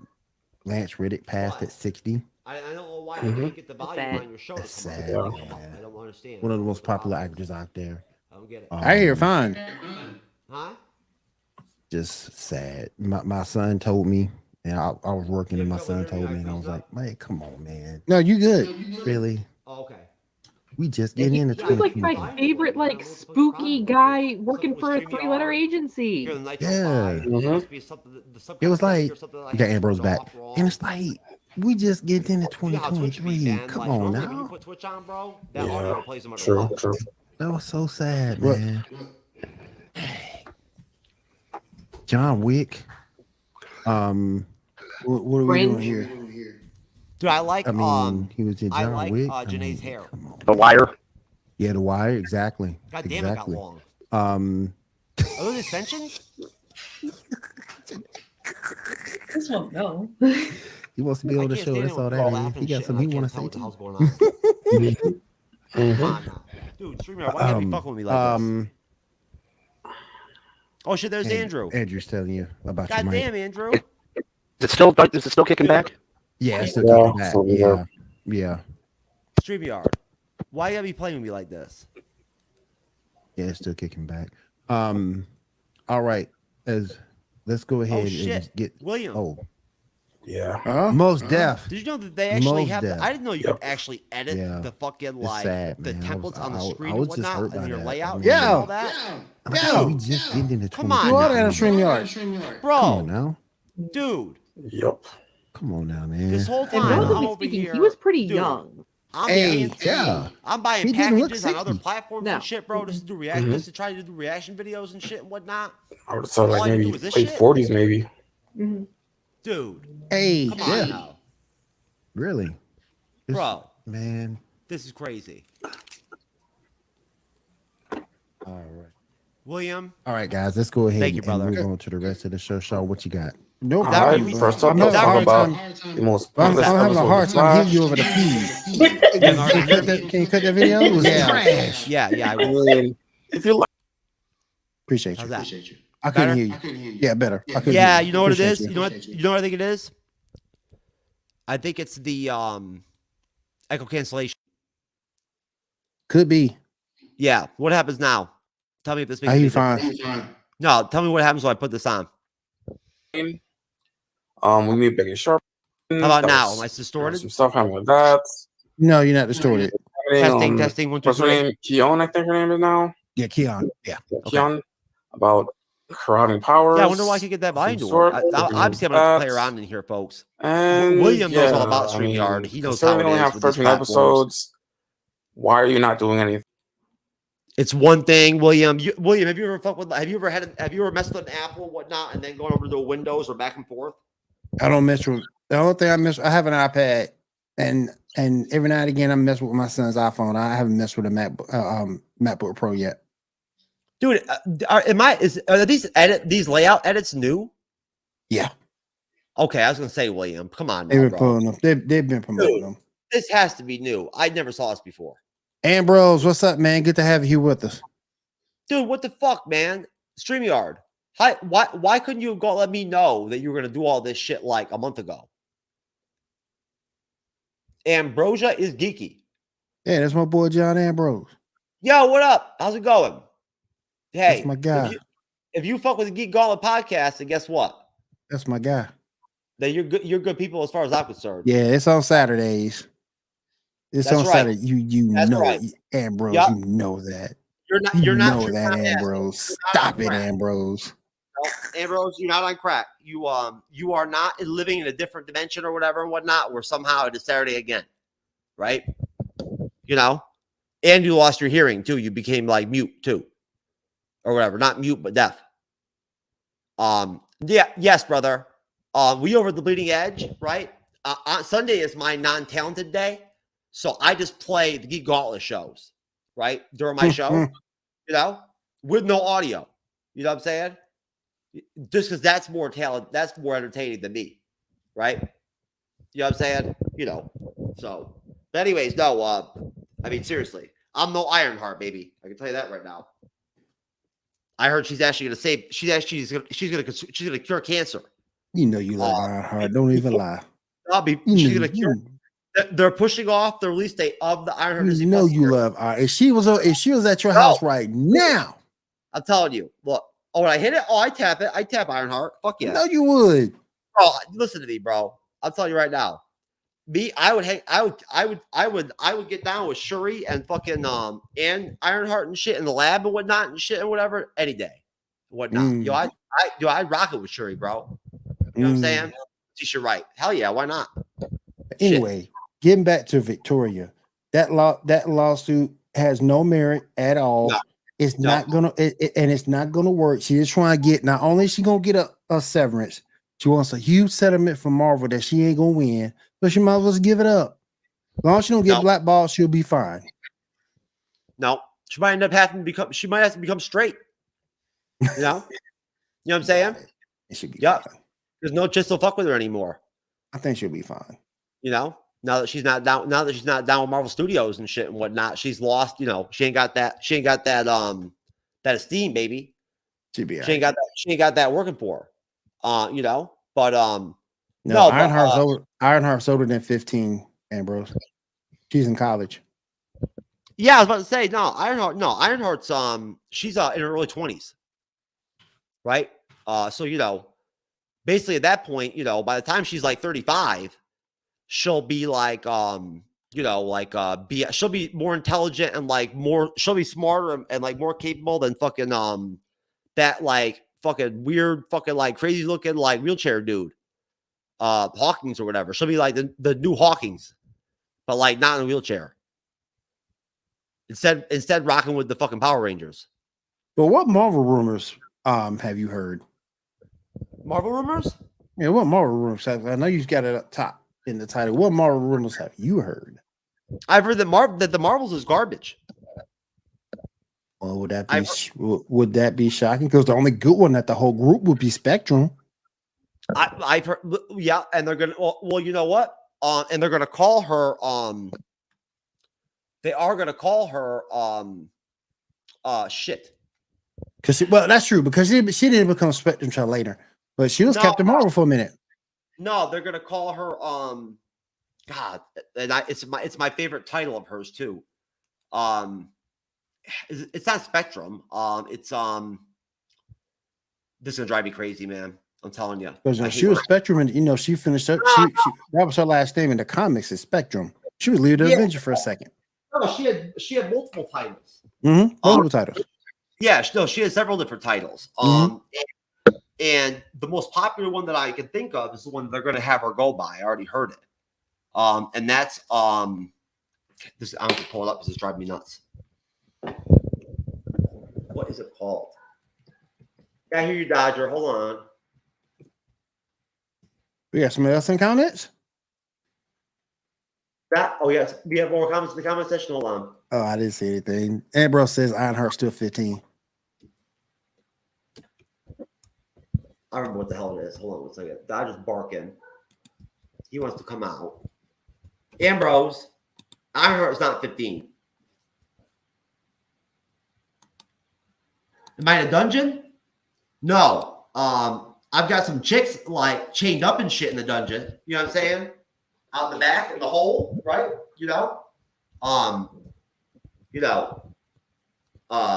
Right? All that shit, like just like that Jodie Foster shit, you know what I'm saying? The Silence of the Lambs and shit.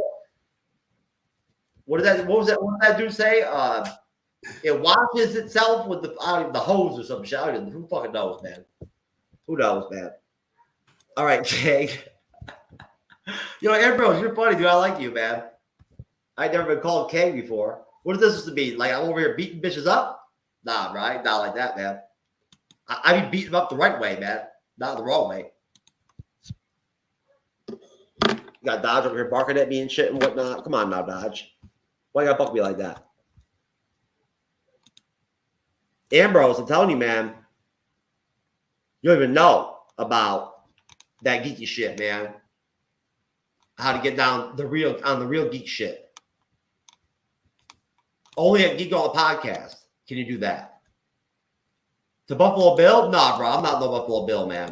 I'm not trying to be skinning chicks and shit and whatnot. I don't get down like that. That's not my shit. I ain't rocking like that, bro. You feel me? I don't get down like all that. I ain't all about all that, man. No, I'm not down like that. But no. What do you call it? Have you William, did you by any chance when does Guardians of the Galaxy come out? It comes out in what? What's that? What did you say? Guardians of the Galaxy, I think it was out in May, right? I think May. Oh, sorry about that. Yeah, I apologize about that, Ambrose. I put my mic down for a minute to type. It may sound kind of like I'm in a fucking like I'm in a cave or some shit or whatever, or a dungeon. My Buffalo Bill game is strong. Hey man, listen, dude, I'll tell you right now, Ambrose, if you want to be talking shit at that level, bro, you need to go ahead and get on the panel, dude. You know what I'm saying? And like make yourself available for that StreamYard link, bruh. You feel me? If you want to be talking shit like that. Try to come at me on some Captain Breeze shit. I'm telling you right now. But no. As far as rumors, man, I mean, shit. Dude, you know how it is, dude. There's new rumors every freaking day, man. That's true. There's all kinds of MCU shit going on. But, I mean, hey. But I just think I heard that they're gonna make a Mephisto TV movie, just like the one that they made, right? At the end of last year. With Werewolf by Night, that Disney Plus, TV special. They're gonna make another one with Mephisto. Hey, my guy Ambrose said he want to come on. That's cool with you? Yeah, I don't care, man. He can fuck with us. Why not? Hold on. They give me a reason to let Dodge out real quick. Well, I can let Dodge out anyway. Yeah. Can you want to recycle in the link I gave you? Yeah. It's the same, right? It is. Okay. And here, I'm going to play something really quick and whatnot and everything. Why Dodge is out there barking. He wants to come in. They're going to take off. Some of them going to bomb. Just like they've bombed in the comics. What about this guy? You think this guy can make it for the Avengers? Diamond Days, a ninja teaching flicks. Honey, let me see the sign there, honey. Come on in here, ninja. Here's my ninja. Diamond Days Ninja School. Come on down. What we're going to teach you, hold up, Lord. And what we're going to teach you in our first episode is a proper stance and a proper kung fu. And you got your Judy chop, all right? You got your karate chop, and you got your ninja chop. Now, what smart thing to do is like when you use a judo chopping, you gotta say it, you know, for you beginners, you know, like a Judy chop. Because what you don't want to do is like be a Judy chopping and a kung fu kicking, and there goes your leg. You know, there ain't much home for a one-legged ninja out there. Right there, hard as a rock, buddy. Let me show you something. I don't have last time, baby. Don't put it in front of your face. I don't want to hurt you. You got me? But what we're going to do here, we're going to work on the ninja chop. So what we're going to do. You go a ninja chop. Well, now see, now sometimes it don't always work for a ninja. You know, but it practice makes it perfect. Don't go ninja nobody. Don't need ninja. Alrighty? Now, them things there, if I was put them in my pockets, they'd get me for concealment of a deadly weapons. It says you got your son fella coming at you out in the trailer park. Regular cannon-backer, you say? No, says I. Watch this, people. Yeah, we just rolling through the trailer park. What's that? What's that fella doing? Ninja start. Right there. That son fella jumps up behind a trailer on you. You know, you got a football out yonder like that, and you can't get him caught up in your ninja outfit, you know. And like if a fella's coming at you with... Dude, that guy lived right next door to me, man. Yo, what the hell was that weapon he pulled out there, DM? Was that a crack pipe? Like, It looked like a damn skull can or something, didn't it? Where did you find that? listen, hey, that guy that he said that in, that is his interview tape for the Special Olympics Avengers. That dude don't stand a prayer. Oh, that dude. It's amazing something like that dude's probably popular as hell from that video. Dude, that guy could beat Kate Bishop's ass. Alpha Flight will whoop his ass. Puck will whoop his ass. Ninja chopping, man. Puck will whoop his ass. North Star beat his ass, and that's bad. I was watching Andrew during that. Andrew just like put his head back and he's like, "Oh man, hell, man." I already saw that clip, so I'm like, "Oh, this is gonna be like another minute." Oh yeah, baby. Ambrose, yo, you're welcome to come on, man. You can fuck. You could don't be calling me Buffalo Bill all the time, and whatnot, bro. I don't want it to somehow become my new name. You know. Oh, I forgot. I still can't screen share. Fuck. Dude, what is the deal with this crap?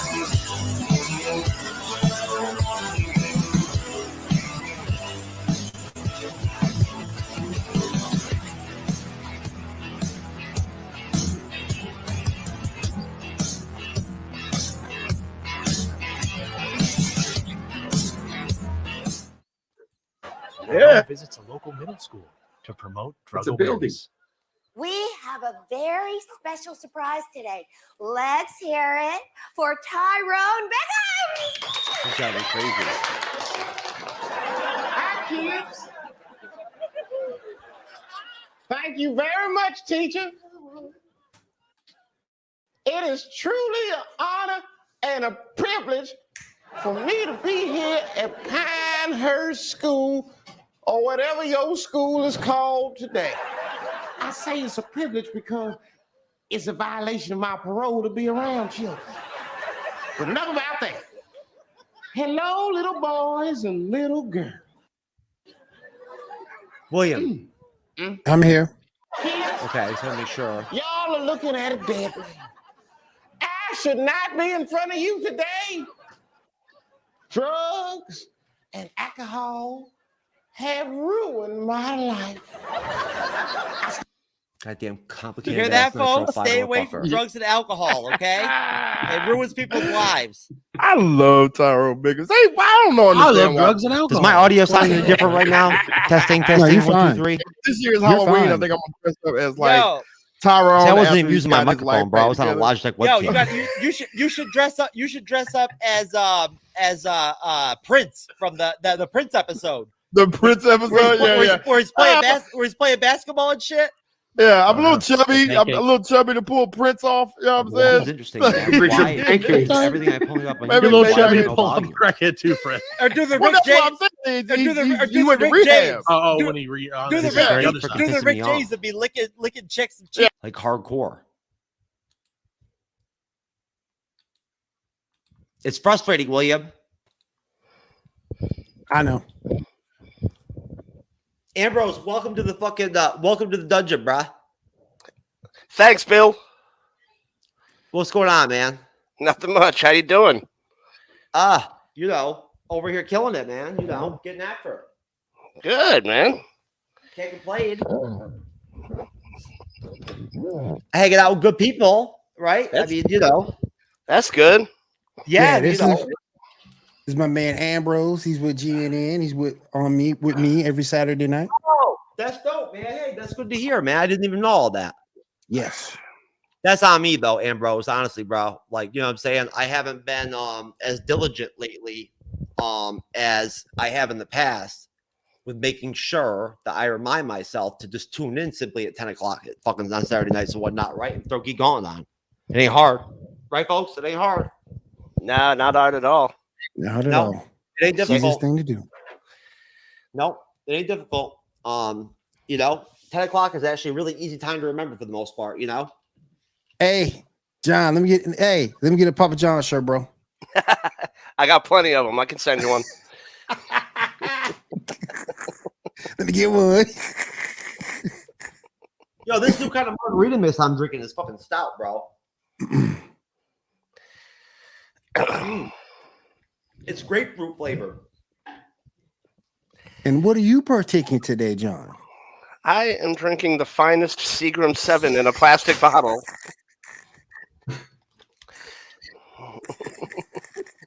I got it at Target. It was cheap. Yeah, they're right. Where are you broadcasting from, Jeff? Oh, William. You know what? Oh, you know, Ambrose. No, man. Honestly, bro. Ambrose. So, long story short, man. William could probably explain this to you. I live with my family, right, down here in Southwest Florida in Sarasota County, right in between Sarasota County and Charlotte County, basically. Yeah. And you know, so anyways, so and shout out actually to my my Southwest Florida, Charlotte County, Sarasota County MCU meetup group. Shout out, folks. And the new one I just started, you know, geeks, kind of long. Geek and nerd, you know, friendship networking, group of Southwest Florida, baby. We just started. I just made the Facebook page today. I can't wait. We're gonna have some dope ass events. We're gonna go watch Lord of the Rings, bro. Every go cinema is in Port Charlotte, bro. They're gonna have some special nights to play Lord of the Rings trilogy movies in the theater. That's about. I can't wait, dude. It's gonna be hot, right? Hopefully, I'll bang some chicks out of it too. You know what I'm saying? You need to stop, You bro. know? You know you ain't playing no damn Lord of the Rings. Yeah, man. I'm going to dude. I already do the dude. I already put it up. Yeah, man. The second event is gonna be going to see the Return of the King, April 13th. Yep. Dude, I went to go see what was playing on the Saturday, the I guess April 1st, right? And it just started reading me off the whole list of everything that was coming out in April, all the special showings they had and whatnot. And there you go, bam, man. They had there you go. They had two showings, a Thursday and a Wednesday night for the Return of the King, the third film. Of Lord of the right. I'm like, yo, I've got to go watch that shit. I've got to. Right? Seriously, bro. Are you in a prison cell? No, so check it out.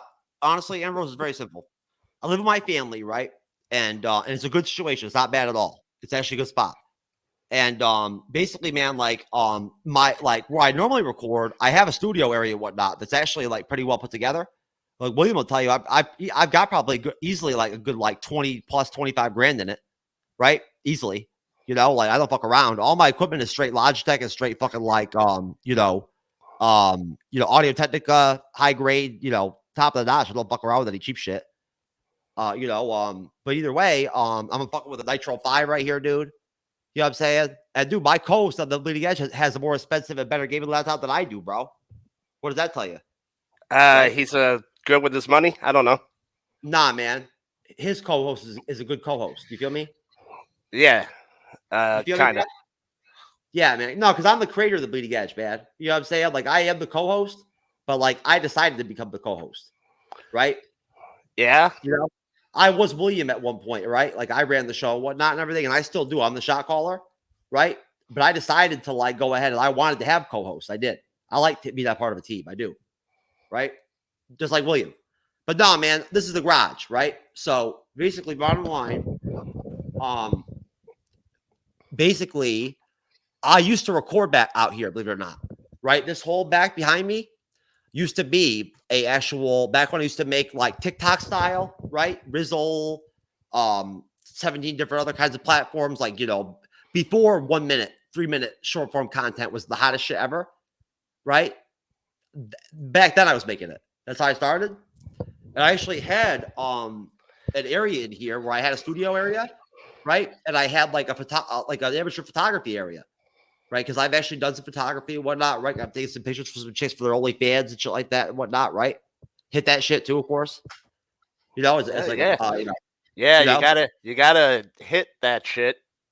Typically, yes. It's usually part of the deal. But no, either way,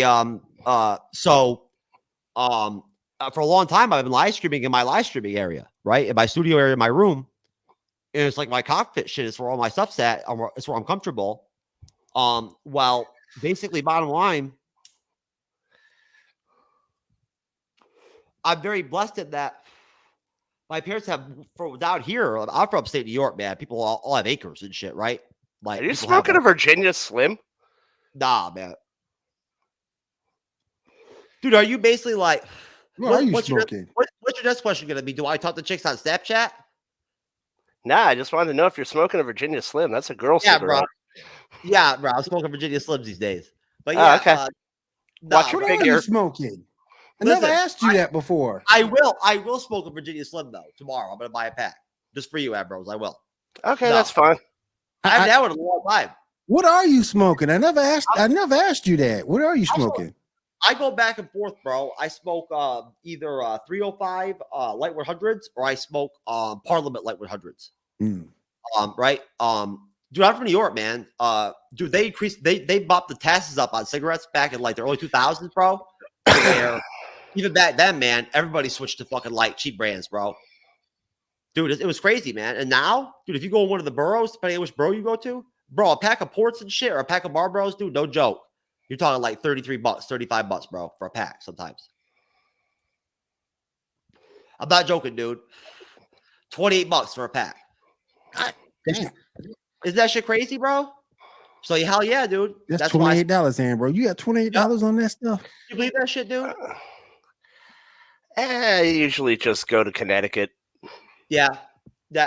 Everybody I know up there, all my old friends from New York and whatnot, they all go down to like the Carolinas and shit, and they go down and buy them up there, or they get it from the Indian reservations. Or you could just go to the newsstand and get those, forged cigarette packs where they have the stamps and get your standard $8 pack. Facts. Yep. Or you can just make your own homemade cigarettes and shit and whatnot, and put some crack in them too. You know what I'm saying? You know, bring a little crack in there. I don't like. Hey, my boy Tyrell Biggins said it was it was all right. But nah, Ambrose, I'm sorry, man. I honestly, I saw you right on the screen right now on Twitch and whatnot during the show, but for some reason, because I'm out here in the garage and it's all different setup and shit, I couldn't hear the audio. But basically, dude, long story short, my Wi-Fi was fucked up in the house. My Xfinity was fucked up, so I said, "Fuck it." I made my fucking phone the hotspot. I threw my fucking all my shit on the hotspot, and I started throwing all my shit in here in the garage. There you go. Here I am now. I put the Wi-Fi sender on. It worked, and so here I am. You Right? should stand up and just do a routine because you look like one of those old stand-up comedy clubs. Nah. Listen, man, I'm not gonna be like this, William. Do you think I'm Yes, gonna sir. rock? Do you think I'm gonna rock the concrete wall look and shit and whatnot and all this bullshit long term? Nah. No, brother. Honestly, I'm gonna go on the cheap, Ambrose. I'm actually just gonna go with a big ass green screen with concrete tape and glue, and I'm just gonna green screen this whole wall behind me. Yeah, that sounds hot, man. Hell, StreamYard got one you can use. Yep, that's what I'm gonna do. I'm gonna Use go your with like virtual. that. You can use your virtual. No. Oh, the virtuals? Yeah. You use virtual on StreamYard. They got one. It's I know. red. I'm gonna tell you right now, I have this blanket ass green screen I bought on accident. Right? If I can get my fucking Akazo 4K sports camera to work, that's all right. I can grab a webcam. But nah, basically, look, if you can see it, if you can see right there, right here is this big ass fucking green screen I bought at one point. See this bitch? Look at that blanket. Man, that's cool. All I have is wet socks. So, anyways, you know, at that point, I'm gonna throw that in the wall, and then I've also got one of these bitches too, like Cyber's got the same one. Oh yeah, I love those bitches. These are the ones that open up. No, basically, I'm gonna make this into one because honestly, dude. Ambrose Williams told me, he never explained to me that these people that make these reaction videos with these big, huge, sprawling backgrounds, that all they're doing is just throwing up a big fucking, like, you know. They're doing something green. That's all Dr. Death did. It was a custom green screen. That's all that was. Yeah. No, some of them are just using fabric, like green, you know. Yeah. Yeah. Hey, I didn't know it was that simple. Does it? So, Ambrose, are you heavily fandom orientated? Like, you know what I'm saying? You fuck with the MCU hard, or? Yes. Well, I don't know. I mean, you never know. You could be a DC person. I'm more DC than I am Marvel, but I've read both for the last 30 years. So, I mean, I guess I could say, yeah. Well, hey, you know what? That's good to hear, brother. Because as William will tell you anytime, especially with the DC stuff, I'll go to William a lot of times and whatnot, if anybody, you know, among other creators and whatnot, to come back me up when we cover certain DC stuff because I need his knowledge. I didn't read the DC comics back in the day. I'm an old school Marvel comics collector, not a DC collector. And at that point, like, I mean, you know, I do my research, but this, you know, not having when you lack that real baseline knowledge, right, from about the origin stories of the characters, you know, the interconnected stuff, the teams, all that. It's hard to explain some of that stuff, right? Right. You know? Yeah. I'll tell you, man. I was talking to well, you never got a chance to meet Kevin from Rumble, did you? No. I forgot the name of his show or his channel. I don't know anybody really from Rumble. I only know like one person. Yo, that dude was telling me the other day he still won't watch Black Adam. I'm like, dude, I'm telling you, man, Black Adam's not bad. Yes, it is. Oh, that thing terrible. That thing terrible. I thought that Dr. Fate and fucking Hawkman killed it. Dr. Fate's story saved it. They took the most sinister villain in DC history and turned him into the Rock. Yeah. Like I say, Dr. Fate's storyline saved it because without that storyline, you get no interaction with Hawkman, and Amanda Waller was subpar. The only good thing about that movie was the ending. Dude, Hawkman was strong, man. He was throwing blows with Black Adam. And I was like, what's up? Black Adam was so bad, people don't want to see Shazam 2. Dude, Shazam 2 was rough, man. Right? It was, bro. It was rough. It was, you know, it was similar, kind of, like a little bit similar. I mean, basically, when I asked this dude if he would go with me last night to go see it. Wow.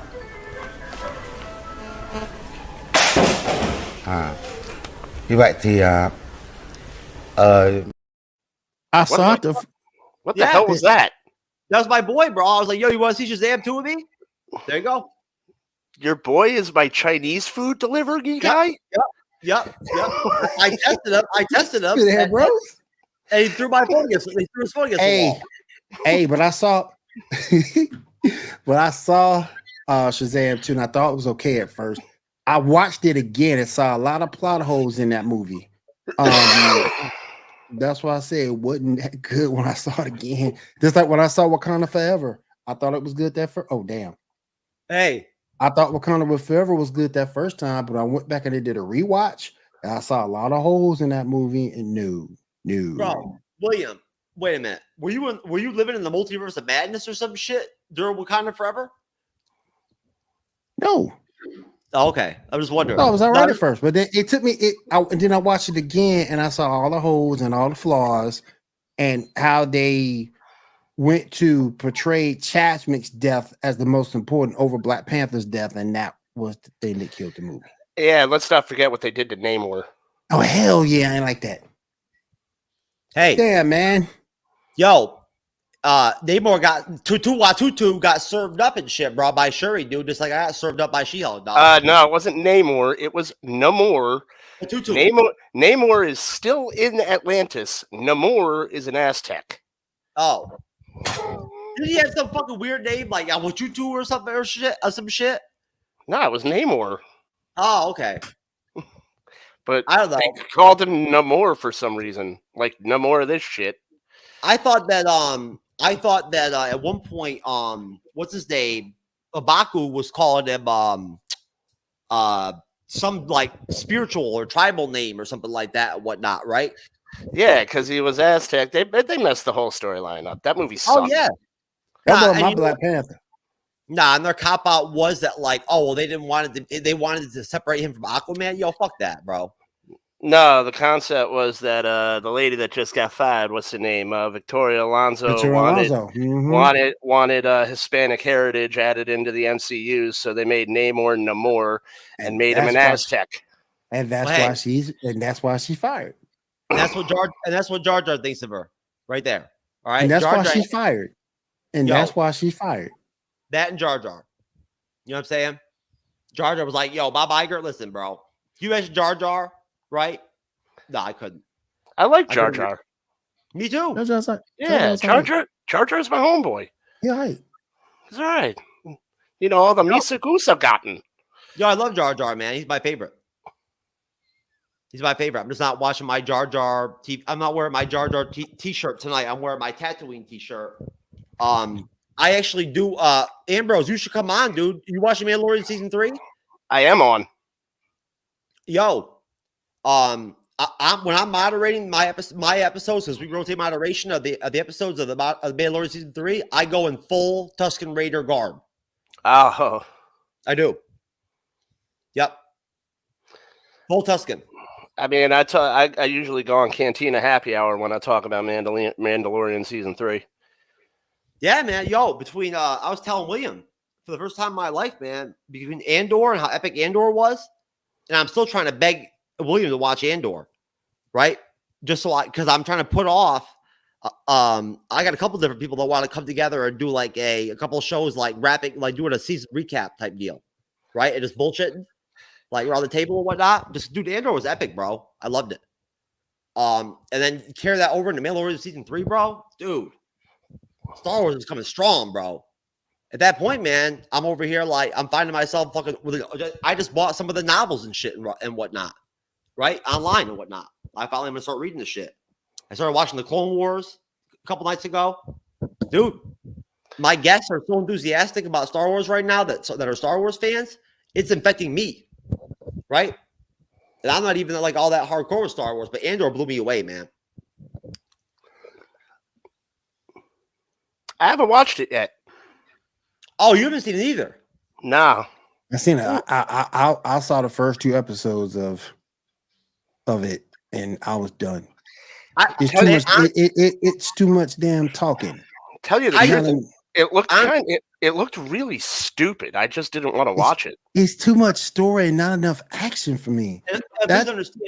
William will tell you, Ambrose. I just want to be able to rap with you all about it. That's it.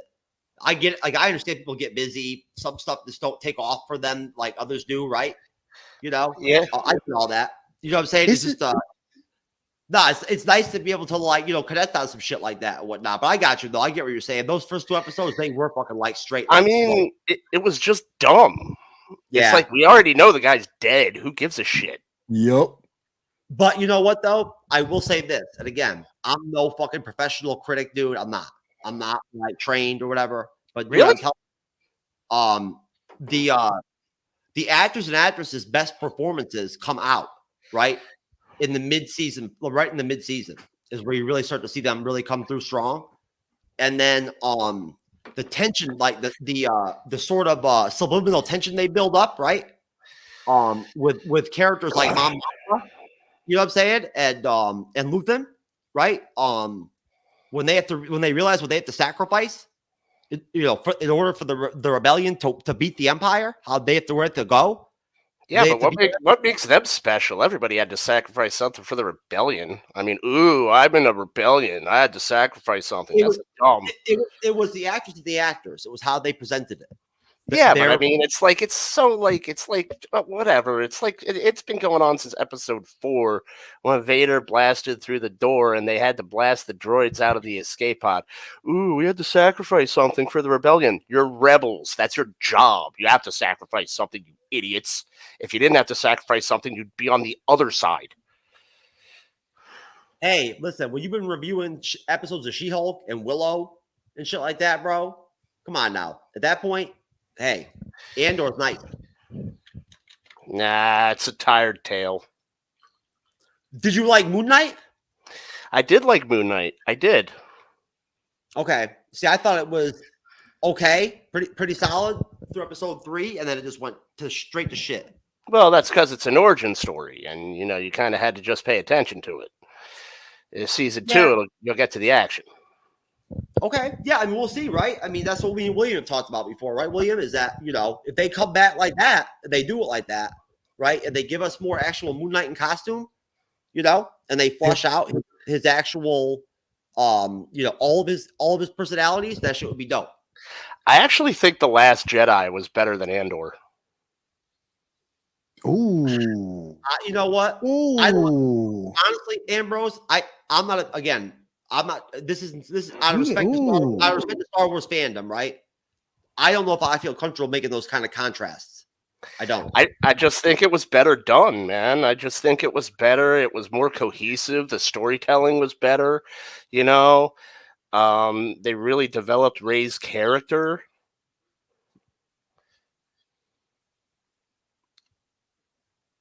I mean, I don't know, man. I don't know, dude. All I can tell you is that, honestly, that Genevieve O'Reilly that played Mom Mothma, in those last couple episodes, she to the point where, Rey could fucking take the super soldier serum, bro, and literally fucking at the same time. Yeah, but now you're mixing universes, man. This is getting crazy. Yeah, dude. I'm telling you, she could fucking she could become Ironheart and everything, and still not fucking be able to act. Yeah, but how are you gonna have the super soldier serum a long time ago in a galaxy far, far away? The super soldier serum wasn't invented until at least 1940. You can't be doing that.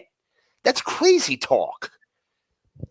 Am I the only William? You did not think for 1 second when Shuri and Ironheart were in the lab and shit, and they were talking about T'Challa, they were gonna make a baby or some shit right there in the lab. Nah, I didn't think they would hook up. If that's what you're asking me.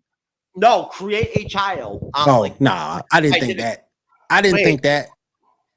I didn't think. But are we back on Black Panther?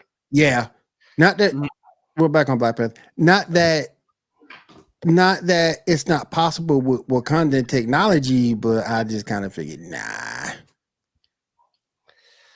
They gotta. Nah, that wasn't gonna happen. No, Ambrose, what do you think? See, honestly, man, I guess a lot of different shows. I do segments on a lot of different syndicated podcasts and shit like that and whatnot, dude. And nobody seems to really be able to come up with that. Even the big heavy hitter, Marvel YouTubers and whatnot, right? Or the direct can't really officially say what we're gonna get, say for Disney Plus shows for Marvel, right? On Disney Plus. You're not getting anything from Marvel for at least 6 months. So you think it's possible? Somebody told me the other day that they think that legit that all we might get this year is Secret Invasion. That's all. Yeah, I think Iger is streamlining it. I think the product has been crap, and he's shutting up shop. He's shutting up shop faster than a Red Hook Coke den. It's just not there. There's nothing worth watching. That's it. Well, you know what? Hey, that at that point, that's opportunity for others, right? To step in. It could be, but I think people are just tired of superhero movies. I don't think anything's really going to happen. I think it's, what people ultimately forget about Americans is, we have very, very, very tiny attention spans, and you have a very, very, very small amount of time to catch our attention spans until we move on to the next thing. The superhero thing is done. The Star Wars thing is done. They need to come up with a new thing. That's why we just covered The Last of Us, right? Like we did House of the Dragon. I was just telling William earlier that me and my boy Jermaine are probably going to tackle some of the Walking Dead spinoff stuff, because I actually do think some of it could be pretty solid. But what I'm wondering is what's going to fill that vacuum is what I'm really interested in, and I find that to be very positive. Like, I'm very optimistic about what. With the superhero genre shit dominating this whole cinematic landscape and industry and shit for years, right? What is going to penetrate that fucking wall? And that's a good question. I don't think either one of us has that answer, right? But I think they're going to go back to normal filmmaking, and they're going to have an intern dig through scripts, and they're going to start making movies again. Hey, the second Doom film I think comes out this year. Right, I think. Yeah, it's gonna be competing with the Marvels, I believe. Oh, jeez, that's tough. No, it's not. The Marvel sucks. I know. I was joking, man. No, I'm not a big. I'm not a big fan of Captain Bree. I am. I think she's awesome. Yeah, no, me too. Especially that 7-year-old boy ass. Oh, what's that? Sorry about that. Oh, anyways. I just think she's a talented actress, and she deserves respect as a woman.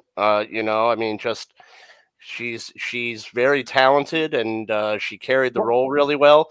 And I don't think we should be diminishing her figure for the sake of humor. I think that's kind of lowbrow. Listen, man. Don't question my personal integrity and how I fucking respect or don't respect women, bro.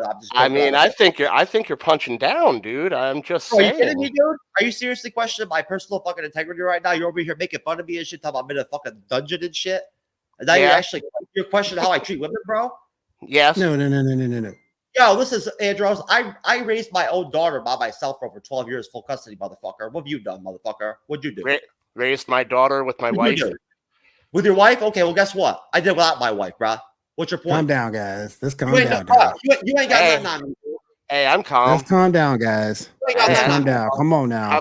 Come on now. Let's calm down. It ain't worth it. Let's calm down. Yeah, I'll tell you right now, Ambrose. I'll tell you right now, bro. To me, all this screen is, right? It's not a shield. It inhibits me, right? I don't know who you think you are, bro, right? But bottom line, core basis of content creation, dude, you don't come on somebody's show, bro, and fucking talk the way you have been talking to me, bro, and disrespect people like that. Actually question how I treat women, bro, in my personal life. Because I played a picture of Brie Larson with a flat ass, bro. Come on, bro.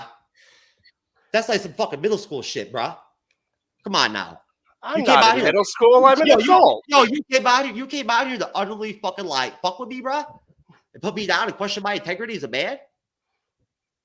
Are you questioning your integrity as a man? I didn't question your integrity as a man. Come on, guys. Let's calm down now. Let's calm down, guys. You're utterly gonna fucking run your mouth at me over Brie Larson? Come on, guys. Let's calm down. Dude. Come on now. What a joke, man. Let's calm down, guys. Come on now. This is fucking Cloud World, bro. I can't believe this shit, bro. Yo, why'd you even come out here, man? Because you invited me. How could you say some shit like that, motherfucker? Let's calm down, guys. Let's talk about something else. Talk about fucking. Let's forget about Brie Larson. She's the most of bad days. Let's talk about something else. I really get upset, bro. But I know what I'm being condescended to and fucking disrespected, bro. Let's calm down. Let's calm down. Let's calm down, guys. All right. Let's talk about something else. We're all friends here, so let's calm down. No friend of mine would ever question me like that, bro, how I treat women and whatnot, based off of me playing a fucking stupid picture to joke. You know what I'm saying? That's like fucking trying to message about a chick on Snapchat, bro, and having like a guessing game back and forth, right? It's that kind of shit, making that kind of connection, that leap. oh my God, you would attack Captain Marvel, Brie Larson like that and whatnot, and disrespect her and impugn her, whatever fucking bullshit. I'll play the stupid picture. And you connect that to my fucking personal integrity? Let's calm down, guys. Come on now. It's It's not okay, worth man. it. It's all good. No, it's all good. I can, Let's you calm know, at down. the end of the day, I know who I am, right? And I don't really care at the end of the day. Yeah. What Mr. Ambrose Okay. thinks. I'm really glad that he decided to come on the Bleeding Edge. It was very enjoyable. Thank you, Ambrose. I appreciate you, man. Thank you. It's always nice to get fucking disrespected straight the fuck up, bro, for somebody on the panel, man. Happens all the time, dude. Regular thing. Right? 3 shows a week, man. Every day. You know? Thanks, man. Yeah, I'll tell you, All right. William. Bro, I'll tell you, man. Some of the dudes, people you fuck with sometimes, bro, I wonder, bro. I do. All right, well, let's calm down, guys. Let's calm down. Everything's good. Everything's good. Let's calm down. Let's talk about something else, and then we can finish up for the night. I Because would never go on somebody's show and ever fucking like ever. your boy, because your boy gotta go to. Let's calm down, guys. Come on now. No, you can go do what you gotta do, William. I would utterly never go on nobody's show. I drop off first before I would actually question somebody's actual personal integrity and shit. I don't care if they're a woman, man, trans, black, green. I don't give a fuck. I would never do it. I just wouldn't do it. It's in poor taste. But that's okay. Right. We Yeah. gonna talk about something else, or Hey, I'm cool talking about something else. are we good for the night? What do y'all? Oh, I'm gonna keep on rolling, I think, for a minute, but no, I'm good, man. I think I'm you know, like I said, I don't get upset very often. You know, and when it does happen and whatnot, everything, it ain't no joke. So I ain't too happy right now. It'll pass. I don't dwell. But Ambrose, you know very little about me, bruh. And I know very little about you. And you know, I'm not. You just muted yourself.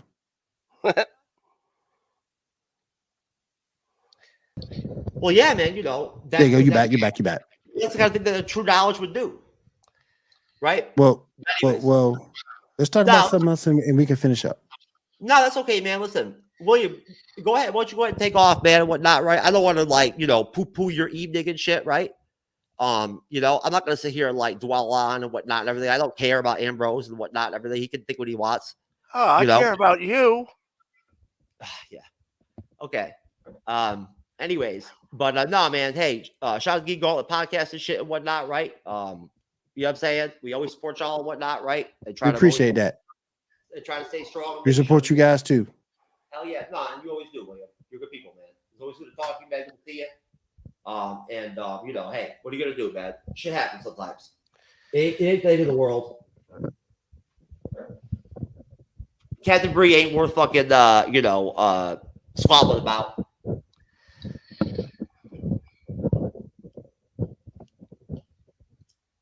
All right, I'm gonna guys. keep- All right, William. All right, what else we gonna talk about, or we good? Oh well, yo, listen.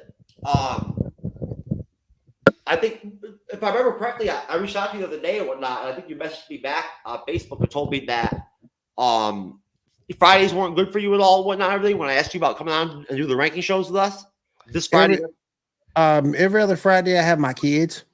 that's right. Yeah, every other Friday I have my kids, which is why some Fridays I'm good. But it depends what I feel after work. Because I don't get off till 6. I get off at 6. And I don't know what time you guys come on.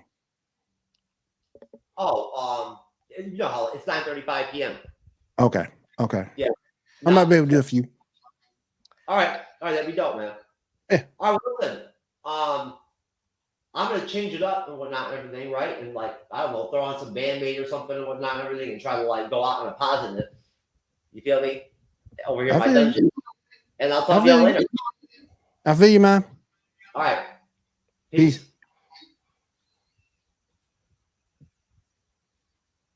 StreamYard. Look at all these fucking interesting options and shit you got on here now. Damn. I swear. You know, folks, I've been doing research lately and whatnot. you know, not like crazy, but I'm doing research. I haven't invested a crazy amount of money, but I have joined. I've signed up for some free trials on some different platforms and shit and whatnot. I even tried out the new like $10 a month version of, I guess, what they call a sort of like a professional package of like Google Hangouts or something, or Google Meets or some shit. Just because I was guesting on somebody else's podcast recently and they used that, right? And I liked the layouts that they had, right? In terms of like the reaction videos and shit and whatnot that I do on the Bleeding Edge reactions. Like StreamYard has always been very limited in that area, which is no big deal. I mean, they don't profess themselves or whatever or advertise themselves as, you know, the haven of like reactioners. Overall, though, shout out and like hats off to StreamYard, like legit, you know, for reals. For like straight up like coming strong and shit, right? You know, just like Andor, right? And the Mandalorian season 3 and like right and Bo-Katan, baby, and the Armorer, you know, and William, and you call it podcast, and Ambrose, right? Who I'm sure is a great guy, right? You know, I guess I just you know, I did not grasp that you know, again, I play stupid little images like that and like little memes and stuff like that and little videos and whatnot and everything, like with a lot of people on here, right? I mean, because we collaborate a lot. Like when I'm right, you know, health wise and everything, right? And I'm productive enough to be able to put the collaborations together. Like we flip the panel, right? I mean, we usually have new blood week to week. We've always got new guests coming on, right, and whatnot, right? That's what we do. It's part of our core structure. And at that point, it's a very simple, you know, commonsensical numbers game kind of thing. There's only specific people, right, that ever feel the need to ever like have that type of attitude or that type of disposition towards me, you know, or indicate some type of like action or whatever, or decision like about things with collaborating with me or being on the show of that kind, right? That sort of condescending, fucking like, you know, like utterly, like, you know, legit, like, you know, sort of like, you know, I couldn't tell, you know, making fun of me or whatever, or like kind of like busting my ball. I couldn't know if he was busting my balls. But then he did legit question my personal integrity straight up. Like he actually connected me playing that picture of Bree to my general overall respect for women overall in general. That's what he did. Straight up. Right there, over that picture, right? And at that point, right, I'll say the same thing that I said, like in terms of like with Shaw, right? You know, who I only ever had on the panel, like for William, right? For William, due to like, you know, how good of a friend I see him as and whatnot, and feel that he is to me. How many times he's had my back, and you know, how many times he's supported the Bleeding Edge, and I've done with him, vice versa. The fact that I have a lot of respect for him as a man, as a father, you know, as a host, right? As a leader, you know, and I love his work ethic and like his grind, you know what I'm saying? And the fact that he don't bitch or whine about it either, right? And again, you know, bottom line, look, I'm not out here to badmouth anybody, right? Especially not just based off of a couple words. But overall, it just seems like, I guess overall, I don't miss well with anybody, right? Overall, personally, on the Geek Gauntlet podcast besides William overall. Like, you know, as far as everybody else goes, somehow, I don't know why, to them, I'm absolutely like some kind of wretch or some shit, essentially, right? Like, I live in this dungeon, right? You know, this is where I live, according to Ambrose, right? This is where I live, in this dungeon, in this cave, with my Infinity War hat on and shit, right? And my fucking like whatever, you know, whatever bullshit. I'll see what I'm talking about. And right, and then you know, on top of that, right, I'm Buffalo Bill, okay? And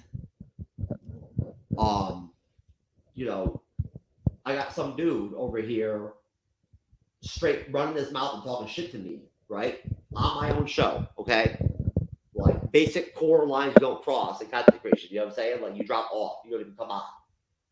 And the point that's your agenda, that's your motive, is to come on somebody else's fucking shit, somebody else's YouTube channel or show or whatnot, and talk like that to somebody, right? Actually question their own personal fucking integrity as a man, you know? Come on now. Like, I don't know if Ambrose gets this shit and whatnot and everything, right? But in real life, like, I would not hesitate whatsoever. You know what I'm saying? To like engage him straight up. If you ever spoke to me like that, face to face, I would not hesitate at all. You know? Like, that literally, there'd be nothing. Ambrose, just to be clear, there'd be no words from me at that point. I would not have much to say. But I do rarely ever get upset, right? It's unfortunate because I generally get along with people for the most part. Just not you or Shaw or Kat or Janae, unfortunately. You know? So I guess at that point, that basically means that probably there'd be no point in me ever even like talking to Diamond or whatever or whatnot, right? Because at that point, you know, I have to assume that the rapport would not be strong, right? It wouldn't be at like the force level, you know, like as Grogu shit. But no, overall, I just drop off, right? Like I leave shows if everything ever gets bad. If somebody, whatever, you know, if I feel like I have to raise my voice, or if I at all ever get upset, which I really never ever do on recordings, I ever really get mad. And when I do, typically, it's because of shit where it just makes no sense. It's illogical, you know. It's a big leap, right, to go from playing a picture of Brie Larson, not knowing me at all from Adam, and me calling her Captain Brie 3 times, right? To fucking then going on a goddamn mini tangent, right? While looking down at the same time. And questioning how, in general, not questioning, but imposing that I don't respect women, right? As if Brie Larson is some type of like, I guess essentially at the end of the day, Ambrose, you must have loved She-Hulk, right? You know what I'm saying? I must be one of those fucking like, 17 times worse than the definition of a chauvinist type dudes and shit, right? And all that. The butt of every joke type dudes. You probably love that shit. But nah, it's all good. I love that shit, man. It's great. You know? You gotta love it, dude. When like you actually like make a point to someone and whatnot, a counterpoint and everything, when you bang question, you simply say something that's very rare. It is. That I actually have, you know, I did raise my daughter, of course, with my family's help, Isabella. It's been on the show for over a decade, right? As a full custody father before I became disabled. Then I kept on, you know, having custody too. And without skipping a beat, he did not even breathe. He already had a comeback, right? He already was better than me already because he's with his wife, right? And that's better, right, Ambrose? You're better than me because of that, right? Right? I guess. No, I don't think so, motherfucker. You ain't shit. You ain't shit to me, dude. I can give a fuck less who you're with, man. You know what I'm saying? Dude, real recognize real, man. You know, last time I checked. You should just be fucking like happy that there's other dudes and other brothers out there and whatnot that actually give a shit about their daughters and their kids, right? Not like who I'm with and not with. You know, you don't know my story, right? Or like why I got divorced, or you know what type of relationship I have with my ex-wife, how we co-parent together, like whether or not we're genuinely friends, which we are. You know what I'm saying? You don't know me, dude, right? So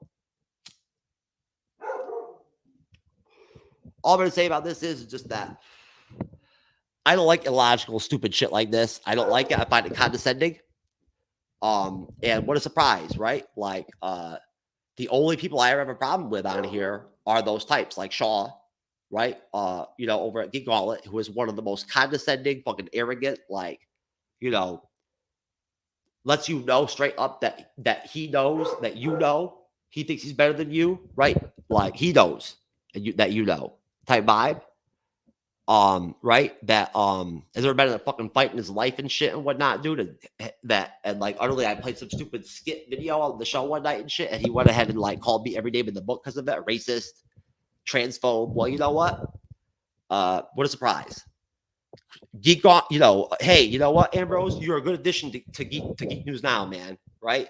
You and Chris for MCU Monday should team up, man. Seriously. You guys would be a good fit for each other. Because you arrogant, fucking like straight up fucking, you know, condescending 24/7 type prick motherfuckers should team up, I think, right? It'd be a squid out. You know what I'm saying? Maybe you could save the whole cinematic like landscape, right? And replace that void.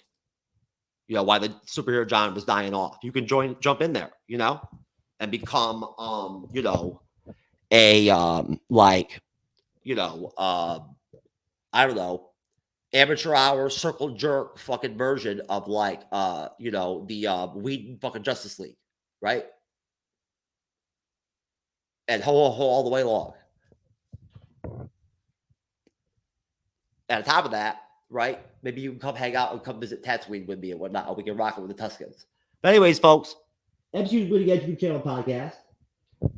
And yes, I have purposely been looking at the clock on StreamYard, right?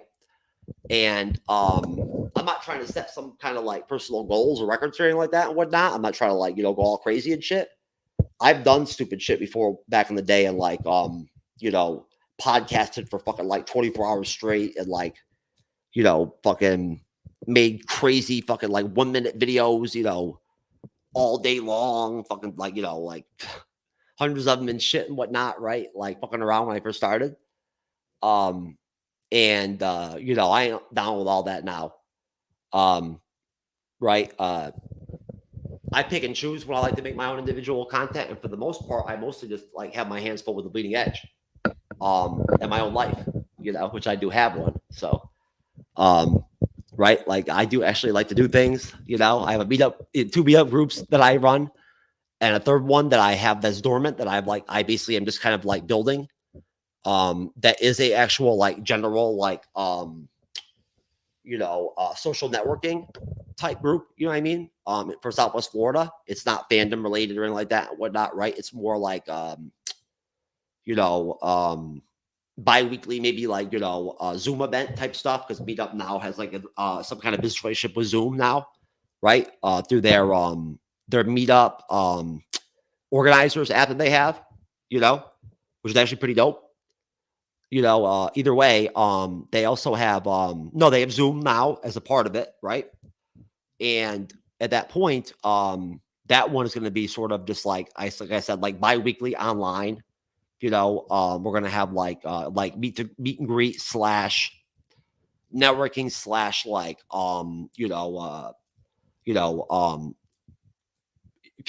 pass back and forth, passing information and whatnot, right? In terms of like business cards, you know the deal. You know what I mean? You understand what I'm saying, but from a digital perspective, right? You know, and then in terms of the events and whatnot, it'll probably be more like along the lines of just like maybe once or twice a month, like doing like a dinner night or something, right? Or a movie night, or like or a cocktail hour type deal, you know. And that's about all I really do for the most part. With the meetup groups, right? I don't know, like this down here in this area, this pocket of Southwest Florida that I live in, I come across a lot of people down here from like not just from up north, but like from states all over the country that aren't like naturally like native born to Florida, that I meet of all different ages. Like I'm 40. I meet younger people that are in their like 20s that are from Oklahoma, or Arizona, or older people, right? It seems actually, for the most part, it's actually the older people down here and whatnot that don't have a hard time making friends. They don't. Because most of them do live in subdivisions. They do live in condo complexes and whatnot and everything, right? Where everybody's like, everything's packed together, right? And some of these subdivisions out here, I mean, before I ever became a certified, mold and water remediation, specialist, I actually, during the housing boom, right? Under Bush, and then like, right. And, and then the bust, and then going into Obama, right.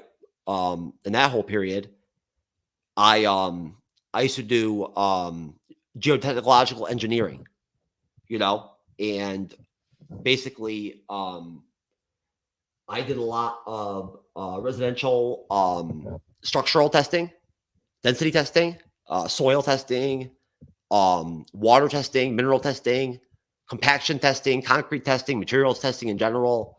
At the same time, too, I would also go on and whatnot and everything, right? And then And I didn't really enjoy it that much either. At times I would actually go and I would go on the, and go on the big highway projects and stuff like that and whatnot, right? And have to like be like there and almost like sort of just sit in my truck, right? All fucking day. Sometimes, 10, 12 plus hours a day, and just wait all day long for like for the road crews to come over, right? And get me just to come over and like test compaction, right? Do material testing on concrete or something like that, right? And all that, the whole engineering deal. It's actually very interesting, but I'm not going to like get deep into it and whatnot, right? It's pretty boring. It'd be like me talking about economics, right? Except even probably even more boring, the whole geotechnical deal. But no, it was a cool job though, right? Like I made pretty decent money and everything and whatnot. But at the same time though, the pace of it was just like death. It was like Andor episode 1 and 2, right? Like it was not very exciting at all, right? It was a lot of sitting, Looking back then, I wish I would have been more like entrepreneurial or whatever and whatnot, or like more of a multitasker. Or maybe I could have done some side hustling or some shit with all the time I had, instead of just listening to podcasts and whatnot, right? And like eating a lot of fast food and shit, That's all I really did, and watch YouTube videos for the most part. But so anyways, but no, at the end of the day though, folks, I just want to make it clear though that regardless of what happened earlier and whatnot, right? I love William to death, man. William's my brother, I appreciate Nate the Great very much and whatnot and everything for connecting me with him and everything and all that, right? I've known Nate for a long time. I've talked to Nate recently, right? I talked to him on the phone a couple nights ago. We talked for like an hour, and he's doing okay, right? He's just sort of, I guess, doing like, in a way, he's kind of doing similar to kind of what I've been doing a little bit more, which is trying to find more balance in my life, right? The difference is that like I'm still doing content, right? If anything, I'm adding more shows. I'm gonna add the Monday show, right? As of tomorrow, like it already is. It's Monday right now. Like I'm doing a show tonight. I am, right? My good friend Jermaine, right, from Trucker's Delight fame, among others, that William knows pretty well. Hopefully will get his ass on the Monday shows with me sometime soon, sometime in the next couple weeks or whatnot, when I find something good for him to come in and fuck with me on, right? And we'll rock that shit out as a duo and start building something on that show together, which I think will be fun, right? You got to make things interesting with this kind of stuff with content creation, right? I love Cybernetic Shark to death. He's a wonderful co-host. He's a great co-host, right? Great teammate, great to work with. Couldn't ask for a better co-host, I don't think, truthfully, at least for me. In my personal situation, right, with my flaws and whatnot, right, and my strengths and weaknesses, I feel like Cyber, very much, for me, isn't like a perfect fit, right? That meets all those needs or like fills those voids for me. But at the same time, though, our friendship is of a long-term type, friendship, right? I've known him for several years. I met him on Rizzle, the content creation platform I started on, making like TikTok style type, short form video content, right? And long story short, look, you see where we're at now, right? Which, hey, folks, honestly, I know that the majority of all of you that are subscribers probably, right, aren't the ones that actually probably watch this far into a video or would even catch this far into this as the actual video on YouTube, right? But hats off to all of you. So, like, seriously, it's extremely humbling. It really is. Because I don't check the stats every day. I don't. Sometimes I don't check them like for a while on any of the platforms, right? I don't like to look at analytics that much. I don't. It doesn't do much for me. I care about stats. I'd be bullshitting people if I didn't say that I don't. But that's part of my evolution as a content creator to get to that point, right? Cyber will tell you, William will tell you that Nate will tell you that when I first started, Ambrose probably wouldn't believe this, but all my goals were, and this was literally written down on index cards, like on my wall that I took down just in like the last 2 months, right? And I laugh while doing it. My initial goals were just to have a YouTube channel, okay? Have a podcast, start a podcast, have a podcast, Those were my basic goals. That's all I had. That was it. There was nothing beyond that, right? And again, I have a feeling that Williams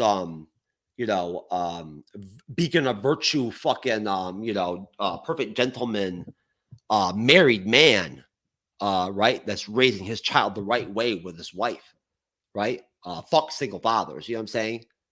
Piece of shits that they are, either we're garbage. I know for a fact that, of course, that Ambrose, without question, probably would not even believe that, that's how I started, right? And I don't need to placate or, like drop my whole fucking, life story and shit and whatnot, right? And the things I've been through and whatnot that I mention here and there, typically with a smile on the shows privately about, some of the stuff that happens in the past and whatnot, right? Why I live where I live in the dungeon as, Ambrose, so clearly multiple times made sure to point out to me. It looks like I'm in or whatever, right? Guess what, Ambrose? You know what?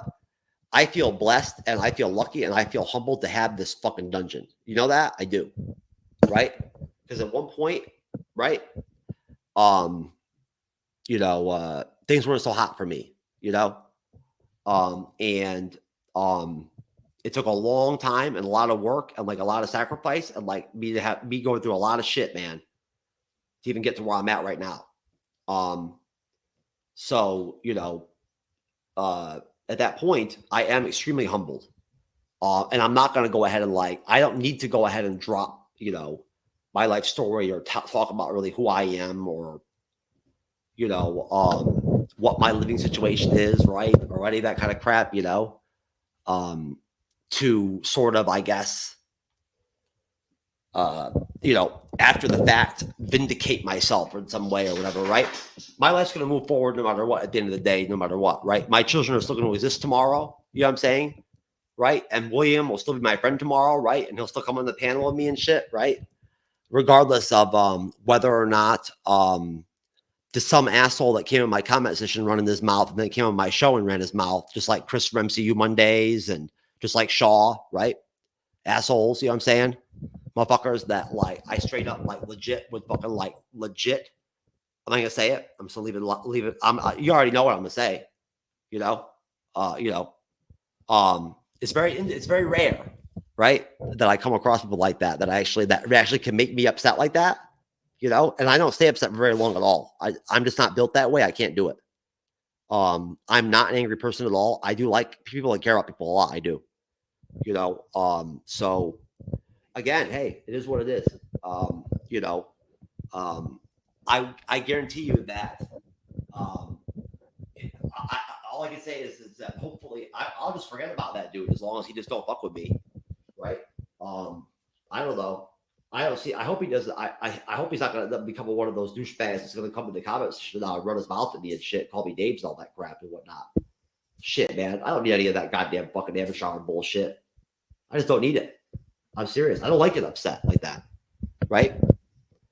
It already was fucking crappy enough for me and whatnot, right? To have an issue with Shaw, right? When in reality, I can't stand Shaw. I never could. And only ever brought him on the show because of Williams respect and appreciation for him, and care about him, and through extension, the same reason why I only ever had Chris from MCU Mondays in the show, out of basic decency, right, towards him, right, and out of respect towards him for having me on his show, right, and the fact that when we were with Geek News Now Network, I was pushing very heavily for there to be a lot of internal collaboration between all the creators that were under the network, right, from jump. And then on top of that, right, getting all of the people that were on the staffs and whatnot, everything, right, Kat, Andrew, Cam, right, getting all of them on the shows, which happened, You know, hey, shout out to Cam, right? You know, good people, man. You know, hey, I'll tell you right now, man. I was actually just talking to Renee Loki's mom and Jermaine and Sally the MCU girl recently about David from Geek News Now Network, who I fucking loved recording with. I really did. I really enjoyed having him on the panel. I really enjoyed recording with him in general. He's really good people. I mean, David that run, you know, I'm not talking about like David that runs GNN. He's good people too. I don't have any problem with David. I think it was just a misunderstanding of anything, right? And you know, at the same time too, like he just didn't like the you know the type of things I say in our show, you know, or something. I don't know. Who knows? But I don't know. Again, I don't know him all that well. So for the most part, he always seems like a decent guy to me. But you know, no, Debbie is good people too. I like Debbie. She's good people, right? Always good in the panel. You know, kind of quiet, right? At times, you know, at times I wish she'd talk more because like she could say some pretty dope shit, right? Here and there, like she's a pretty solid stuff from a contribution standpoint, right? You know, and then right, as far as Dave, like you know, I would always call him Dave to separate from David. Like David, man, I miss, man. I love recording with him over at Geek Design Network. I hope he's doing all right. Good people, you know. Hey, Shaw, what's up, man? Shaw, listen, man. Dude, look, you already know that I've talked shit about you before, dude. And I'll talk shit about you whenever I want to, man. And I don't give a fuck what you think about it or don't, dude. So who cares? Go fuck yourself. Go do whatever you do, man. You know what I'm saying? Go fuck around and go live in your goddamn like multiverse of madness dimension with your fucked up audio where you're straight up like taking like broken hangers and scraping them up against fucking walls and shit and whatnot during recordings. Have at it. Right? You know, be an asshole, be an arrogant, condescending, fucking narcissistic. I'm better than everybody, prick. All you want. You suck. You're a joke. You suck as a gas bro. And last time I checked, nobody who's ever actually been in physical combat with another man, right, asked another man, right, through messaging. Okay, won't have a vocal conversation through messaging. What their height and weight is. Okay, as if that has something fucking to do with real life, like throwing down with a dude, right? If that's how things really work, Shaw, in real life, which you wouldn't know because you're a little bitch. You know what I'm saying? Shaw, there's a reason why, right? Only arrogant, condescending, fucking, you know, totally fucking blatantly over the top, like arrogant, right? Pricks like you and Chris, right? And that prick Ambrose are the only motherfuckers that ever have a problem on the bleeding edge, bro. Right? You're the only motherfuckers I ever name drop, right? And there's a reason. You know what I'm saying? And you should probably wake up at some point, Shaw. Because at the end of the day, dude, when people hear me name drop you, bro, they're not worried. They're not asking. Their questions aren't geared towards, like, what did I do to you, right? They're geared towards having met me and wondering, what the fuck did you do with me? What did you say to me? Or pull with me for me to even be upset with you to begin with, right? Like, that's the real shit. And fuck you, Ambrose, bro. Motherfucker. You know what I'm saying? Dude, you know what? Look, I'll tell you what. Feet pics? Bro, Ambrose, you pussy-ass little bitch. Do what? Bro, feet pics? Dude, listen, grow up your game, man. I don't buy feet pics, bro. Ask William what I do, bro. You don't know nothing about me, man. Okay? All right? I ain't buying no feet pics, dude. I ain't buying shit, bro. Okay? I do fine women, man. All right? You have no intuition about you whatsoever, right? And you have no respect about you at all, right? You have no professionality whatsoever. You don't even care about the basic principles of content creation at all. To even come on somebody's show and disrespect them the way you did is something that those are lines you're not supposed to cross, right? For you to even be running your mouth still the way you are, dude, what a little bitch, man. You know what I'm saying? What a little fucking bitch, right? Dude, what a little fucking clown, bro. Seriously. You must be some little insecure little tool. How many women have you even slept with in your life, man? For real, dude. Seriously. Talking about me with feet pics, man. Bro, I ain't got time for feet pics, bro. What's a feet pic gonna do for me, bro? What's that? What's that, Sean? You gonna ask me how much I weigh, what my height is, huh? What? Anyways, whatever. Oh, there we go. You're gonna get in with the pedo shit again, Sean? There you go, man. Right? There we go. Here we are. Here's William's good people over at Geek Gauntlet Podcast. Talking about fucking how I'm a pedophile and a racist and shit and whatnot, right? Questioning my personal integrity and shit, right? As if I don't respect women at all. Like I'm some piece of shit. You know? Questioning my ethics, right? Hey, that's great, man. Have that. Keep going, y'all. Have that. I love it. Keep doing your thing. But anyways, what do you guys sit here in the comment section now and talk to? I told you guys should team up, right? You arrogant fucking blatantly fucking with audacity. I'm better than everybody else type motherfucker should team up, dude. All you need is Chris, bro. And you got a posse, bro. You could be the three desperados, dude. The three desperados of assholeness, right? There you go. Perfect team, man. Right? Not what I want to have on the panel, but that's okay. I'll be all right. Anyways, folks. No, so like I was saying though, no, we do generally appreciate it. We really do. We appreciate the fact that sometimes I can't even keep track of the sub numbers and whatnot, right? And then all of a sudden, bam, I look and we're at almost 15,000. Look, Shaw, dude, I don't care, man. Just go do whatever you do. Dude, I don't give a fuck, bro. I ain't worried about you, man. I ain't worried about whatever the other dude, man. Go do whatever you do. Go do your thing. Don't worry about me. I'll be okay. I promise I won't disrespect Bree anymore. I promise. I really know her personally very well, right? And of course, if I met her in person, right, I would degrade her and make fun of her and right? I would say unethical, fucking degenerate shit to her, probably, right? Based off what? Captain Marvel. How I feel about the Captain Marvel movie. I would project that on her, Ambrose, right? On Bree, right? Because I'm not capable of making that separation, It's just intellectually above me. It really is. That's why I'm still in the dungeon, dude. Why? I mean, that's why I'm trapped, man. Right? Until I reach your level, dude. You know what I'm saying? And I start buying feet pics and shit, or whatever you're doing. I won't be able to get there, man. Anyways, though, no, folks. I did utterly want to. I wasn't trying to hit 6 hours. But I think I've done. This will be the only time I've done it solo. But I think that I've done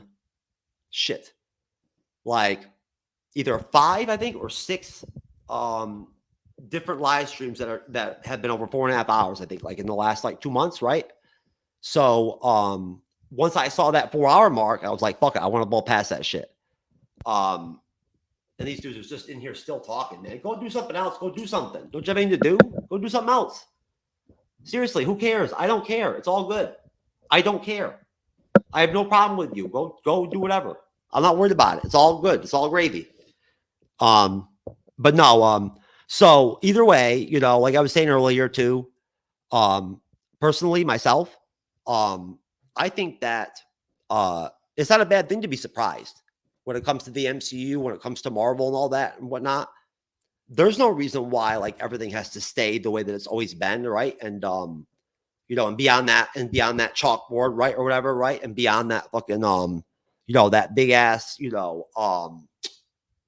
what are they? People always joke about how Feige has the whole thing laid out 60 or 70 years ahead, right, on some big dry erase or some shit, right, in the back of his office.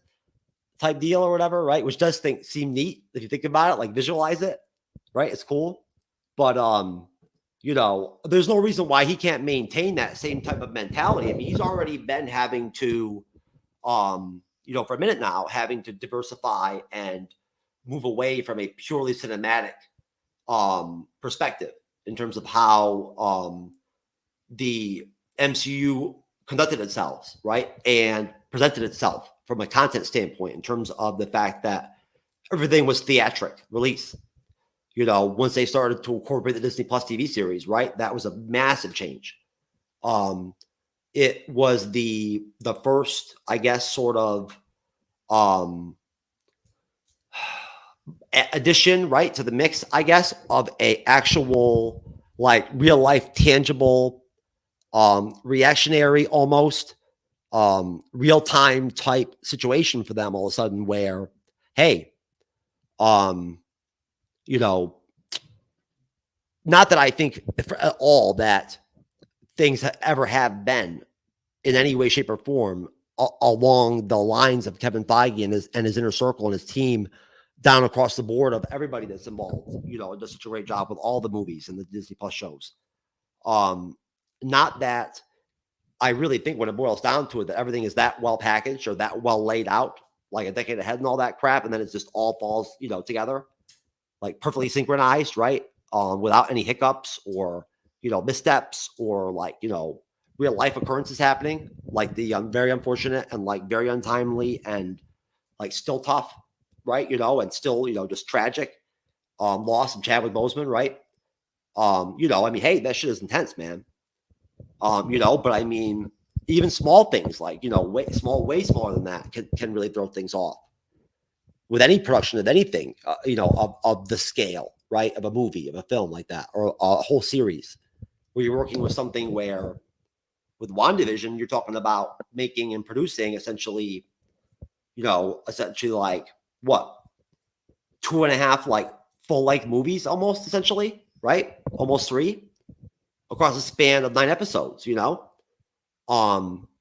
There was no way that wasn't going to affect the planning, right? And the ability, right, to not be more influenced and more reactive in terms of the reviewers, right? The you know, the writers, right? You know, the Rotten Tomatoes type people, you know, and the critics, right? And the day-to-day drive-by media types, you know, the solid outfits like the Direct, right? And everything, right? And Screen Rant and whatnot that cover all the fandom stuff like day in, day out, right? And get after it.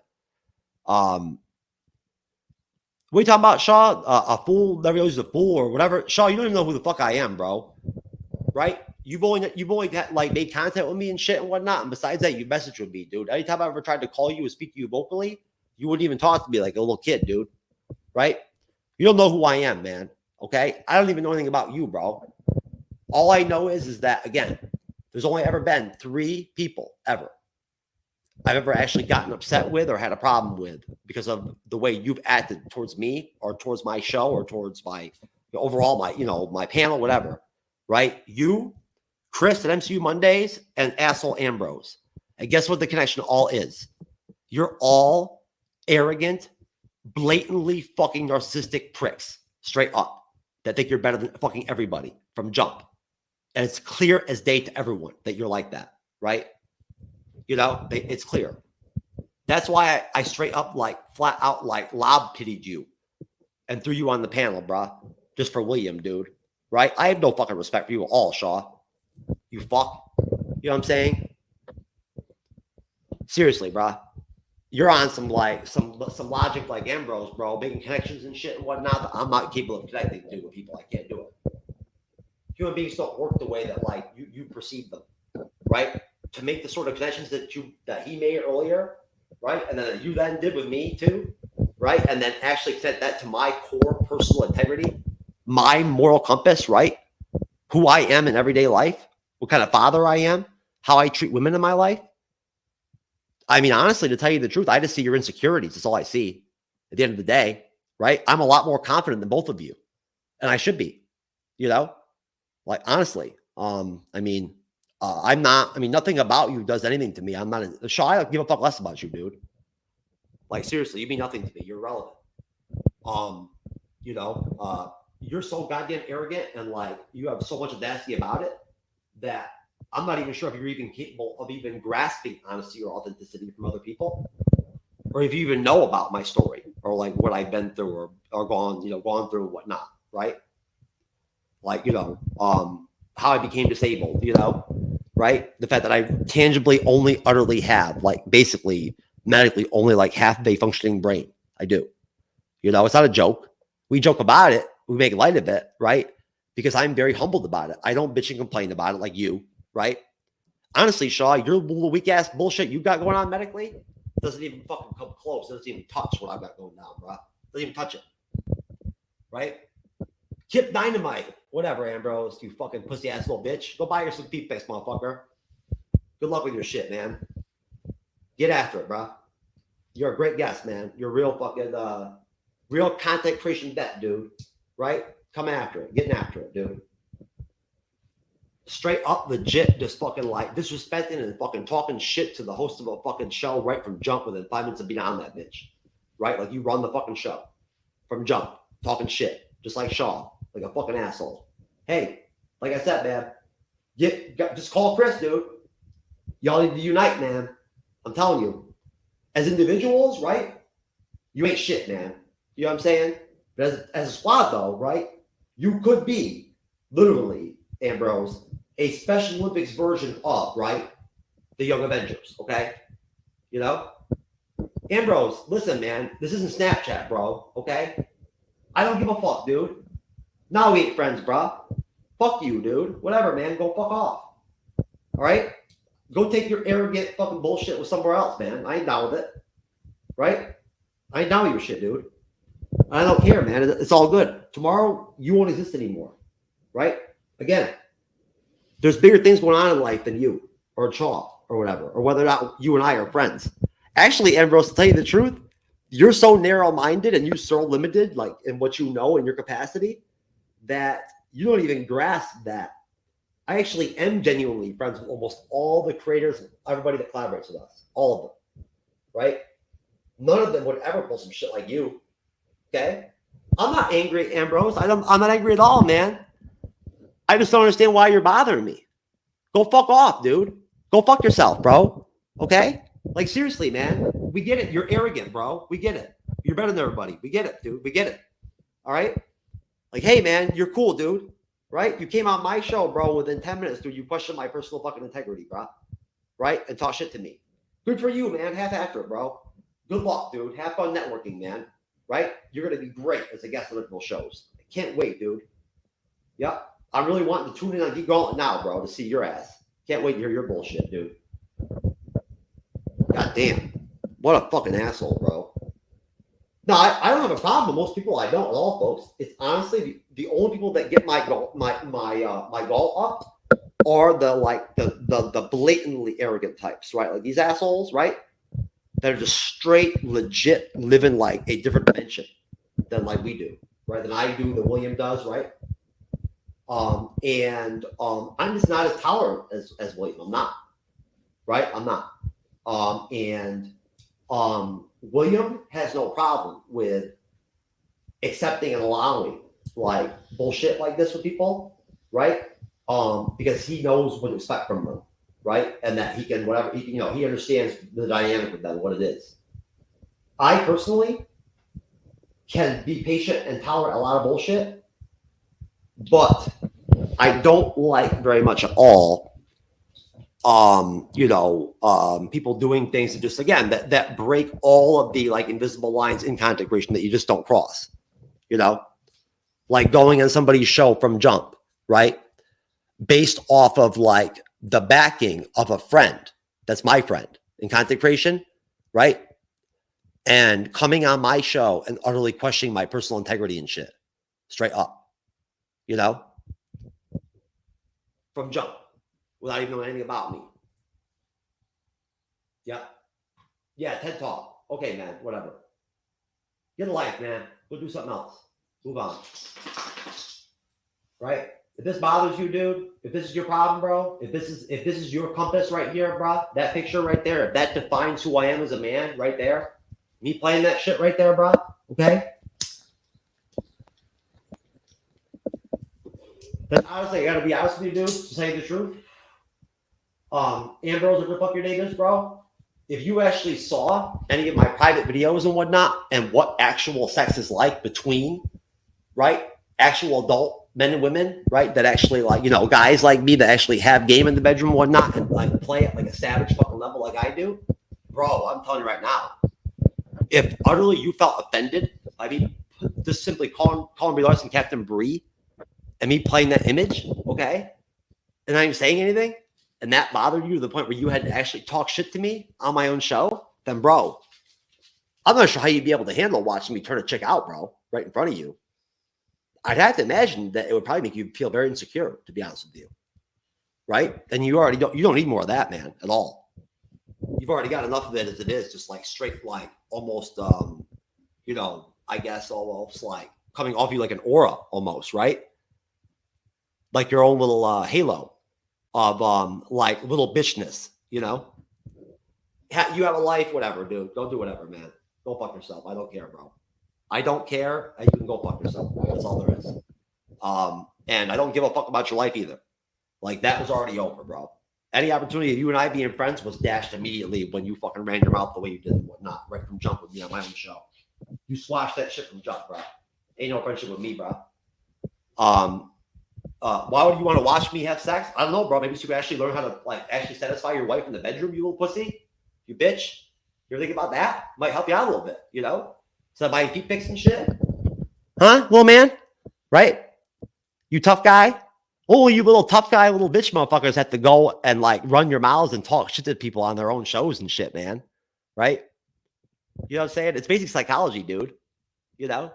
You wouldn't even be able to videotape yourself sexually, bro, like I do in the bedroom, man. You'd be too embarrassed to even watch that shit with your fucking like nutting in 17 seconds during a blowjob ass. Motherfucker. Shit. Dude. I'm not monogamous, bruh. You know that, Ambrose? I don't believe in monogamy myself, personally. I believe in general. I believe in monogamy. But, you know, and that wasn't a flippant thing for me to decide. But you know what? No, I'm not weird, bro. I'm actually honest. See, I'm something you're not capable of. You'd never even be able to actually publicly declare or tell any woman that that was your truth or put that out there to people openly. Well, I do, bro. Right? Because I do care about people. I care about women and I care about honesty. Right? You don't know shit about nothing, bro. And you ain't gonna learn nothing either. But that's the unfortunate like dichotomy of being like blatantly fucking arrogant and being a complete fucking narcissistic prick that thinks he's better than everybody else. You fuckers don't evolve, man. You don't learn anything, right? You're just basically stuck in neutral. You can't evolve. How can you? Well, you think you're better than everybody and you're not even capable of having faults, right? You can't even make mistakes. How can you ever evolve at all in any area of life? You can't. You know? So there you go, man. Like I said, dude, I'll do you a favor, man. I'll tell you what, Ambrose. As an indication of my friendship and yours, I'll make sure that I edit out a clip of you running your fucking mouth and talking shit to me from jump on my show and shit and whatnot, right? Right? When I trusted, only had you on, right? Because of William. Normally, I would never let anybody on the panel without talking to them both before they came on. Right? And you came on my show and you disrespected me right to my fucking face and talked shit to me, bro. And you actually questioned my own personal integrity as a man, dude. Who the fuck do you even think you are, man? Seriously, bro. Who do you think you are, motherfucker? You goddamn little arrogant prick, you little child. Wake up, man. Grow the fuck up, dude. Seriously. You ain't gonna get very far in content creation, bro. You better stick with William and Shaw, bro. Seriously, man. You're not gonna do so good. You know what I'm saying? With your shit, man. Your conduct ain't gonna apply. It ain't gonna work, bro. It ain't gonna play. It ain't gonna work out so well for you, you know? But anyways, folks, no, but hey, look. 6 hours, baby. That is a new record. Woohoo! Right? If I had the desire and the energy, I would go ahead and play a bell, right? But I don't want to alarm or like portray any noises or visuals or images or whatnot, anything like that right now, or anything like that, that might possibly offend, right? You know, asshole fucks like this prick in my comment section right now, right? That's over here like sounding like fucking MODOK and shit from Quantumania and shit and whatnot, all about fucking, you know, I'm not a dick or whatever. Well, here we go. I'm a pretty cool guy. Who gives a fuck, man? Dude, you came on somebody else's goddamn YouTube channel, live stream and shit and whatnot, bro, and you questioned the fucking host, the creator's fucking integrity in less than 5 minutes, asshole. 10 minutes, you fucking arrogant prick. Go fuck yourself. Good luck, man. Good luck with content creation, dude. Good luck with collaboration. Stick with William, bro. That'd be your best bet. You know, he'll tolerate that shit. He can tolerate your bullshit. I can't. And you'll never be back on that panel again. The bleeding eyes will tell you right now. You'll never be back on my ass. Nope. You did not behoove yourself very much there, sir. Which you will find out down the road. Anyways, folks, yes, 6 hours, which is a new record, and I'm gonna call it right there because it is 1:03 a.m. in my time. I'm way done fucking even. This is just like texting. I can't stand texting and messaging. I can't stand it. I hate it. Right? Which I don't get crazy about or go on tangents about in the shows, but I have mentioned it here and there that I do get a little frustrated at times, right? Right, like trying to collaborate sometimes with other creators and whatnot, right? Where they don't talk vocally, and it's just very hard at times, right? When you're busy, I mean, shit.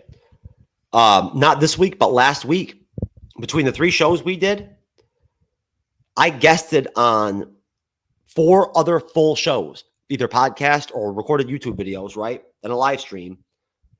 I did a segment on Gerald Glassford's Pop Culture Cosmos podcast, right? His syndicated national podcast. And I also did a 45-minute straight audio podcast review of Ant-Man and the Wasp: Quantumania, right? With my boy and me and Cyber's boy and a good friend of the Bleeding Edge, Johnny Quent, right? And this dude's still fucking talking, dude, in the comment section. Bro, just go move on, man. What are you doing, bro? Come on, dude. Fuck. Jesus Christ, man. What a joke. William, what the fuck, man? Seriously, bro. Why would you let somebody like this on somebody's show, bro? Seriously? You vouch for that? Dude. God, man. Fuck. Anyways, folks. But no, listen. Again, we appreciate you very much. We do. Our growth has been just like unbelievable month to month to month to month. And again, it's very humbling. It really is. It's very much appreciated. I can tell you that. And hey, today actually, I've got to fucking get after it, and I've got to make sure that I go ahead and take care of no matter what. In fact, I've already written myself a big note about it too in my room. Right where I can't not see it. That I can go ahead and make sure that I finalize all of our traveling, stuff and whatnot and everything, right? And our itinerary and whatnot with our hotel stays and all that crap would be in Cyber. For when we go see Bandmade, right? And when we go to Rockville and Daytona Beach in May, that's just gonna be hot. It's gonna be awesome. I can't wait, right? And I want to go ahead and make sure that I knock everything out, right? Because I think that Rockville is gonna be swamped. The bill is huge. There's a lot of good bands going to be at those shows. It's a 4-day festival, right? And, Daytona Beach is already a very high populated area to begin with, right? So in general, honestly, I'm actually more concerned about like the, how much it's going to cost just for the reserve hotel rooms at this point, than I am concerned about like the flight costs and shit and all that, right? In all reality, although I'm not concerned about either one of them really at the end of the day, but I do like to try to be like, mostly for the most part, financially prudent and conservative overall, right? Besides Dodger, the silent third co-host and dog, right, of the Bleeding Edge, and of course my children, right, who I wouldn't say are insanely spoiled, right, but have never, and I don't see any point in any time soon, will never go without anything pretty much for the most part that they need or want, right? That I can guarantee. I may never be the man, right, or even be capable of being the man that these assholes over here that fucking come and disrespect me and shit, disrespect our show, right? Come on here and fucking question my integrity and shit are, right? Reach their level and whatnot. But I try. I do. Right? I do care. And I do very much respect and believe that right, my role in life as a man is to protect and defend children and women. It is. And that's all I've ever done in my life is do that. That's always been my goal, and I've always felt that was my calling and my truth, right? And it's also a part of my faith, right?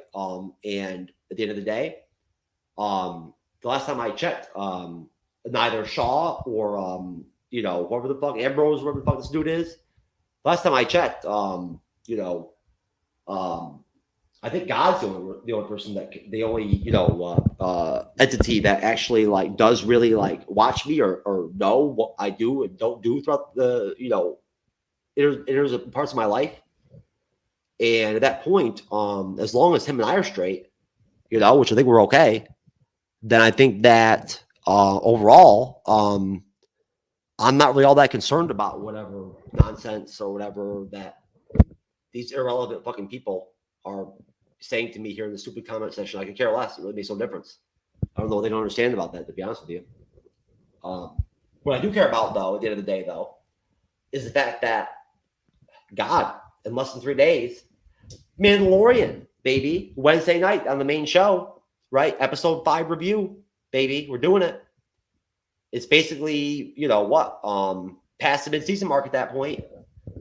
Our 2022 full MCU rankings shows, right? Our 2 installment shows, for our full rankings for 2022. Disney Plus series, more BS, right? And all the actual MCU films. And that's 2 Fridays, right?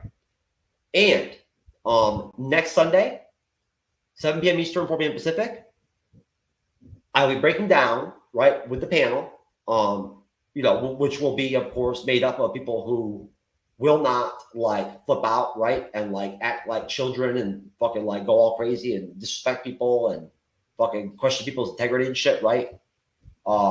During the show, I don't think, probably, over stuff like this, right?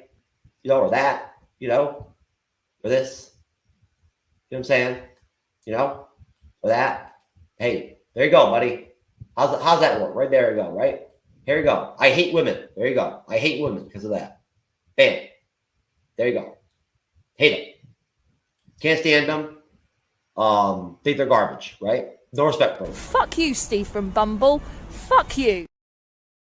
Right? That's right. That's just like that chick said, right? If my name was Steve, dude, that's how a woman would talk to me like that, right? But it's not, though, right? It's Jack. Last time I checked. And, hey, at the end of the day,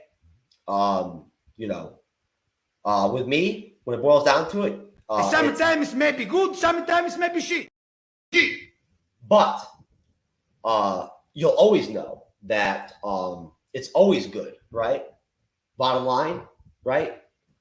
When I'm here getting after it, baby, right? And being the humble creator and co-host of the MCU's Bleeding Edge YouTube channel and podcast.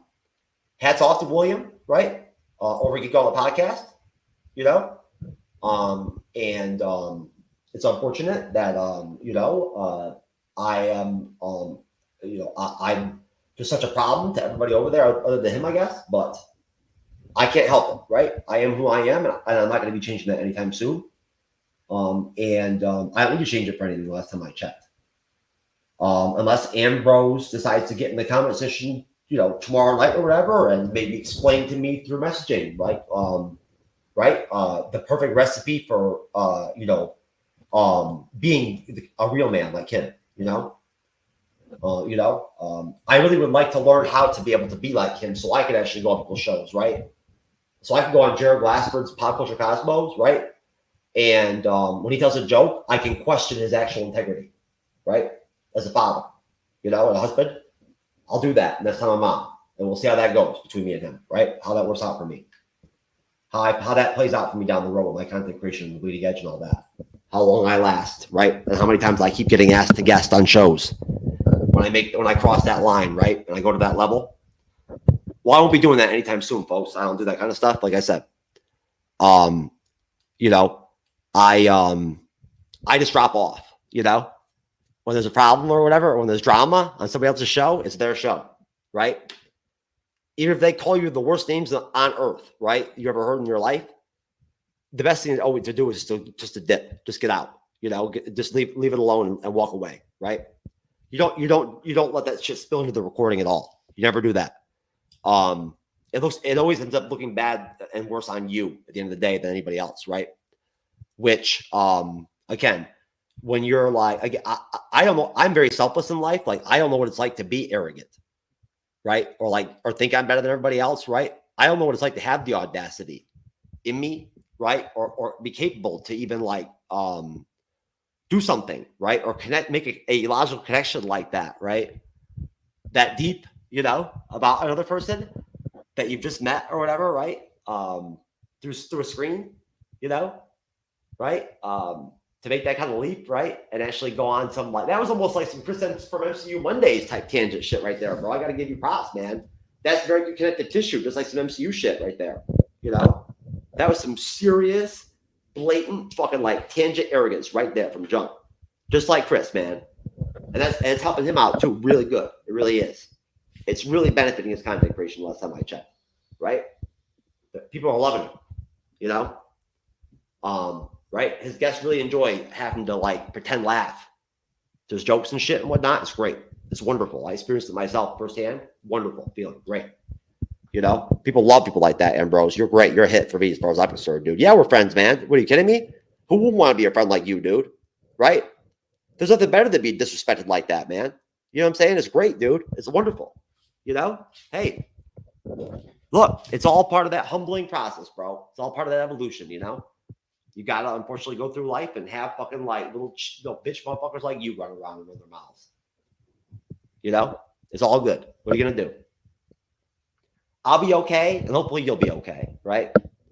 But anyways, folks, listen. Obviously, I will see you utterly later on today, this evening, at 9:35 p.m. Eastern, 6:35 p.m. Pacific. I'll be live, right? Rocking it out. And just to start off and kind of do like an intro, I guess, sort of, Monday show, just to kind of like do an introduction sort of like how I'm sort of seeing these Monday shows going to play out long term and how they're going to fit into our like sort of weekly almost rotation or schedule, right? Amongst me and Cyber, right? And then our Wednesday and our Friday and Sunday shows. I'll lay all that out, you know, and kind of sort of explain sort of what Jermaine and I have talked about, right? As far as like our collaborative relationship, right? And what we'd like to do together with the show. And I'll flush some of that out, you know. And I've got a couple people coming on, right? Which I'm going to not name right now. But you all know who they are, right? You'll recognize them immediately. And it'll be fun. I promise you that. We're probably just going to end up, if anything, maybe like fucking jamming out, right? And like reacting to some Band-Maid reactions or some Love Bites or some shit, right? Or some Baby Metal or whatever. And I don't know, watching like the Guardians of the Galaxy Volume 3 trailers and shit and like bullshit about that. And then about like, you know, some of the stuff that we're planning on trying to do like on the Monday shows. But either way, folks, God bless all of you. Take care. You know, and we'll see you next time.